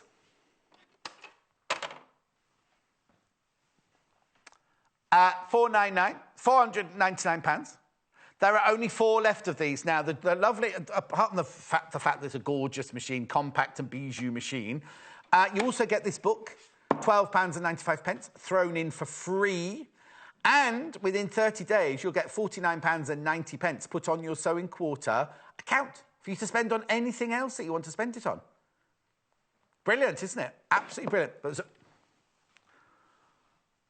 Oh, now, Janice asked if this one comes with a free arm. No, I don't think... hang on. Oh, that didn't go down because of the book. Yeah, there you go. No, it doesn't come with a table, and this doesn't come off, Janice. Oh, sorry, I'm behind the graphics. That doesn't come off. It's all as is. It's as is. That doesn't come off or anything there. Oh, no. Oh, no, I tell a lie. Janet, I'll work on that one. I don't want to fumble about. I'll have a look at that one in a minute when Jennifer's doing some sewing. It looks like this might come off, so you could have a free arm like to do your jean bottoms and your sleeves and everything, but I'll double check. I think the booklet's over there. I'll get Jay can we get Jay to check that for me? OK, that's the Lotus, right? Then I've got the overlocker. Now, this has been very, very, very popular this morning, the overlocker.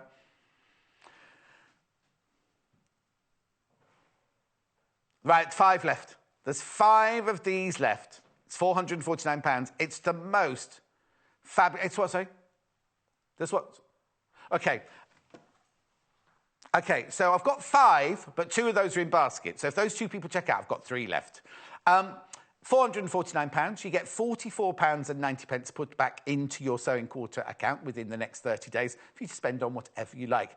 What a brilliant time, because you can use that £44.90 to buy Christmas presents or treat yourself or anything, can't you? And then last but not least, I've got this, which is the 240EX. With this, you get a gift of £5.20 worth of thread, pins, and fabric markers. Ideal for a first-time buy. £179. £179. I'm going to just talk about the other one before I go over there. So you have £17.90 put into your 10% credit back into your account. You get the machine and the £5 worth of...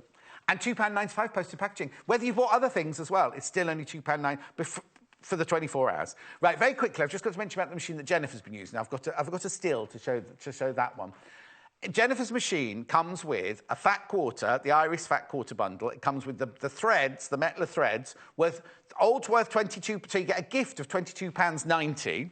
You buy the machine for £9.99. Now, the machine is £9.99 normally on a normal day. But today you get that extra saving of £22.90, but you also get £99.90 put into your sewing quarter account. Right, now, I had 3. One's been confirmed, 1 in a basket and 1 available. So there are, in theory, there are 2. Until that middle person, I don't know why I'm saying middle, that second person checks out, there are still 2 available.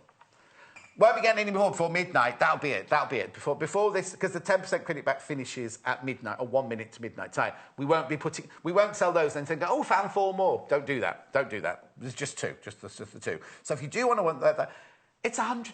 Well, if you think about it, it's 120. You're getting £22.90 of free gifts and £99.90 in. Anyway, I'll stop going on. Carry on, please. OK. So in terms of just covering a bit more about the lining... Yes.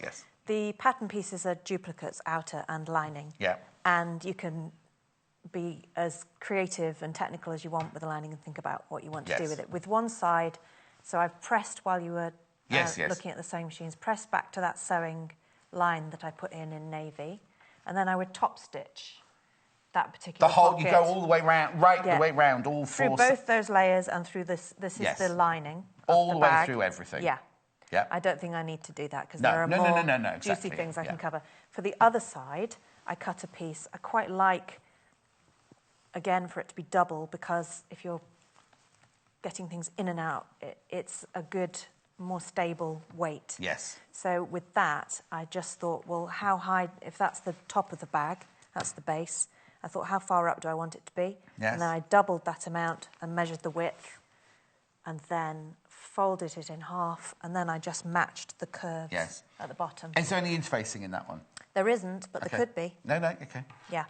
And then I'd use a set square or a ruler and decide on the partitions and top stitch it. And I always sew from that way to that way, because I find otherwise... That was my next question. The feed-dog-foot relationship means it shifts slightly and you can end up with a little pucker at the bottom. Yes, exactly. So I would mark them and sew them all from the bottom up to the fold. Yeah. Like that, and then that would be that side done. OK.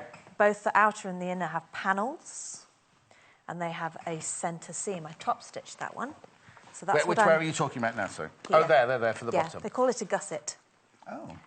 Well, this is the whole of this is a gusset, isn't it, around here? So I'm going to sew this one right sides together, and then I'm going to top stitch it and then attach it to the body. OK, brilliant. Now, I'll let you start stitching, but is it difficult? Do you need a leather needle or anything like that? You don't, no. Just a nice, sharp, I think I put a new one in when I was sample making, and I used a size 14. OK. Sharp. Oh, I don't know what size shape. We've got a new needle in there, but I'm not sure what size shape put in. And when I was pinning them onto the fabric, because you don't really want to puncture it, no. I made sure I pinned within the seam allowance, or you could use pattern weights. Clips. Oh, when you cut when the paper pattern is actually on the fabric. Yes. I didn't want to create use holes. weights, don't put pins through it, yes. Yeah. Right, Hannah's trying to tell me something. Yes. Oh, I was right. You just carry on sewing there, Jennifer. You'll be all right, won't you, on your own? I will. Yeah, I'll be fine. Thanks. Oh, do you know what? It was the easiest thing. I should have just looked. Can I just mention something very quickly about this machine? Who was it asked? Was it I think it was Margaret. Anyway, said, do you get a free arm? And I said, no, you don't. You do. You press a button here, and the whole of the gubbins box slides off. So yes, you do get a free arm on the Lotus. Thank you very much. You see, this is what I love about here. You ask, and we'll find out for you. You ask, and we'll find out for you. Right, back. Right. So no special needle. Does it go through the machine all right? Beautifully, yes. I think this foot is slightly different to the one on my machine at home, which had a tendency to stick ever so slightly. Okay. I have worked with this sort of fabric before and done a dusting of talc underneath the foot. I'm not sure whether sewing machine experts would recommend that, because it might end up in the bobbin case. But as long as you clean your bobbin case every day, it's mostly fine. Working from the other side is the best thing, but with this, I just decided I wanted to give it a go. Or I've done it with... by putting, if it did feel a bit sticky, I've put either tissue paper or freezer paper, stitch through that, and then just tear it off. In fact, freezer paper is brilliant because it just tears off, doesn't it? It does. So I quite like that. If you're going to have a seam on a bag like this, I think make a feature of it. Right. And not just have a join that looks maybe like it was accidental. So I'm just, at the moment, positioning the seam at the edge of that gap in the foot and just top stitching my way back. And this machine's really, really happy with the fabric. Yes. It didn't stick a lot with mine. It was just, I found it easier to work from the other side on the whole. So this is our main, so that's the size, and I've put F on anything that was a flap so I don't get them confused. Oh, yes. Because they're very similar, but the flap is smaller. Yes. So that's the flap. These are our two mains. And I'm going to clip these together, and I will need to clip the curves, but in a different way. Snip, okay, snip. you've got 12 minutes, so you're fine. Snip and clip. Yeah. So around those curves, a bit like a princess line seam, I'm going to have to cut into the fabric. But for a start, I'll match top, centre of the base, and then the other top. Work my way around with the clips. And then do. So using the wonder clips to do that, Yeah. Go to the website. You can find. I presume they're available on the website, aren't they, at the moment? Yeah. And I'm going to work this way up in terms of sewing, so I can see my snips.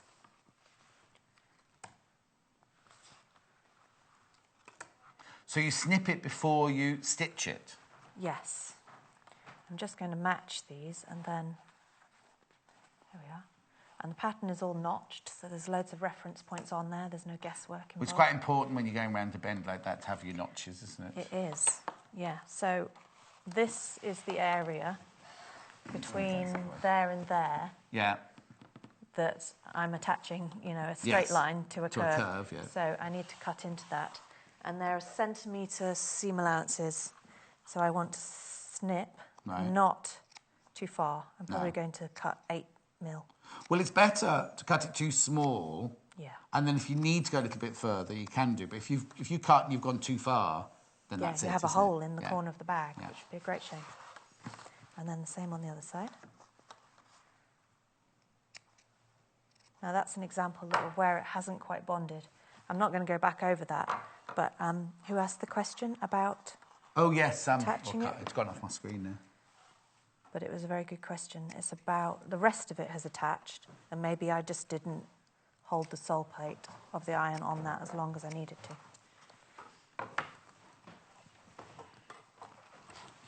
I found the source of my smell. Ah. But then Janice didn't have this yesterday. Soy sauce. It is, isn't it? Yep. I'll just show you this quick... Oh, no, do that first. Do that first. Okay. That's more important. Do the same first. Well, that's that solved then. But Janice didn't have that foam yesterday. Oh. Right, now, I just need to tell you there's only one of the machines left. The other one's been checked out now. I don't know if it was the one that was in the basket. It's another one. It's another one. So that means there's one in a basket. So you need, if you want this, the person who's got this in the basket, if you want it, you need to check out straight away because somebody else could come in and check it out. Right.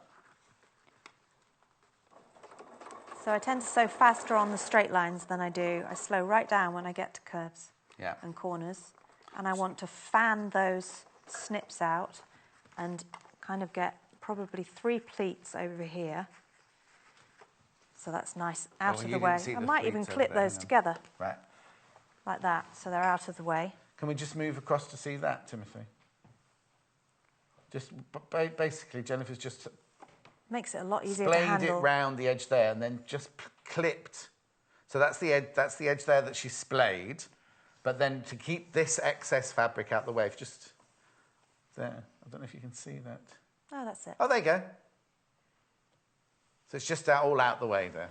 Thank you. Thank you, Timothy. And then making sure that that doesn't move over in that direction, which it will want to. Yeah. And that feeling, you kind of feel your way with it, and you can feel if there's going to be a pucker.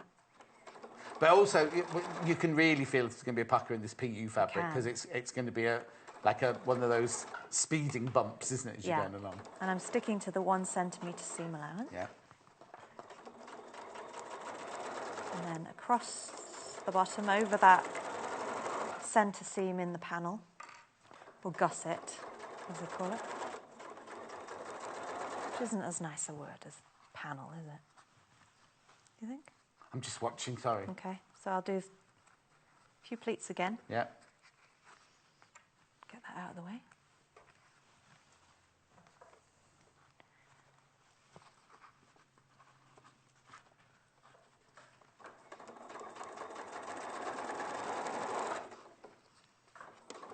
And you repeat this process on both sides, front and back. The what, sorry? You repeat the same process on the panel, attaching to the front and the back body. And the same, again, for the lining, because the lining is a duplicate pattern piece, just cut in the fuchsia pink cotton or whichever colour you go for. So it's the same technique as I've just done there, repeated on the other side, and the same for the lining. And the cotton feels quite different when you're taking that corner. Very brave doing that on live telly, because I wouldn't have done that. No? No. Mo says, morning, John, Jennifer and Jemima. Lovely shows this morning. Quiet, calm and interesting. If I was rich, I'd buy everything. Oh, go on, Mo, treat yourself. No, Mo, no.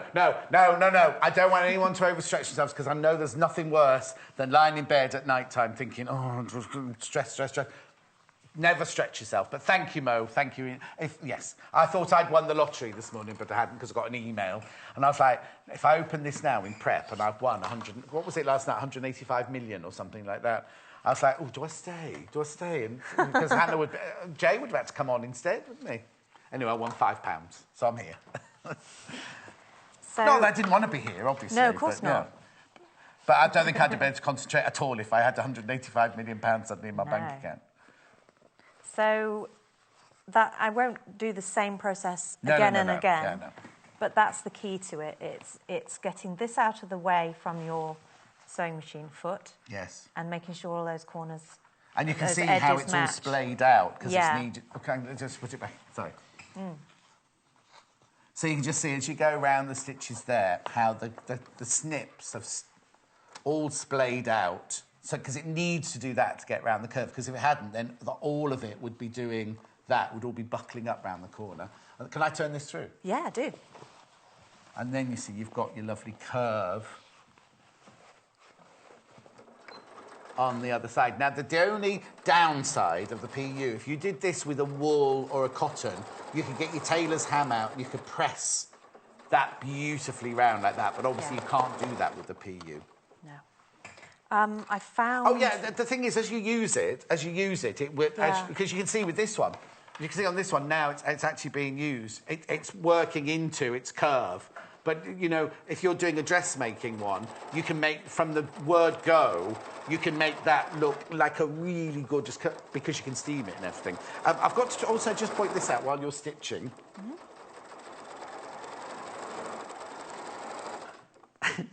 Chinese takeaway.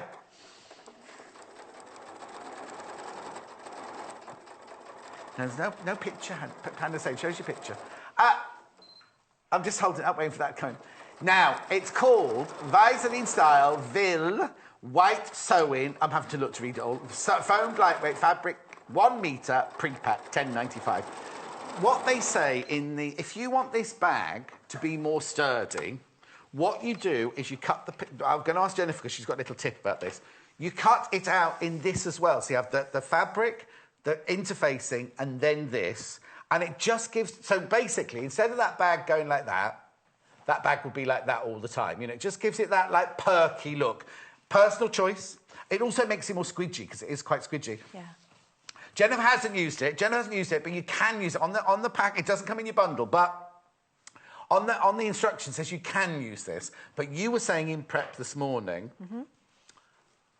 I was saying in prep this morning that... It's a bit much to have that actually in the seam allowance as well. Yes. And to be honest, you reduce the seam allowances down to reduce bulk. So what I would do is use the same pattern piece as the template and then minus the seam allowances, and I would actually attach it on to the lining. Right. So if you cut a panel piece, it would be...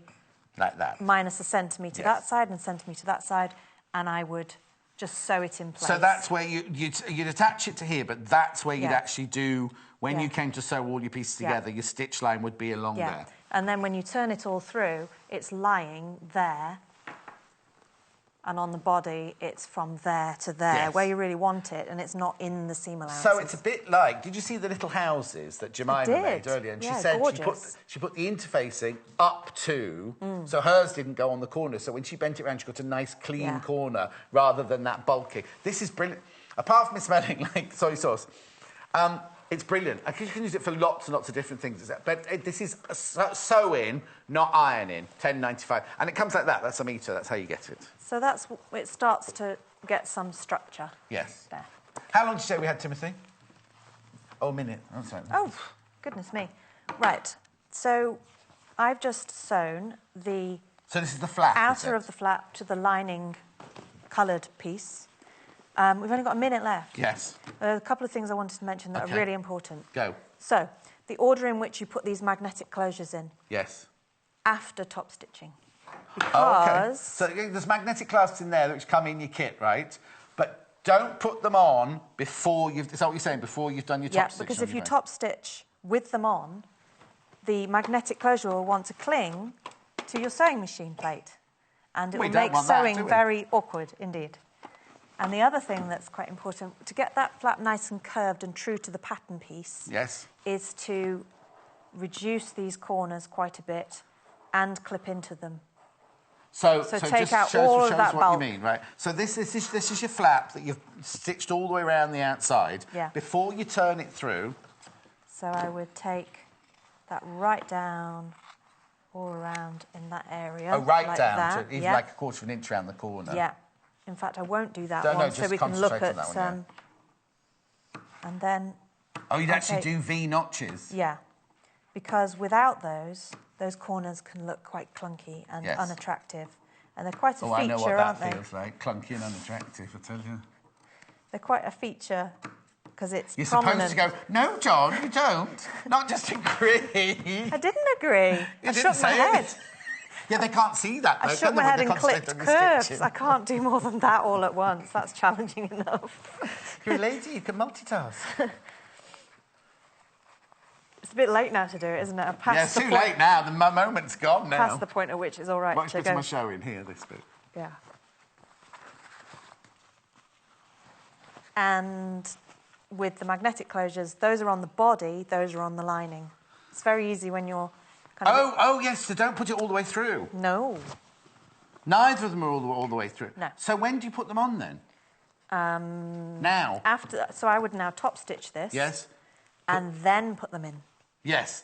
But that one there needs to go in before you bag your lining through, because it doesn't go through your lining. Yeah, so you do as much as you can to the outer, yeah, as much as you can to the inner, and then you put one inside the other, stitch it around the top, bag it out. Thank you. When you're in next? 17th, I think. Oh, I think it's one of those. Can't remember. Thank you ever so much for coming you. in today, and I hope you had a lovely day. I have, thank you. And I'm being serious. Oh, bye, Jennifer.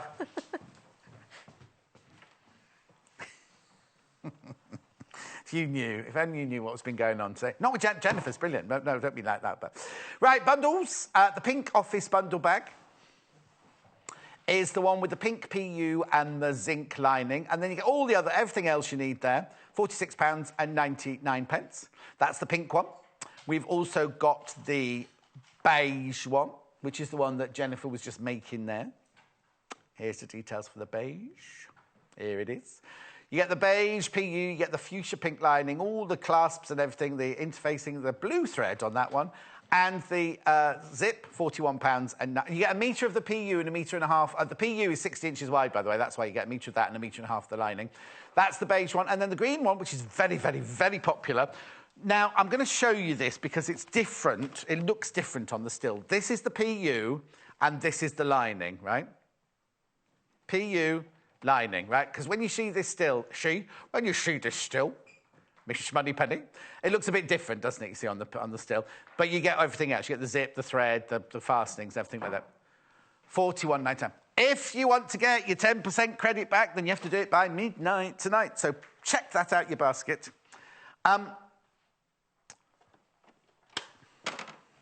Lotus, it's gorgeous. I love this machine. I love all these machines. This is I'm just going to take you through because you can look at them down there. This one's £499 for the Lotus. The overlocker, which has been... Oh, sorry, you can put them in. The overlocker here, which has been very, very, very popular today, £449. So not only do you get your overlocker for £449, you also get £44.90 put on your sewing quarter account for you to spend on something else. It'll be there in about within 30 days. And then this lovely little machine here, ideal as... That's the overlocker there. This one here is ideal as your first time, but a Christmas present. This would be a brilliant, brilliant, brilliant Christmas present. If you've got a child or a niece, nephew, a godchild who's taking up sewing, that is fantastic for starting off your sewing. That's £179. I'll tell you about the big machine. Well, no, there's one left. There's one left of the big machine. If you want that, £999 with £22.90 worth of gifts. Don't go anywhere. Jemima's back after this break. Follow us on Instagram. Search for our Sewing Quarter page and follow us to get our latest posts.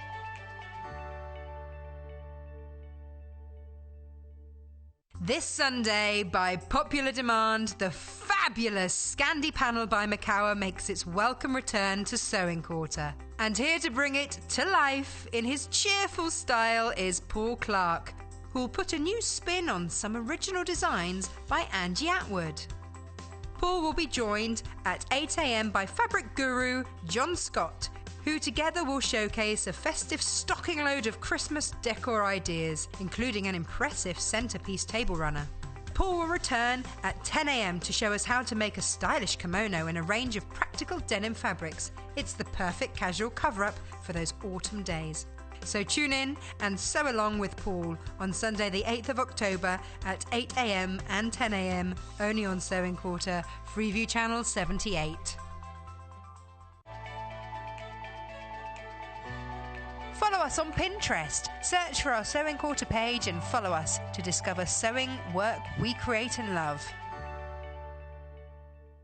Shop with us between Thursday and Saturday and earn yourself a reward with our Fred It Back promotion. Spend over £10 between the 5th and the 7th of October and we'll credit 10% of your order value back to your Sewing Quarter account within 30 days.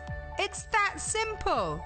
So all that's left to do is head on over to our website and browse our range of stunning fabrics, useful tools, Swiss-designed sewing machines and other haberdashery essentials. So don't miss out on this offer starting on Thursday, only at Sewing Quarter. Join us on Facebook. Simply search for the Sewing Quarter and like our page for the latest news and more. The girl with a sewing machine and seamstress extraordinaire Jennifer Taylor is back with us this Tuesday. Jennifer joins us at 9 a.m. with a selection of new and exclusive Sashiko-inspired patterns. In addition to the popular starter kit, we have a selection of new fabric bundles to create an alternative look to the traditional dark blue backgrounds. Jennifer will then return at 11 a.m. to make a bookshelf tote bag ideal for your evening classes or your daily commute. Presented in a new colourway, inspired by the autumnal palette of the moment, this accessory has plenty of room for personalisation to suit your style. So tune in at 9 a.m. and 11 a.m. on Tuesday the 10th of October to catch Jennifer in action. Only on Sewing Quarter, Freeview Channel 78.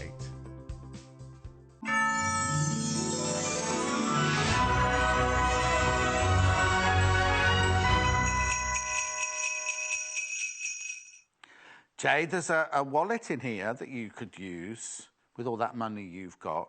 But do you know what? You won't need this, a hairbrush bag, because you've never brushed your hair once since I've met you, have you?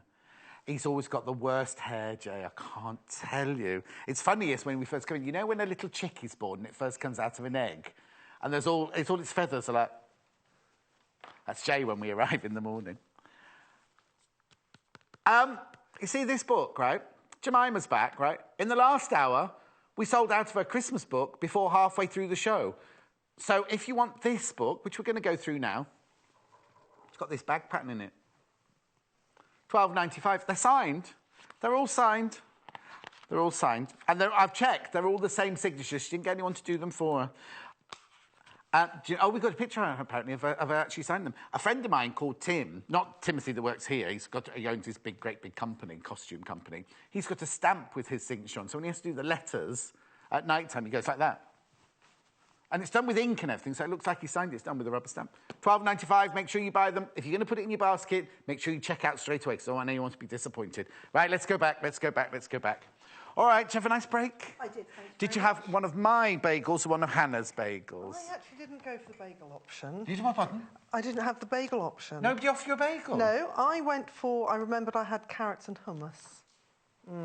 I have hummus after the show every day. I have hummus with rice cakes, yeah. There you go. Right, let's do book first. Book first. Book, yes. This is gorgeous as well. So the one, even though there's loads of people putting in their baskets already, it's called Fat Quarter Gifts. Yes. But 2 fat quarters is half a metre, isn't it? It is, completely, yep. You've just...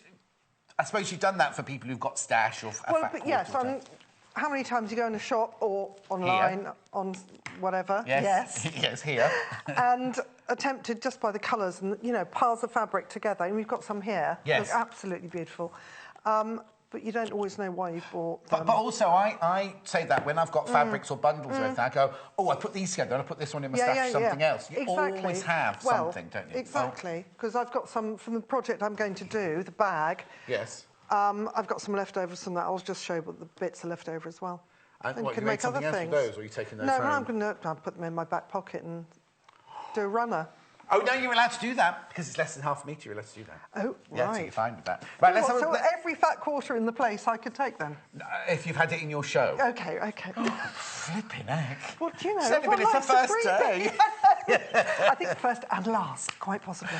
If you weren't watching, by the way, the Jemima's Last Hour, this is Jemima. And she's written books. Hello. And she does sewing. And she teaches... she's done everything. She's been in the music industry. She's been a teacher. I haven't been in the music industry. You said you worked in the music industry. No, I did design for the music industry. I did CBS record sleeves. Music Records, industry. that takes you back. Yes. What are CDs? But anyway, so you know lots and lots of things, and you now live on the seaside. You love sewing. You love creating. I do. And you make... Now, if you Google her, because she's done lots and lots and lots of other books as well, haven't you? I have. We've just had the 2 today, the Christmas one earlier, which is sold out, and then this is the Fat Quarter Gifts. What inspired this? We won't talk too much, because we'll get on with the sewing in a second, but what inspired this book, then? Again, because I worked years ago in the design industry, what I like is having a bit of restriction to what I'm doing. If a blank sheet of paper is quite scary. Yes. If you've got loads of fabrics, and you haven't got any kind of brief, it can be quite daunting to start. So restricting the amount of fabric you're using or restricting the subject area really helps with that. And the challenge makes it more interesting for me. I have to say, because if somebody gives you a piece of paper and goes, draw a picture, my mind goes blank. But if somebody said, what would you make with this, this and this? You go, oh, I can see. Absolutely. That's maybe how our brains work. Yes. But I think for lots of people, when I teach art, blank sheet of paper, really scary. No. Make it a coloured bit of paper sometimes helps. Oh, wow. I don't know. Yes. So what are we going to... we'll go to... Oh, no, let's just flick through the books. You say you put your books into sections. Yes. So let's have a look. Oh, right, half the stock's gone already. 4 minutes past, half the stock's gone already. Right. I'm very flattered. That's lovely. I'm so full of myself that every... Oh, here we go. What? Here we go. Now, I'm just going to comment on this. Every book I do, I try and get photographs of my family in. Oh, I always do that. Nice. And they different photographs in each book? Yes, this is my mum, you see. Oh, Isn't that lovely? Wow. So it's because of her and your nan that you started all your sewing and everything. Yep. Who else is on there? Oh, well, hilariously, it's me. Because that's when let's have a look. Look at that little thing. Oh, how did that angelic cherub... turn into such an amazing woman. That's exactly what I was going to say. Thank you very much. And who's that in the party dress behind there? That's my grandmother. Oh. That's my dad skiing there. And who's that on a mountain That's Mum there? again. Oh, and that gorgeous swing-back coat. It's good, isn't it? Yeah. She was about 18 in Africa. Yeah. Is that your mum? Yeah. Oh, how fun. Anyway, moving on. Anyway, yes, sorry, I digress. Yes. So now, what sections? Let's start to be... Oh, kitchen. You said you did rooms. I do rooms quite often, yes. So... Oh, we've got those on the table here. Well, see, people might wonder why you want these. These are plate dividers, but also... They're what? Plate dividers. When you've got really sensitive plates that crack if you pull, you see. No, I've got very lovely Italian, but no, it's posh, it's nice. But also, I've used them in the past when you're piling up cast iron pans. Because you know how they scratch on the... Yes. Or if you've got... you're piling up... Can I just take one out? Yeah, of course. Non-stick pans or something. OK, Hannah. Oh, I remember because we were at Hannah and I were out shopping last Saturday. Was it last Saturday? Yeah. And we went into her favourite shop and there was a frying pan there that she'd bought somewhere else and it was like £20 cheaper in this shop. And very frustrating. But she's got one of these in the frying pan to protect it. There you go.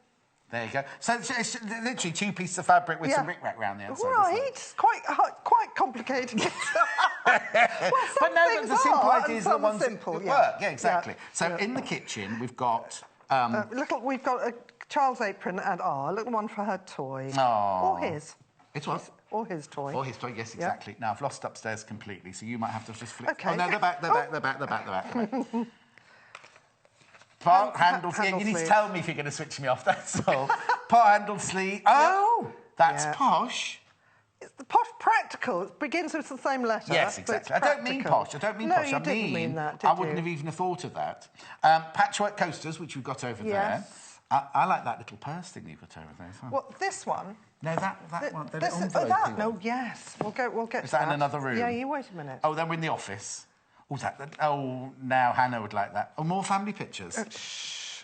Oh, look, there's a little cushion hiding behind there. Hanging pocket. Oh, that's a good idea for storage, isn't it? I mean, most things I do have a practical use, basically. Well, yes. I saw that earlier, the glasses pouch. Yes, I think we're going to do something with that possibly later, aren't we? Paperweights. Oh, we like the paperweights. Or you can make them smaller, can't you, for holding patterns down when you're cutting patterns. Exactly. Then there's the yo-yo cushion, which we just saw. What's that there? That's a chair I made. I've done a book on... Take a belt? Take a seat. Oh, do you see what I did there? Yes. That's old second-hand belts woven into a seat. It's surprisingly comfortable, I think Hannah's a little bit in love with you. She loves all of your projects. Bedroom and bathroom, padded hangers. Now, you see, when I did my fashion guru stint on This Morning, I always used to say, people used to laugh at me going, padded hangers, but they save so many outfits. And the other thing... Oh, hang on. Well, hold on, she's off. I thought you'd got a chiffon top on them. But what you can do is, if you didn't have the frill, a little button here, then that holds on your straps. Yes. Yeah. But just anything. Oh, just that. Because a wire hanger going through can do so much damage. Absolutely. Right, guest hand... Oh. That's a wire hanger can do so much damage, so can you guess? Lavender flowers. Oh, they're very different to... Because I've got lavender floor. bags. Yeah. There's the one on the floor. Should you just get that for us? Okay.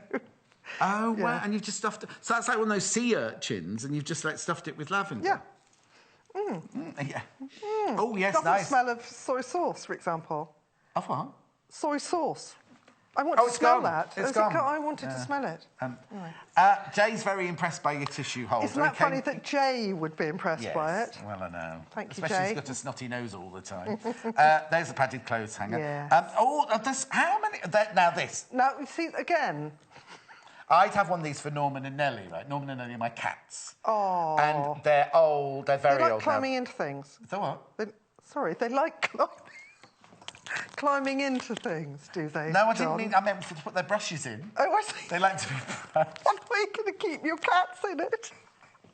Oh, dear. It's only the morning, isn't it? It's what? It's only the morning, isn't it? Well, you've been here for hours now. It's like the middle of the afternoon, isn't it? Oh, there's that fabric again. That's lovely, isn't it? Accessories. Love that. So you've got... I love these key fobs. They're gorgeous. These are such a quick make, and they're a really nice present. And again, tiny bits of fabric you can use up. Yep. Is that a scrunchie there? That's a scrunchie. Won't be needing those. No, I definitely won't be. Deep purse. There's his hair scrunchie. Line scarf. Right, OK, just so you know, when everyone checks out their basket, there's less than 20 of these books left. Oh.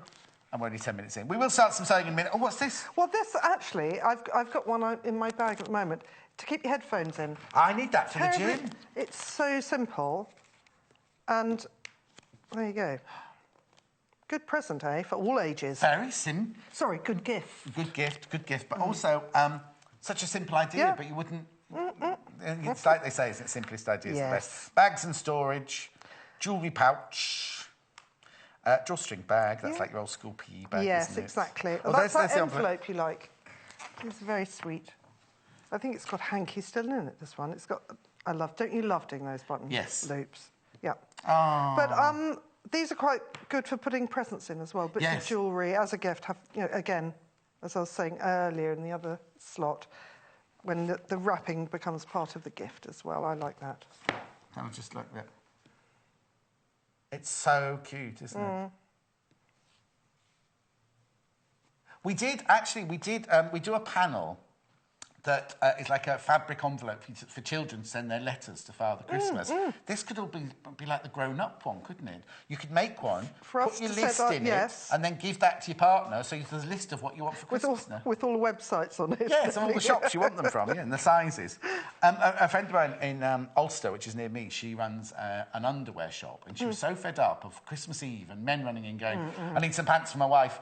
And what size, what colour, and he's like, don't know. They now have a thing where the wives can go into the shop and say, I want this, and this. And then the husband comes in and then chooses. Then there's nothing worse than getting a present. No. It's completely pointless, actually. Yes, because after my 40th birthday party, which I know I'm only 39 on telly, but it's very confusing. I went home afterwards and I'd said, I don't want any present. And people wanted presents. Some were beautiful presents, lovely, simple presents. Others I was like, what am I going to do with a puppet? Do you know what I mean? So I literally had two piles. Did you say a puppy? A puppet. Oh. But you know, puppet, give it to me. But I went, these are what I'm keeping. This is the charity shop. Do you know what I mean? I just thought, that's so sad. Yes, it's good the charity shop's going to get all this new stuff, but those people have gone out, bought it, not even... I'd much rather somebody bought me something simple, like a candle that they know that I'm going to use, or something like that, rather than something ornate. That I know. It's just presents are difficult, aren't they? Yes, totally. And as people get older as well, because they've only generally got what they want. Yes. Well, sorry, did I say older? Oh, wrong. Templates. Templates. For everything. Yes. And they will say, these are full size, but some of them will be... You have to photocopy them larger. Yeah. OK, shall we get on with the project then? What are you going to do first? Well, I think first I'm going to do the bag. A bag? So this is the bag. You've just had a bag, haven't you? It's a different kind of bag. I've got a message from Charles here. Hello, Charles. Oh, no, it's not. Well, no. It says from Charles, but I think Kate used his email address. Hello, John and Jemima. Loving today's programme. Looking forward to receiving the books and starting the projects from Kate. How exciting. So that's nice. That's lovely. Yeah? We're doing this then, are we? So this is one you've already made. Yes, and that's made from... it's calf facet fabric. It's beautiful, isn't it? Yeah. 3 fat quarters. There's 3 fat quarters in there. So you've got one for either side. Oh, yes. And the pocket, and then one for the bottom. Because the back's different. Yes. Have we got that fat quarter here? Yes, I have actually. Look. You've got that one there, yes. I used a different one for the sample. I'm actually the spotty one, just over the... Oh, yes. So this is this bag? One, right. yeah. So I've got this fat quarter. If you love this bag in this pattern, you can buy this fat quarter. 21, but you have to get the webbing for the straps. I don't know if we've got that. Oh, we got that. Oh, yes, I think you have. That's new to me. So the fat quarter pack, it's called the Red 2. You get 5 of them there. That's £21.95. Where's this then? I've disappeared down the back to give you the label for that. The webbing. That says socks. No, it doesn't, does it? Oh, no. Sanglais pour sacs. It's a strap for bags. So you get 3 metres of the webbing. Maybe I've got it... Sorry, I've got it here, all right? No, I've not got a black one. No, I've got the red one. I'll be showing you in a minute. No, I've got a great big red one. There you go. 3 metres. Yep. OK, well, there's black. Yeah, that's how it comes. This is the red one. Yep. And so you get 3 metres of Sanglais pour sacs. You do. And for this bag, in fact, you only have that little bit left over, so it's very economical. Well, they're long straps, aren't they? Yeah. So you're going to use the red one in your... Yes, they come in black as well. Comes in black as well. Red's across the bottom, black's up there. Right, let's get making. Shall we? No, don't apologise. I didn't say sorry. I said, shall we? I think you said sorry. I'm having real hearing problems today. I think your voice must be at that. You know, sometimes... No, I'm not going to insult you. She's like, yes, Wait go for on it. then. Anyway, let's just do some sewing. Yes, shall we? Yes, shall we? Shall we? OK. Right, so which one have you used for this one? Then you've used the spot and dots one, haven't you? Should we grab this? Yes, the spot and dots. Can you just grab it? There. No, this one. There. Yeah, there you go. Thank you. You're welcome. Good. Where's the black strap, Jay? We don't need the black strap, though, do we? No, but I have to show it if we're going to sell it. Beg your pardon. We're only joking. What happens is, when we banter like this, people say, John Scott's got no respect for Jemima. I do have high... That comment might be addressed the other way, actually. So here we go. I'm going to shift all this stuff over a bit. Move it. Go away. Right. So I had to make a decision. Did you check everything in and check everything out the building? What, you think Hannah's going to be... No, I've got that one. You've got that. Right. Right, so I have cut out my pieces of fabric. Are the instructions in the book? They're all in there, and all the measurements are there. What's it called? If you ask me for measurements, I won't be able to answer you. Say that again. Sorry. Don't ask me for the measurements. No, she's just saying there's only 12 books left. Good. What a shame. A shame, she was about to say then. You will need 2 fat quarters and another fat quarter. Then your webbing, and then what you need to make it with, like pins, sewing needles. So everything that you need is literally on that list there. Absolutely. OK. And then all the... Well, look, can I just... Before you start, look at all the instructions. Beautifully photographed. So the numbers of the instructions relate to the photographs, do you see? There you go. Right, I'll be quiet and I'll let you get on. No, you don't have to be quiet. No, I do. People get... When I talk all through into that demonstration. So, off you go, then. OK, here I go. Pretend you're on Blue Peter. Oh, what a dream. Yes. Right. Here we are. Right, so I've got my... It's a bit odd, actually, because in this bundle, it works out that I've got a blue side and a red side, and then I've chosen this floral for the bottoms. The scuff bottom. Quite often, if you make a bag like this, it's useful to have a darker fabric at the bottom because you can hide the dirt. It's called, and it's called a scuff bottom. Oh, is it? I believe so. I may have made that up. Yes. No, I haven't, honestly. Well, no, because it's a technical term. Yeah. Technical. Yeah. What's it called? Scuffle? Scuff bottom. Oh, scuff bottom. So there's one side. Those two will be joined, and here's the other side. Right. So before I do anything with those, I need to create the pocket. Right. Now, the pocket is lined to make it a bit stronger. Right. Also, the fact that the straps go right round gives it extra strength. Oh, the straps go right under the bottom. Well, they go into the bottom seam. You'll see in a minute.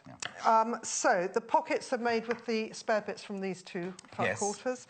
The first thing to do is to cut them out to the size specified in the pattern recipe. And food, you see. It's 11:15. I know. Well, I have eaten a little bit.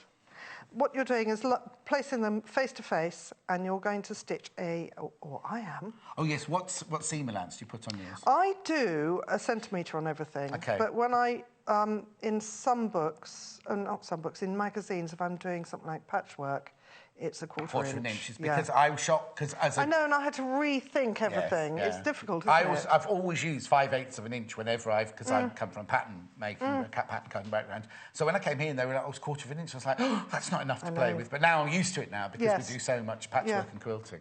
So I'm going to do this... So you're right sewing standing up, then? Well, we'll find out, won't we, if I keel over. Don't worry, I can do a straight line if the worst comes to the worst. We may come to that. So this is a rectangle. It looks a bit wonky. It's because I've cut it on the pattern. You know what I mean? Do you know what I mean?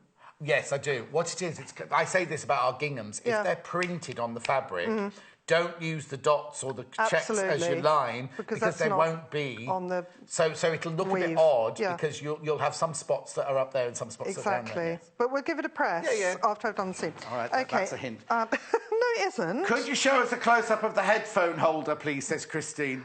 It's in your pocket. Hold on, I'm going to put glasses on. I noticed you were allowed to, so I'm allowed to as well. Yeah, of course you can. Here it is, Christine, my love. Right, checking this out, 3/8 of an inch. I'll just whiz along here while you show that. So it's a round coaster, Christine, with a popper on it, pressed over it. It's nice, though, isn't it? And a bit of bias binding around the outside. I'll put it back on the table so I can't be accused of stealing it. I went to get something important then. Oh, iron. Iron, yes, good point. OK, so I've done a flat seam, as we've decided it's officially called. Just along one of the longer edges. So what I'm going to do now is the iron hot? Of course. Always hot. Super. I'm hiding behind here, because you're not allowed to see how I iron. Oh, why not? No, I'm joking. It's just you can't see it from from there. Camera up there. Oh, hello, camera.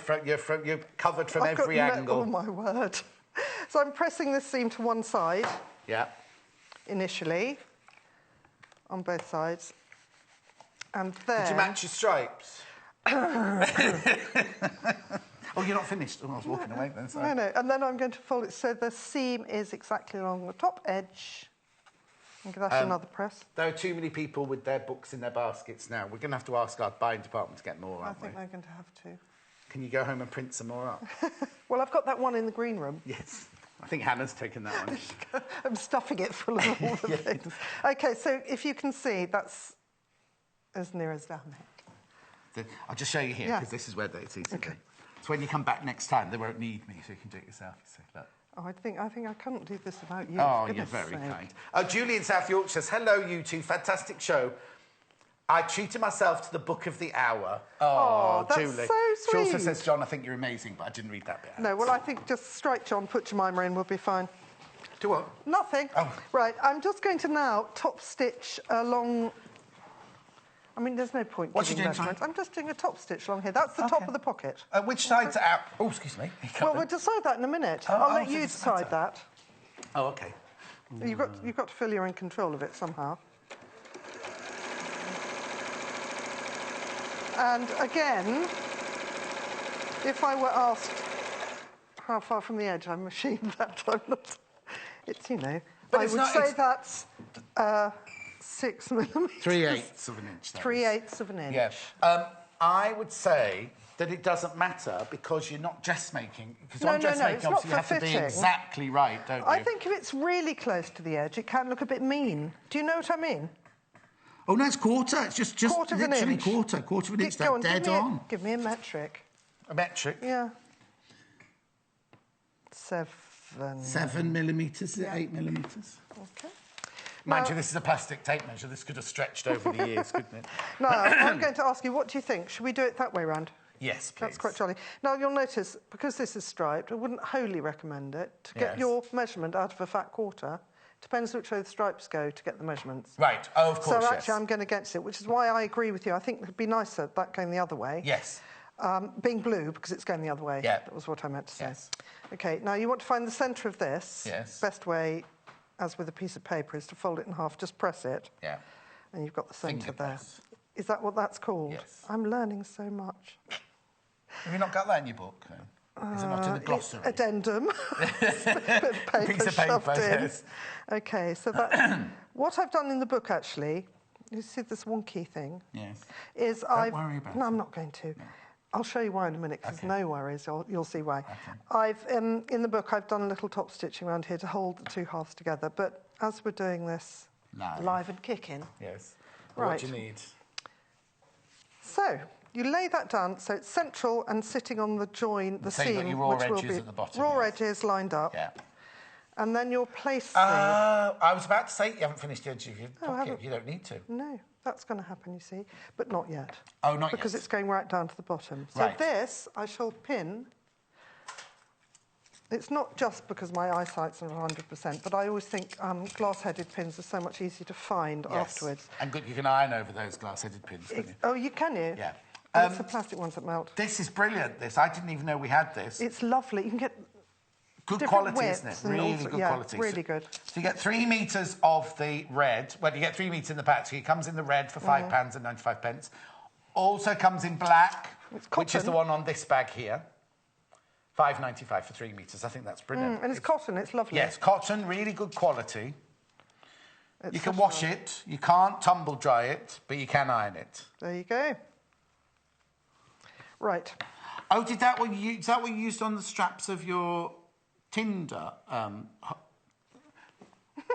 Tinder book. What that bag you sorry, made? my Kindle. Tinder? Well, no, Tinder's what you liked it with, isn't it? I think we're talking about something else. No, too much fun. This is the job, OK, so stop it. Yes, please. All our management are watching because it's your first day. Yes, I know. Right, here we go. I've pinned that on. Kindling bag. Did you use this on your kindling bag? Yes, I did. There you go. John. They'll cut that bit out when it goes out live. It's no fine. problem. What's the delay? Right. So, sorry, we mustn't enjoy ourselves. No, this is my scuff bottom. Yes. Oh, here we go. Here we go again. So I'm placing that right sides together, aligning the raw edges. Yes. It's the bit that's hanging over. We're ignoring it. Yeah, but that goes in, doesn't it? And look, I've cut it slightly too wide. That's fine, because it's going into a seam. It is, indeed. So, I machine over pins. I don't do all this tacking stuff, but that's because I'm slightly impatient. OK. Do you take the pin out as you go along, or do you just go over it? Depends, actually. Should you see what happens? Well, yeah. I go over them if they're the really, really fine ones. Yes, yes. But these I might... when you hear that clunk, it's not very reassuring, is it? No. OK, so I'm doing this as... And also, Jane's not very good at changing needles under pressure. Oh, my goodness. So, if you break the needle, we're done for. No, we go to... There's no break. break. There is no commercial break. You keep going. A message from our sponsors. Yes. OK. So, along here, I've done that wrong. Oh, have you? Why? I just want to prove that this is live. Yes. Why have you done it wrong? Because I've just remembered I'm doing a flat fell seam. Oh, are you? Is that a good thing? I tell you why, because it's not lined. So we want all the raw edges... Oh, of course, you want all raw edges... sealed, as it were. So, let's pull it back. So this is important, then? Yes, it is. I'm telling you what, this bit being wonky is really annoying me. I might trim it off, then. Yes, I'm sorry. Oh, isn't that noise just lovely? Sharp scissors. So hello, John and Jemima. What a lovely lady. Talking about you again. Lady, I like that. Bought both books and spent too much on fabric. Love Barbs. Oh, never too much on fabric. The one who dies with the most fabric wins. You know that. I sorted mine out this week. Did you? Yeah. All spectral and folded beautifully. Yeah, no. I've got lots of... It's only the fabrics from when I was in the film studio, and I travelled, and I've got African and Ethiopian and all these hand-painted fabrics. And batiks and things. The what? Batik. Yes, yep. And tie-dyed and everything. Yum. And also, when I was in Africa, I went to visit this refuge for ladies, and they used painting as part of their therapy, and they've painted, like, their stories on black fabric, and then they've drawn them in the field, or they've drawn them unhappy at home, and then in a... I'll bring one in and show you. That sounds really interesting. And then interesting. in the back, they've written their story. There's a little pocket on the back, and inside is their little story. Isn't that lovely? I've got 2 of those. They gave them to me as gifts. Really lovely. What will you do with them? Frame them? No, because then you can't... No, they're in a drawer, and I just take them out every now and then. I used to have one on my back door when I lived in London, and then I thought, oh, this is getting I know, get ruined. Anyway, let's see how you do this. So how do you do one of these seams that you do? No, not testing sorry. you. You're here to show how to do Yes, a run and fell seam. OK, so what I've done is left the bottom layer of fabric proud by, I would say that's a centimetre. We'll just let the upstairs camera come in on that. Yep. So there, the bottom layer, bottom fabric is a centimetre proud of the top layer. OK. Right. So what I'm now going to do is sew a seam along here, 1 centimetre, from the edge of the top fabric. The edge of the top fabric, absolutely. Hannah will be learning. I don't think you've seen one of these before, Hannah. Is this a new thing? This is a new thing. Hannah only really started to learn to sew when we came here, but her fabric stash is enormous now. Well, that's often the case, even with people who sew well. You always have more fabric than you need, just in case. She's only made a kimono so far. How lovely, though. Yes. Don't be dismissive of a kimono. I'm going over these needles, aren't the pins? Yeah, it's fine. I'm going to take that one out. out. If it works. I've got the hiccups now. You've made me get hiccups. Have you eaten anything? No, I had my bagel before we came on air with a banana. Have your hummus later? I've got hummus for later. Yep, jolly good. I'm not sticking around long today, though. What, so I mustn't take it personally, you mean? No, I'll see you off the building. I'm not leaving you in here with all this fabric. Gosh, you know me so well already. OK, I've done that seam all the way along. OK. Great. You don't reverse at the ends, then? Well, these are going into French seams, the sides. OK. See, I'm doing all sorts of seams. You are. Run French, my word. This could almost be a walk through seams. Yes. Right. Right, we're halfway through the show, so you're all right. I mean, you've got plenty of time. OK. So what I'm now going to do... Oh, you need this back up. Yes. Super morning, lots of laughs, sports stacks. That's Sandy in Cornwall. Oh, Cornwall, one of my favourite places. Right, here, whoops. So I'm pressing this seam... Oh, we can't, hang on. No, I'm pressing it towards the base. Can I just pull you this way a little You may, bit, of course. just so we can catch it on the camera. Let's push that out. Right, so I'm pressing it towards the base. Yep. It's all about the base, isn't it? It's That's what they all say. about the base. We could practice a dance routine for another time. No? No, we only do singing on this show. Oh, OK. Right. Oh, no, I did do dancing. When I did Joseph's Amazing Technicolor Dreamcoat, I did a bit of dancing that day. I should hope you did. Lost opportunity otherwise. Yes. And then when Jay has a stress moment, Jay never gets stressed, right? I'd sometimes dance like Jay dances when he's stressed. Oh, I want to see that. Yeah, I think it's on footage, so we kept it from somewhere. Anyway, right, so I've pressed this seam down towards the bottom. Yep. OK. So turn over and upside. Oh, why? I don't need that anymore, do I? We'll give you that back. OK, thank you. Just file that away then with you in my office. I've got you to look after that. Right, here we go. So what I'm doing here is I've got the 2 raw edges. If you remember, the raw edge of the floral fabric was shorter. Yes. You're going to tuck the longer piece of fabric, selvage. Yeah. Oh, do you know, that's... You haven't cut your pocket down. It's annoying me again, isn't it? Do I seem unprepared or just slightly... Here we go. How can we cut the blue one down? I don't know how that worked. How did that happen? I don't know. Oh, because I should have lined it with that and not that. Not that don't worry about it. No, we're all right.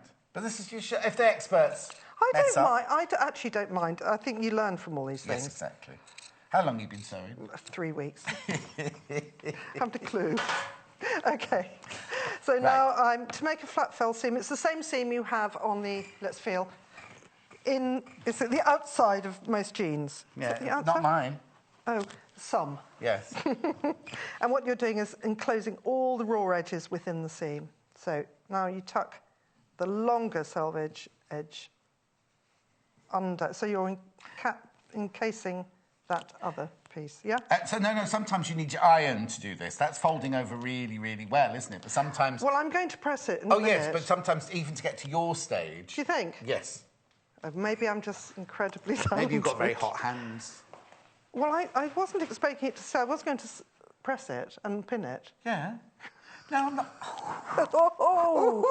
Oh, dear. No, but this is just rehearsal, right? Yes, that's right, yes. Yeah. We're doing it for real tomorrow. But just the fact you've pressed it over, like some fabrics don't press over that easily. No, that's true. This is just very crisp, nice cotton, let's face it. I'll give that a press then before I... You do choreograph well, don't you? Well, I have to move around, you see, because I can't be standing over there because I'd be off shot. Look at the camera now. Again. I mean, no, I'm on there. I wasn't going to. If I go over there, you see, I'd fall off the end of the table, so I have to keep changing places. I'll just hold this here. Oh, lovely. It's like a shield. Yes. Yes. Okay. Right. Whoops. So that's pressed. And let me do that. Would you like to replace your shield? Thank you very much. Oh, sorry. Does it have a place to go? No, I'll put it back in. OK. What are you reading? Oh, that's not very nice. Oh. Pauline, right? Pauline has put, hello, John. I'm a radio producer for a well-known corporation company. Hannah must find you a nightmare to produce, but you're lovely. That is nice. If that hadn't had that last comment on it, yeah, wouldn't be quite so good. I used to have a show on LBC. Thank you very much indeed, Pauline. And the thing is, you don't know... you don't know Hannah, you see. That's the problem. That's all I'm saying. Hannah's absolutely lovely, may Yeah, she is. I'm not saying she's not lovely, but she's... You think she's crazy. I'm not crazy. What are you, then? I don't Eccentric. know. Eccentric. No.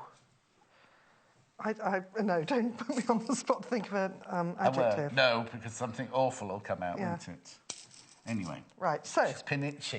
Jemima So what I've done here is encased all the raw edges. Yes. And as I said, because this bag isn't lined, you don't want any raw edges to fray. Yes, of course. So a flat fold seam traditionally has 2 rows of stitching. Yeah. One will be a couple of mil below. Yeah. Or a 16th of an inch, maybe. Now. So one will be just below the seam. Oh. Yeah, there we go. Just below the seam there. And the other one, a couple of mil which catches the edge of the fabric. Catches that one. So I'm thinking, which side shall I stitch this from? I think I'll do it from the front. Okay. All right. Yeah. Do what you like. It's your show.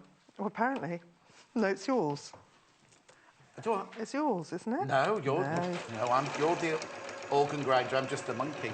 Gaynor, this is the mat that you wanted to see. It's $14.95. I'm liking this mat. It's nice. I love the fact it's got centimetres on one side and inches on the other. And it's the perfect size. It came in yesterday. It was brand new yesterday. £14.95. Very good. It's not as...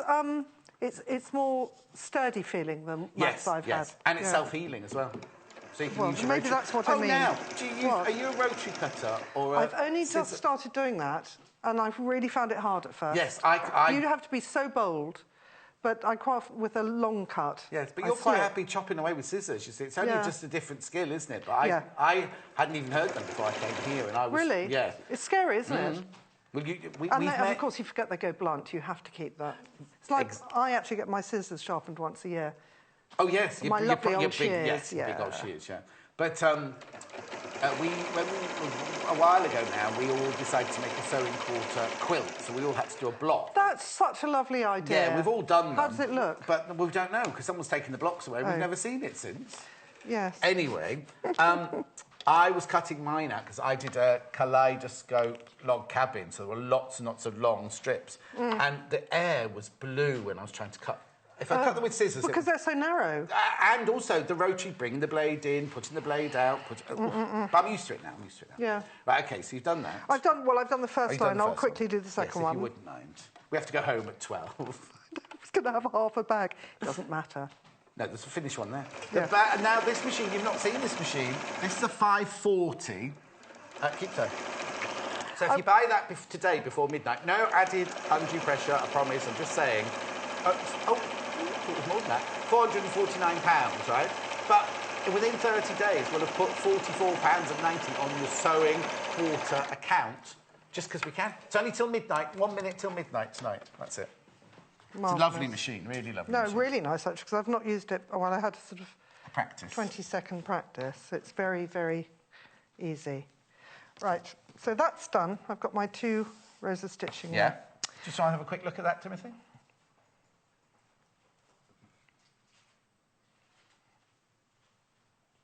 Oh, we have to... There you go, perfect. That's it, right, OK. Moving on. Moving on. So now, I'm going to Actually, no, we're not putting the strap on straight away. Are you not? No, because we want to do a hem at the top. Yes, please, if you would. Otherwise, it's going to be a bit nasty, yes. isn't it? So, top edge. Fold it in 1 centimetre. I'll have to press this, I'm afraid. Fold the top edge over by 1 centimetre or 3/8 of an inch. Yeah.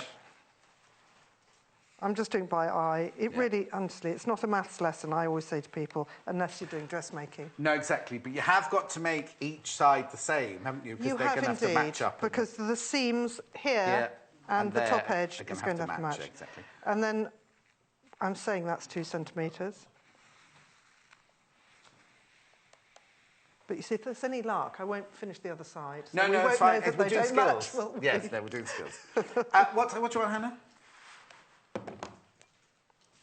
Oh, yes, got to run through the fat quarters through the thingy. Well, do you want to do that one? I'll do that now while you're sewing. There'll be more time when I'm sewing on the handle, though, but keep going. Well, you're just going to we'll have a look at you doing your straight line for a centimetre or two, and then I'll do the fat quarters. OK. The graphics are the one that Jemima's using, so you get the stripes and the ditzy flowers. There it is. Did you have a black flower in yours as well? Oh, yes. They're the ones that are going home, are they? I see. OK, so that's it, £14.95. If I get this out of your way. Yeah. Then I've got this one. Now, this one's lovely because it's got 2 lots of floral. It's got the hand-drawn floral and it's got the ditzy floral on there as well. You get 6 in there for £14.95. 6 fat quarters in there. They're lovely, aren't they? Okay. I love this colour, isn't it lovely? The mustardy colour. Old gold, yeah. Old beautiful. gold. Well, that looks like a cravat my dad would have had, you know, that kind of either the dark racing green or that golden colour. Then I've got this one, which is dots and spots and hearts. Dots, spots and hearts. You get the pink hearts in the middle there as well. OK, that's £14.95. Then I've got this one. Amy Butler.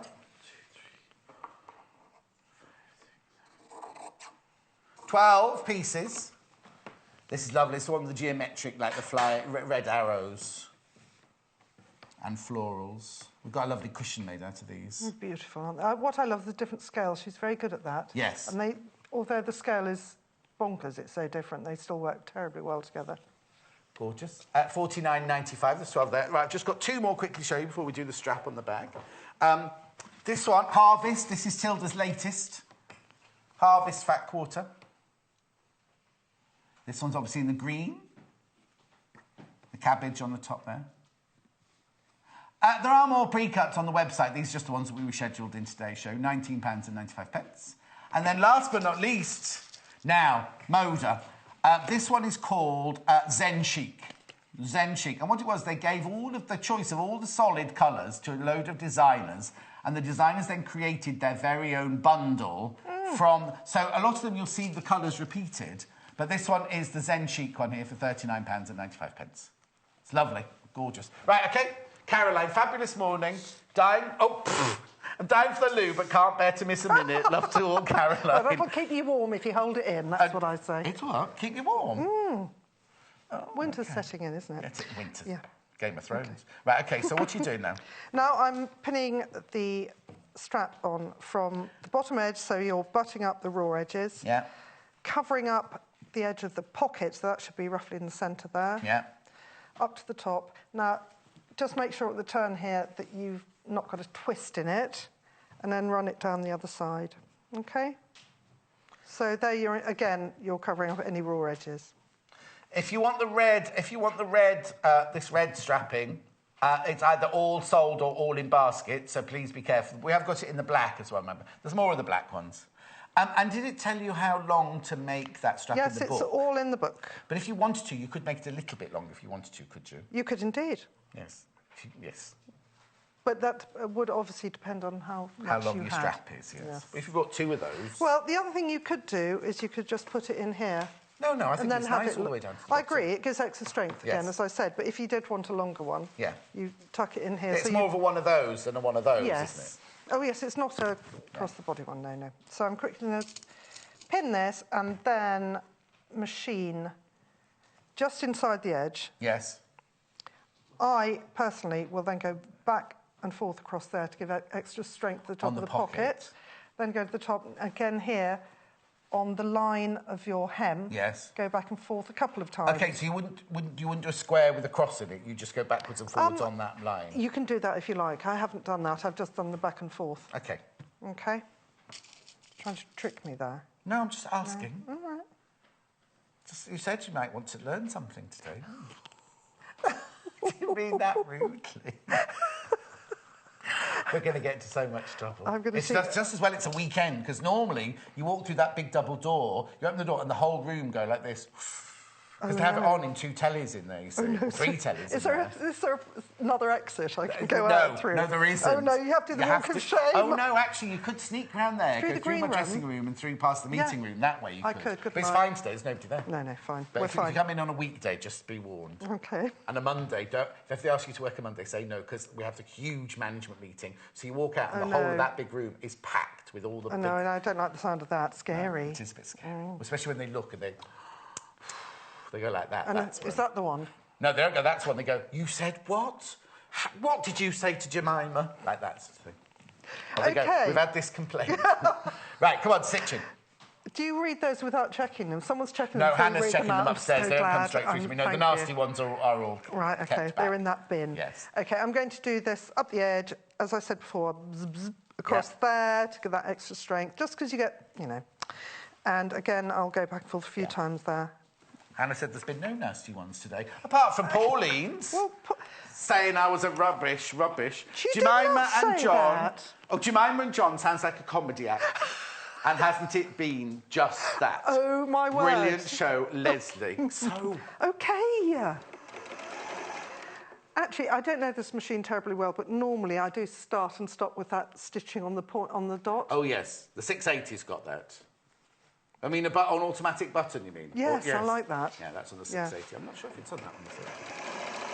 The only trouble is if you do the automatic snip off and tie a knot, I always do it out of habit, and if you're working from the back of your fabric, you end up with a knot on the front. On the front? Oh, no. That's really annoying. That's a bad habit. Bad habit. There's only one 680... one 680 sewing machine left out of today's bundle. That's £999, it's down there. We've got 8 minutes left with you now, Jemima, before I have to go off and say goodbye to everyone. No, what do you want? I'm just going to put the needle down. I did it by hand in the end. Oh, yes. Hand crank it. Do you want me to move that up? No, I'm hiding things here. Oh, no, look. Loving the John and Jemima show. More, please. Every day, ? That's from Deborah in the Vale of Glamorgan. P.S. How do I send longer messages? Longer messages you have to email in, is it Deborah. Like Twitter or something, is it? No, email. No, but what I'm this saying one is here, that's limited to a number of This one is characters. like Twitter. It only gives you a certain amount, then it cuts you off. Email, studio@sewingquarter.com. Studio@sewingquarter.com. Thank you. So, did you say 8 minutes? I said 7 minutes now. I'm taking them out as I go. I really can't bear the clank noise. OK. Sometimes we have a second sewing machine, and I could have sewn the other half of your bag for you on this side. Oh, we could have done. It could have been a race, or like the generation game. No, that's just a competition. Except when I did it with Lucy. I think most of life is, you'll find. What? No, so you go. I said when I did it with Lucy. I spoke over you. Again! Sorry. Go on. I'll just tie to the desk cellar. What's this called? Gingham. Oh, I love gingham. For anyone who missed that earlier, I love gingham. I know, we know. For some reason, yes, you're not allowed to hit guests with fabric, I'm being told. I'll use this then, shall I? I don't quite know why I've got... Oh, I'll tell you why. Why have I got this? Did I forget that? No, that's just really good for making... Keep sewing. Patterns. Templates. Oh, OK. Because if you put it shiny side down... Yes. ...onto your fabric and press it with a warm iron... Yes. Watch out, try it out. It adheres briefly, so you can cut really accurately. You know this. Yeah, but somebody might not. I know, but then I'm feeling like an idiot. No, that's the last thing I'd want you to feel. I know, I can tell. And also, it did say, I read on the packaging, that you could you can wrap it round... in it. Cover a table. Yes. No, but you can wrap it round for applique. and then pull it out of a little gap. And also, what Mandy Shaw does is when she does her gingerbread men and everything, she puts it onto the top layer of fabric, irons it on, puts the second layer of fabric down, stitches round on the paper, so she doesn't cut the paper to the sides. And then, because it's freeze paper, you can tear it away. Yes. So she's then got the template in the middle left, but then she stitched it exactly on the line. Anyway. But actually, that's a bit like the bag that you were doing just now, in the last hour. Oh, have we done a bag? Yes. The office bag. Yes. And we were talking about it sticking under your foot. Yes. Oh, yes. So you could use that for that, couldn't you? Exactly. Shall I do the other side or not? What do you reckon? Yes, please. Oh, what do you mean, that side or the other side of that? No, the other side of this. Yes, please. I shall do that now. Yeah. 6 minutes, that's ages. Other guests make a whole project in 6 minutes. Talking too much. Hush now. This is the Is this the bit where he said the bobbin might run out? Oh, Jay. What did I say in prep? Make sure the bobbin doesn't run out. There's a spare one on the top. Do you know how to put it in, or do you want Jay to do it? There's nothing like a challenge, is there? No, exactly. Jay's very challenging, yeah. Oh, well done. Oh, Pauline's back. Pauline's back. No, this is Julie. Oh. Thank you both so much. You've cheered up a very... What? I was halfway through reading Julie's. Julie's has disappeared and Pauline's has arrived. John, I said you were lovely. I know, Pauline. Yes, you did. The presenter... Oh, now we can try and work out. Right, she works for a famous corporation. The presenter I produce is just like you, and I wouldn't have it any other way. Lots of love, Pauline. Well, Alan Carr, I'm thinking. Because she lives... now Julie's back now. Thank you both. This is for you as well. Thank you both so much. You've cheered me up. Oh, I've had a very testing week.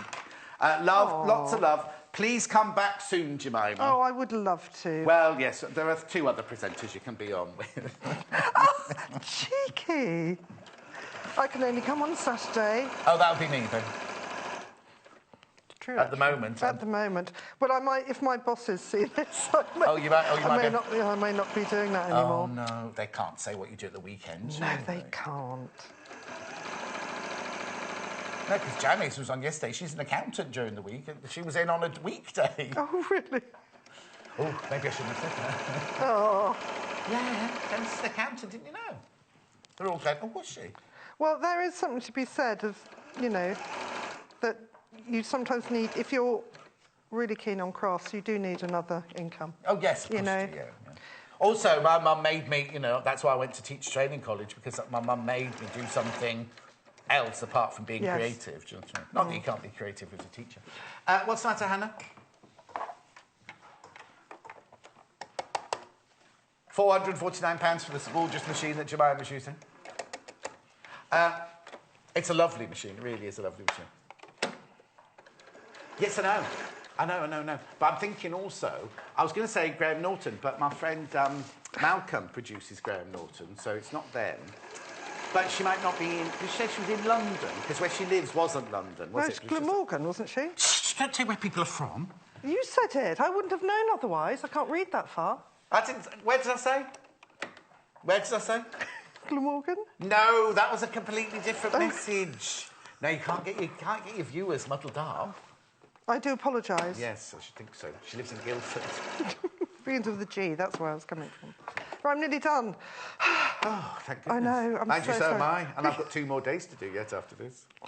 I know. Friday, Saturday. Oh, no, I'm not going to go on. The other day I went on about, I'm working Friday, Saturday. Time to put on Facebook. Oh, I'm not interested in when he's on or when he's not on. About, okay. Oh. Don't worry. It was Timothy upstairs, yeah. And relax. Well, you're here today. Why are you here today, then? This is Timothy I'm talking to upstairs, the director. Right. So, there you have it. One side. Yeah, it's not a very effective bag yet. No. So you do the other side. Do you know what? You're going to have enough fabric for another pocket. Yes. So you can do that. And then, I'm not going to have time No, to don't do worry. it. How so long I'm have we got, Timothy? Say, 2.5 minutes. Yeah, so I'm just going to say, when you've got if we imagine this is the other identical half. Yes. You are doing French seams around the edge. French seams. So to start with, you will be doing...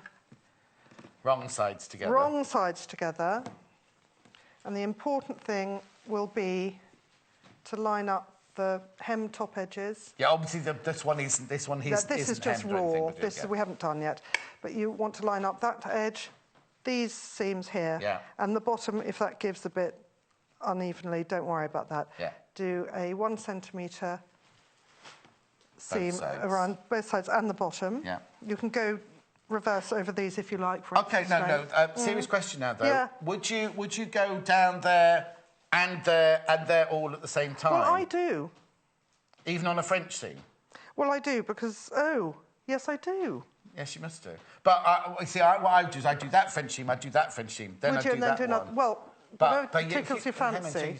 Cut it away. Oh, no, you can do. Then cutting the corners off? Yes, you can do, because you go round, don't you? Yes, yeah. So once you've done that, you want to trim it down to half its width, to about 5 millimetres. Yeah.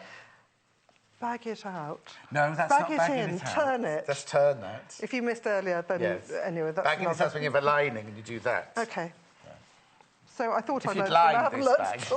I've confused you even more.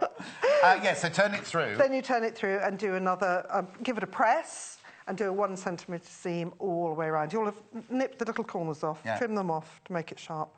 In the real world, do you press every seam as you go along? I do, actually. No, I do as well, it just makes it crisper. And if you've got any problems like my wonky cutting, that's a point where you can correct yourself. Yeah. There you go. Your 2 hours is up. You can go home now. Yay! Thank you so much. Oh, I've loved it. It's been a pleasure seeing you. Well done selling out all your books. I'd love to thank everyone who bought them. How nice. Well, that means you've got hundreds of people I can get you the names, but you'd have to name them all. Hundreds and hundreds of them. Thank you, everyone. And thank you, everyone here as well, not just you. Thank you for being such a sport and brilliant and everything like that. Thank you very much I'm going to leave you here. Cheerio. Are you rushing straight off? I'll be out in about 5 minutes' time. I'll see you in 5 minutes. Thank you so much. Thank Bye-bye. you. Right. Machines. Can you remember, do please remember, that this deal finishes at midnight tonight, 1 minute to midnight tonight. So if you do want to take advantage of the 10% credit back, the way it works is whatever you spend, as long as it's over £10, within 30 days, we will put 10% of that into your Sewing Quarter account. So I can't say it's off your next purchase, because you could buy something tomorrow, couldn't you? You know what I mean? But it needs to be off. You'll get 10% of it put back into your Sewing Quarter account. So if you bought this, for instance, right? Oh, this is the Lotus, right? Sells for £499. Today, you get this book for free, which is £12.95, right? So for £499, you get this book, which will be either good for you or as a gift for somebody. Within 30 days, we will also put £49.90 in your Sewing Quarter account for you to spend on anything here at the Sewing Quarter in the future. It's brilliant, isn't it? So if you were thinking about, like yesterday, Ness bought an embroidery machine. She said she wanted it for Christmas. She thought, well, why wait till Christmas? I'll buy it now. And that was £799, I think, wasn't it? There it is. So she'll have got £79.90 put on her account to spend here later in the year. This is gorgeous, this is. It's very compact and bijou, this machine. Very good for travelling, very good for taking to classes. And everything has a place, everything has a place and everything's in its place. You've got it's just brilliant, everything. The feet, the needles and everything like that. You've even got in here the little secret compartment in there with your... there's a bobbin gone out of there since this morning. With the bobbins and everything like that in there. And I just think it's brilliant. And you also get the foot. Everything's very, very compact, right? The foot for the machine is lovely, isn't it, right? And then what you do is this is your wire, right? Do your sewing, give it a little tug. Ooh, oh, no. No, there you go. Give it a little tug and it just all goes back inside. £499. There's a few of those left. You've got till midnight if you want that. Overlocker, loads of these have gone this morning. This is £449. Brilliant. You know Amanda goes wild over this. She loves this. £449. If you buy it today before midnight, you will get £44.90 put on your Sewing Quarter account for you to spend on anything else you like. Now, it can take up to 30 days to go into your account, but do you know what? £44.90. Brilliant. And then last but not least, over this side, I've got this lovely... This is brilliant. If you're buying somebody a present, a Christmas present, birthday present, anything like that, £179 this. You get a little gift of worth £5.20 of pins, markers and thread. £117.90. Put on your... Oh, very quickly, tomorrow's menu. Very, very quickly, tomorrow's menu. I've only got half a minute to do this, so it'll be very, very quick. There it is. It is. Oh, we're going to fall off the edge. So with Paul's in tomorrow. Oh, that's lovely. Premier Christmas linen looks. Kimono at 10 o'clock and the Britannia collection. I'm going to go and have a look at what my two shows are. And there's Paul doing sew and kimono. Thanks ever so much for your company. Thanks ever so much for all your lovely comments about my guests today. And it's me again tomorrow. I'll be in tomorrow morning. So have a lovely day. Make sure you check out if you want that 10% credit back. You've got to check. You've only got till midnight tonight. Won't be doing it tomorrow. Bye. Shop with us between Thursday and Saturday and earn yourself a reward with our Credit Back promotion. Spend over £10 between the 5th and the 7th of October and we'll credit 10% of your order value back to your Sew & Quarter account within 30 days. It's that simple!